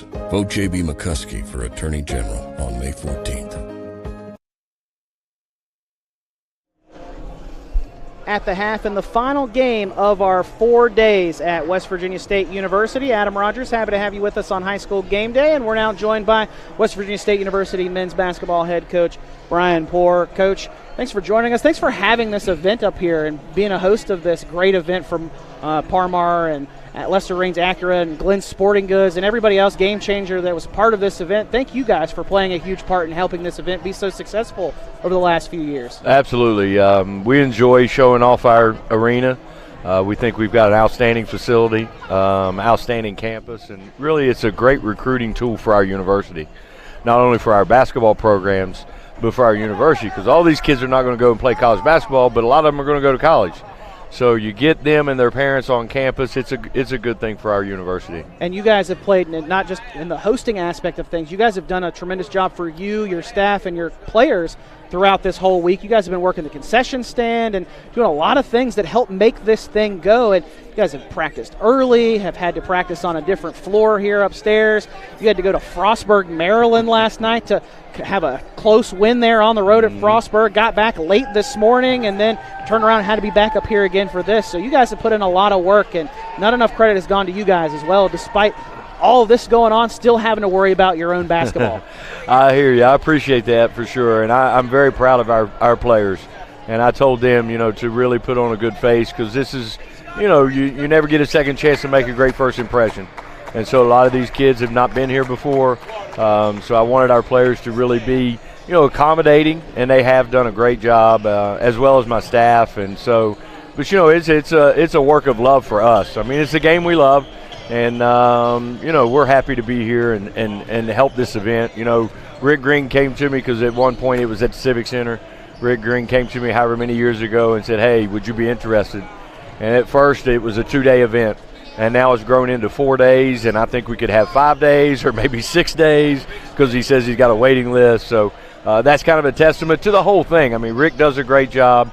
Parmar supporting it, our university and our program, so it's a team effort. Yeah, we'll have tournament director Louis Cassis join us here once we're finished talking with you, but it really is such a total team effort. Brian Shepard, your sports information director here at West Virginia State, with all the stats that he does and the music and just the whole environment is so great up here. You guys do a great job, not only with this event, but here coming up, you guys have the Kanawha County Middle School girls and boys basketball championships here as well. You guys do a great job with this facility and opening it up to the community like this. Yeah, that's one of the things that our athletic director, Nate Burton, is really big on. He wants the community to come to our campus and, use our facilities. And he also held, a playoff football game, I think, down there last year. Herbert Hoover played.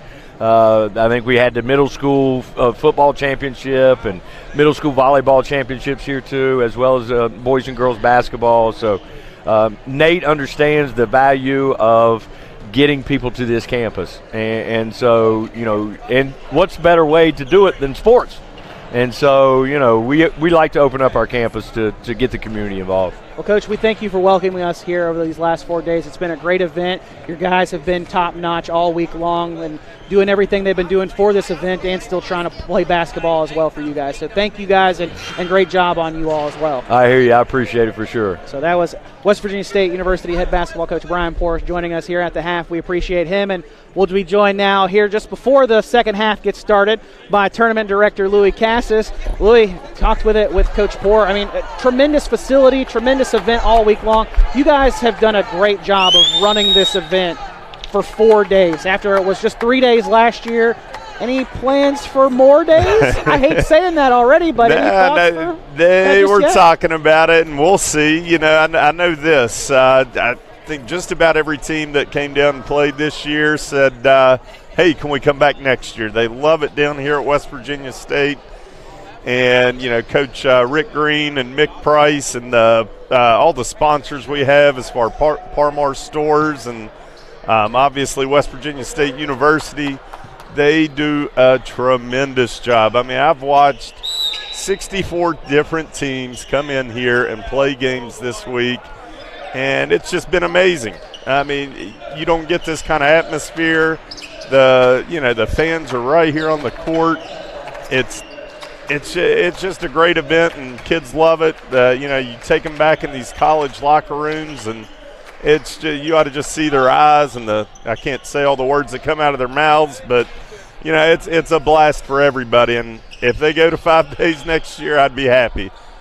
We've gotten started underway in the second half. Adam Rogers joined by tournament director Louis Cassis, and you guys have done a great job of keeping things on time with this event. So that's a big worry with a lot of people with an event like this, things getting behind. But you guys budgeted plenty of time for overtime, for tighter games in the stretch, and we've had a little bit of everything here this week, and everything has flowed so well from the top down. Everything just has worked so great. I saw you sprinting over there. We mentioned it earlier in the game before this one. Roman Kellum blew out his shoe, had to go back there and let him into the locker room. You've been on top of everything. Well, I think I blew out a hamstring you make sure on the way. They can get in those locker rooms, and they've got balls ready to go when the halftime hits, and they can start warming up for the next game. You guys run a top-notch event up here. Yeah, that was a new addition this year. You know, Glenn Sporting Goods, they brought in, they donated a rack for both the boys and the girls with basketballs on them with the Parmar logo and the Glenn Sporting Goods logo. Yeah, again, another local company supporting this event, and this is awesome, man. I've sat here for 4 days. My body's killing me. My brain's not working right, but I've got to watch 64 teams, 32 games, and we do stay on time. You know, there's a lot of experience in the guys putting this together, and it's common sense. You know, you build in a little break here and there, and having the teams warm up at halftime before.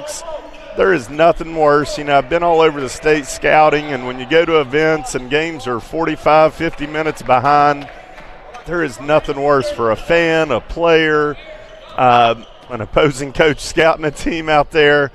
Yeah, it throws everything off. So, and luckily, we've had really good games this year. We've had a ton of we had 3 or 4 buzzer beaters, teams winning at the buzzer. We had a couple of overtime games. And, it's worked out really well this year. And the weather's been great, so no travel issues. Yeah, I'm just happy I get to be a part of it. I mean, you look at what you guys have done. You talk about putting in work. HD Media, Dan Shreve, Ethan back there. Adam, you've been here. All but one game, I think I've been. I left early yesterday. I left early yesterday for the last game. I mean, the amount of work, and I know everybody's going to go home, go finish out the week tomorrow, and then sometime this weekend, everybody's going to need a little rest time. But it has been a stellar weekend. The big thing is the reaction from the kids, like you said, when they walk into the locker room. Man. I mean, because not all of these teams obviously can make it to Charleston for the state tournament. So you're giving them kind of a state tournament feel with these games, with good matchups, with great hospitality from everybody. It's kind of giving them that state tournament feel before they even make that run there if they get a chance to make it to Charleston. It definitely does. And, you get to tell there's a few teams I'll see in a few weeks over in Charleston. But, yeah, it really is. It's very similar. It's 4 days, just like the state tournament. And, you know, the guys that get here, and I think a lot of teams that play here, they use this experience to go to try to get to the Civic Center. I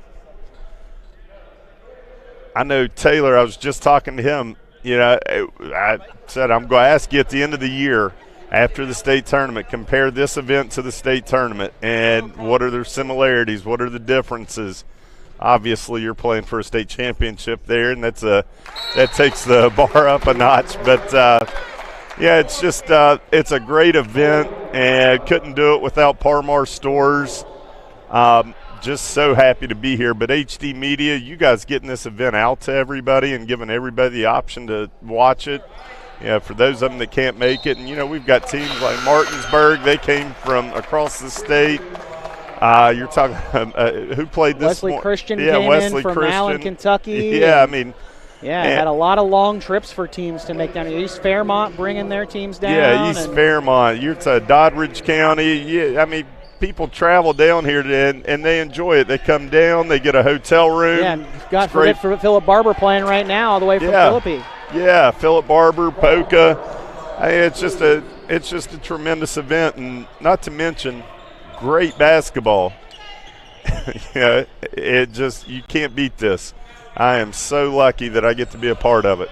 Well, hey, we thank you for letting us be a part of it here at HD Media and RSN Sports on our High School Game Day platform of bringing all these games to us, because if you guys didn't allow us to be here, we couldn't bring all these games. And if you didn't put on such a top-notch event, people wouldn't track these games down every year when this time of the year comes up, because I had this on my calendar for 2 months, ready and waiting for it. Yeah, we're talking about next year. And well, really, it was on my calendar since last year, but then I had official things set 2 months out from this. I know this. You know, my daughter's birthday is next week, and I heard a rumor that everything gets backed up a week next year, and I already told Coach, I was like, listen, you stay away from the 16th. We are not. I can't be here that day. I will not be here that day, but that's about all that's going to keep me from being here. It is. It's just such a great event. There's so much work that goes on throughout the year to get this thing organized, get everybody on the same page. And credit to the coaches and that bring their teams down here. You know, they roll in. They've got their shirt sizes ready. You know, Parmar Stores gets each of these kids a shirt, and they love it. You know, I watched half these teams rolled in with their shirts from last year. Nathan Christian hits a three to push the Polka lead back up to 7 points at 39-32. Great matchup in this game between the Dots and the Colts. Well, Louis, we don't want to keep you too much longer here unless you want to stick around with me. But I got a I'll let few you get more back things. to your work as tournament director of this wonderful event put on by Parmar Stores, Lester Raines, Acura, Glenn Sporting Goods, Game Changer, and so many other people that help make this event. As Godish hits the three, and the Dots push the lead out to 10. Timeout taken, 30-second timeout. We'll keep you right here, though. But, Louis, thank you for joining us, and thanks again for doing such a great job with this event and helping keep everything as smooth as it can be for everybody involved. Coaches, players, us, media-wise. Top-notch event. Can't wait to come back next year already. It takes everybody, and we appreciate all the help we've gotten this week. And, you know, we'll tell you this. You know, this game, I'm seeing the 10-point spread now, and all I can think about last year, the last game of the thing, I think it was the Huntington girls versus Parkersburg South girls, and it went double overtime. I don't think my body can handle that this year. I remember that vividly. We want a good game to finish out this week's-long event, though, and we've got 10-point game now. Louis, again, thanks for joining us, Adam. and we'll let you get back to your work as tournament director, closing things up. Appreciate it. Just over 2 minutes to go in the third quarter. Colts over on the right side of the floor. Deep three-pointer lined up and off the mark. Rebound tracked down by the Colts, and it comes back out to Caden Humphreys. Swung over to Bodkins. Bodkins three, too strong. Misgathered by Nathan Christian, and he'll bring it up the court now for the Dots. Under 2 to play, third quarter. Three-pointer up and good. Nathan Christian, another three-pointer for the Dots. Polka this half shooting 3 of 4 from downtown.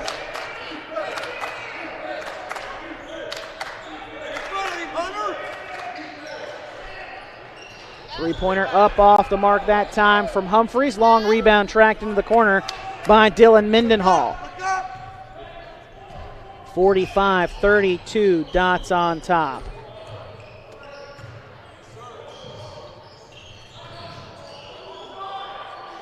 Mendenhall thought about the three, and now they'll reverse over.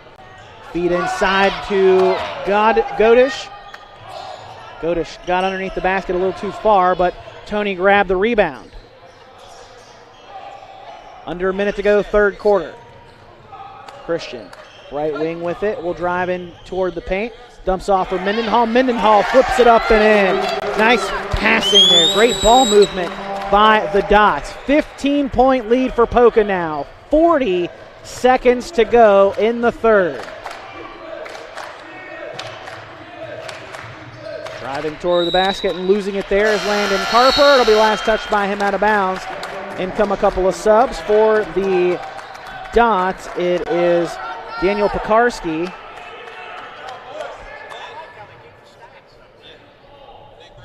For the Colts, it is Scola Grant as well as Malachi Poling. Dots able to break the pressure from Philip Barber. Now will hold, trying to get the final shot of the quarter off. Handoff goes to Christian, who's hit 2 threes this quarter. Godish with 10 seconds, hands off to Christian. Christian, top of the key. Screen set for Godish. Christian kicks into the corner, finds Pekarski. Three-pointer off the mark. 1 second off the rebound, and the Colts unable to get a shot off before the quarter expires. We head to the fourth. Polka leads 47-32. We'll step aside for a break and then bring you back for the final quarter and the final game of the final day of the Parmar Stores Shootout in the Big House. We're back with more right after this on High School Game Day. Hi, I'm Ben Nickel. I'm from Charleston, West Virginia, and when I'm back home, you'll find me at my local Parmar store. We have that Bobcat pride at your local Parmar stores. From food and drinks to gas and more, we have everything you need at Parmar. Download the Parmar app and sign up for the rewards cards. We have stores throughout Ohio, and we're coming soon to your neighborhood. We are Bobcat proud, and we are Parmar stores. If there's not a Parmar store near you now, there will be soon. I'm Doug Scaff, a conservative Republican running for Secretary of State. I have spent my life building businesses and creating jobs. I am a pro-life conservative. I am pro-Second Amendment. Just like you, I've had enough of the D.C. liberals who don't care about West Virginia. As your Secretary of State, I'll stand with Donald Trump and fight for fair and honest elections. I'm Doug Scaff, conservative Republican for Secretary of State, and I'd appreciate your support.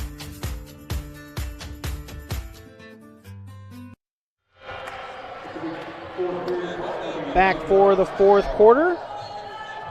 We get ready for this final quarter of play at West Virginia State University. The Parmar Store Shootout in the Big House. Philip Barber and Polka, final matchup of our week. Great games all week long, great matchups, great preparation for these teams as they try to get on a run down the stretch towards sectionals, hopefully regionals, and then state tournament play. Godish, three-pointer up, rattles around and out into the hands of Grant. Quickly up the floor go the Colts. Still time to come back in this. Foul called on the floor. That'll be on Hunter Tony. That is Tony's second personal foul, team's first of the quarter. And a sub coming in now for Philip Barber. Poling will go out and will come Watson. And Watson will come in to take the inbound for the Colts. Into the right corner, swung out to the wing, just inside the three-point line. Jumper is up and good for Bodkins. He's up to 18 points now for the Colts. leading scorer in the game for either side with 18.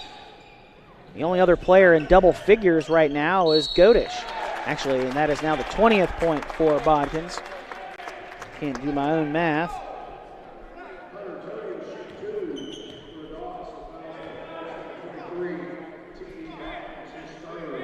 Sends Tony to the free throw line. Chance to get into double figures here after the personal foul on Bodkins, which is his third. It's the first team foul on the Colts in the quarter. Second free throw up is no good for Tony. Makes the first, misses the second. Lead back up to 14. Feed in. Bodkins, nice take to the basket. Can't finish, a little too strong off the glass with the right hand. Miscorralled by Godish. His third board of the game. Just over a minute into the final quarter of play. Dots shooting nearly 52% from the field, including 40% from beyond the arc. 8 of 20 from downtown. Dots just moving the ball around, looking for an avenue to attack against this tight man-to-man from Philip Barber. Feed to Godish. Godish jumper up and good from just outside the left elbow. Godish up to double figures with 11 now. The only player for the Dots in double figure scoring. Jump ball called as the ball gets stuck between the backboard and the rim.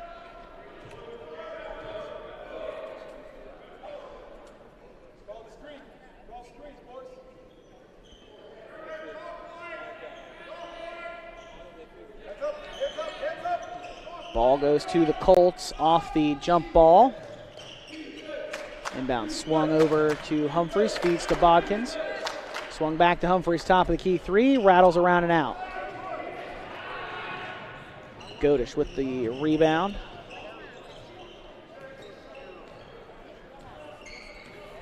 Godish setting the offense up. Christian will take it on the left side, goes into the left corner. Dayneka with a beautiful feed to Tony. Tony can't finish, trying to go on the reverse. Gets blocked another time underneath and then goes back up and in on the left side. He's into double figures now with 11. He joins Godish, who has 13 for the Dots. And now a steal by Polka, quickly up the floor is Pekarski. He can't finish. Long rebound comes back out, and then Pekarski going to be called for a foul.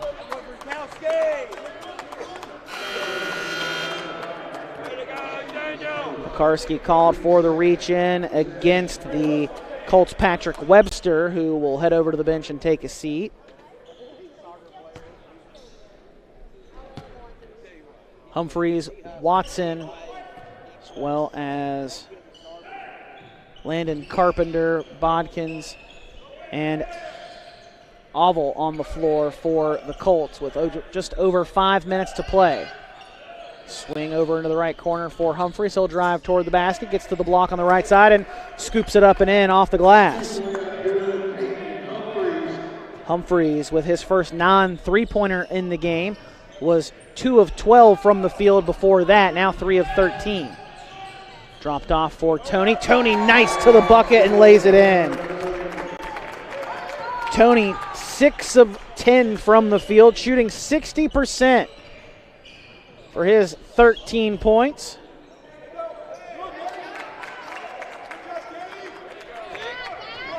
On the other end, Polka comes back with it now. Drop off for Pekarski, swung back out.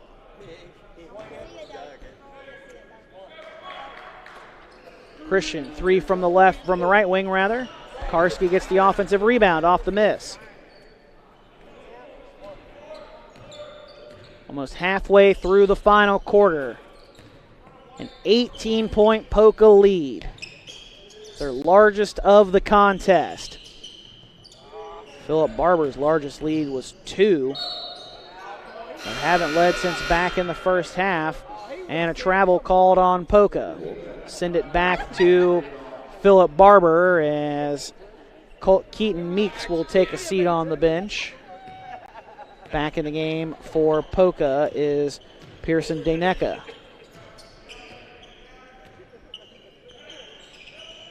Nice give and go there by the Colts, but unable to finish at the rim as Watson. Rebound comes into the hands of Pekarski.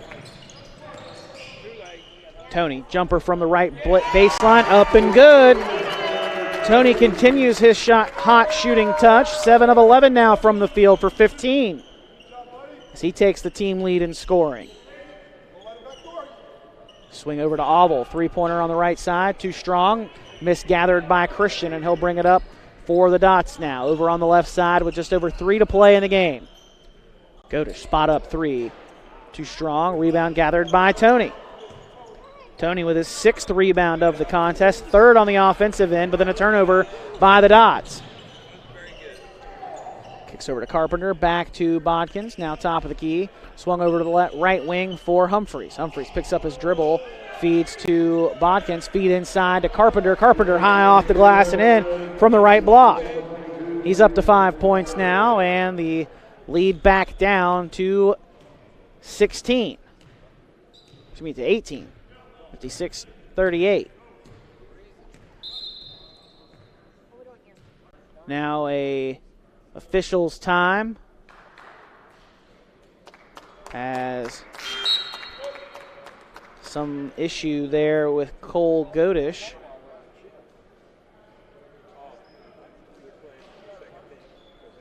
Oh, well, correction. They're going to call the officials time, I think, just so they can make substitutions for Philip Barber.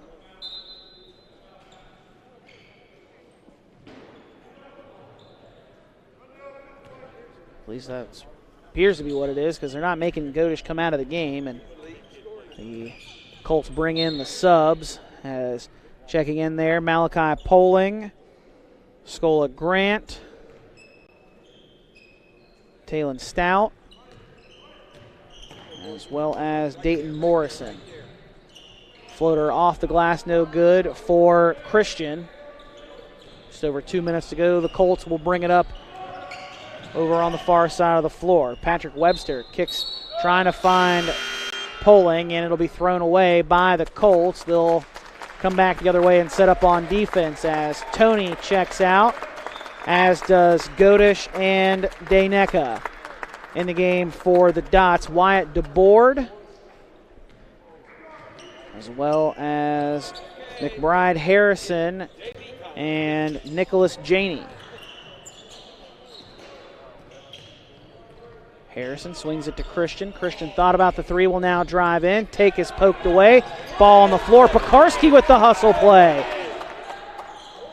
Swung back to Christian, and the Dots able to maintain possession after a great play there by Pekarski. Three-pointer off the glass from Webster. Just kisses the backboard and nothing else before it falls to the Colts. Kick back out onto the wing. Now top of the key. 3 is up and left short that time by Janey. Dots come the other direction with 75 seconds to go in the contest. Ball on the floor, and it'll be a turnover for Polka, headed the other direction. Just the 6th turnover of the game, though, for the Dots. In terms of giveaways for both sides, it's been relatively clean. Just the 15th total in the game. 9 for Philip Barber, 6 for Polka. With 1 minute to go in the contest, Pekarski gets the miss off the three-pointer. And the Dots will bring it across with an 18-point lead still. Pulling everybody off the bench for both sides. Christian attacks, pushes up a shot, can't get it to go. Sitting on the ground, almost got the rebound, but it's grabbed by Dayton Morrison. 30 seconds. Poling kicks over. Three-pointer is going to be short, and it'll be grabbed by Wyatt DeBoard. DeBoard will bring it up and will cross the timeline with 20 seconds to go in the contest. And the Dots going to try to dribble this one out. Going to pull it all the way back out midcourt. And they're just going to dribble off the final 10 seconds of this contest. Polka with a big win over Philip Barber, 56-38 in the final game of the day in the Par-Mar Stores Shootout in the Big House. Final game of our week here at West Virginia State University. So we take a look at the shooting percentages in the contest. There at the end, the Dots do take the advantage on the glass, 29-28, and shoot much more efficiently from the field, 7% from the field for the Dots, almost 35% from three. They made 22 of their 47 shot attempts. The Colts only able to knock down 33% of their field goals, including 5 of 22 from beyond the arc. Let's look at some more comparative stats there. Points in the paint, +6 advantage for the Dots, +5 in the fast break, as the Colts are unable to get out on the fast break at all tonight. Scoreless in that category, and pretty even in the other two spots there, just +1 for Philip Barber in terms of offensive rebounds in the contest. Godish finishes with 13 points for the Dots, second on the team in scoring. 5 of 10 from the field, 3 of 7 from the three-point line. Had 4 rebounds and 2 assists to go along with 2 steals. And then you look at the leading scorer for the Colts there. Bodkins with 20 points, the game-high scorer. 9 of 15 from the field, 2 of 3 from the three-point line. Also has 6 rebounds as well as 3 assists. And also has 29 minutes of play. Leading scorer for the Dots, Hunter Toney, finishes with 15 points. All of them, save for 1, come from inside the three-point line. A lot of them from right around the basket. 7 of 11 from the field. Didn't take a single 3 for his 15 points. He was 1 of 2 at the line. 6 boards, 3 of those on the offensive end, 3 of them on the defensive side. It's been a great week here at West Virginia State University. A lot of people to thank for our broadcast. First, obviously, I want to thank you, the viewers, for tuning in for hopefully all 32 games, or for however many you could tune into throughout the week in our 2024 Shootout in the Big House. I want to, of course, thank Brian Waugh and Par-Mar Stores. Brian Waugh, the president of Par-Mar Stores, for their sponsorship of the event and for our broadcast. And obviously, he and his staff help make this event possible throughout the week, as well as Lester Raines Acura, Glenn Sporting Goods for providing our game balls. One of those you see there on your screen now. Game Changer, as well as Brian Shepard and the West Virginia Sports Information crew, doing a fantastic job providing us with stats and creating a great environment at the gym throughout the week at West Virginia State University. Also want to make certain to thank all of the volunteers with WVSU and with the men's basketball program. Brian Poore, head coach of that men's basketball team, joined us at halftime of this contest to talk about all the great work that they did. Again, having to practice early, practicing their upstairs gym, which is a little different from them on a regular basis. Then having to go all the way to Frostburg, Maryland, and get back here at just after 1 o'clock in the morning this morning. Then had to be back here bright and early to get things going for the final day of our Par-Mar Stores Shootout in the Big House. Eventually, the Mountain East Conference is going to give West Virginia State University a much kinder road trip one of these days for this event. Eventually, they won't have to travel so far, I'm sure. Because I remember last year they had to travel quite a ways, if I remember, for that game as well. I don't remember exactly who they played last year during this event, but I remember it was a similar situation where they had to drive quite a ways and then come back and be here bright and early for the final game of the day. That game, final day, was on Wednesday, though, so that was a Tuesday game for them where they had to travel and come back. Also, big kudos to them as well for getting a win on the road last night, despite all of this schedule adjustment for them. A 91-86 win at Frostburg State. That was a 3-hour-plus trip to come back from Maryland last night and get here, if I did my math right. Also want to be certain to, of course, thank Rick Green and Mick Price, GW boys and Ravenswood boys head basketball coaches, respectively. They help organize this event every year. Louis Cassis, our tournament director. All of them do a bang-up job of all this. And I haven't mentioned it yet today. We mentioned Brian Shepard earlier.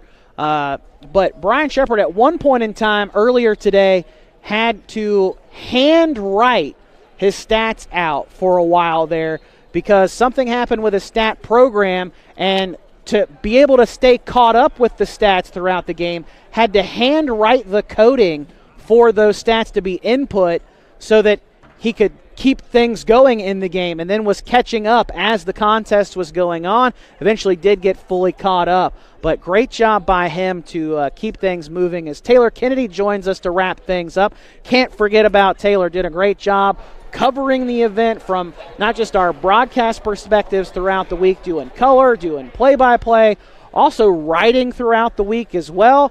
Taylor, you and the rest of the guys on the HD Media writing staff doing a great job covering this event throughout the 4 days as well. Well, first off, thank you for that. Second of all, I finally found my keys after 6 hours.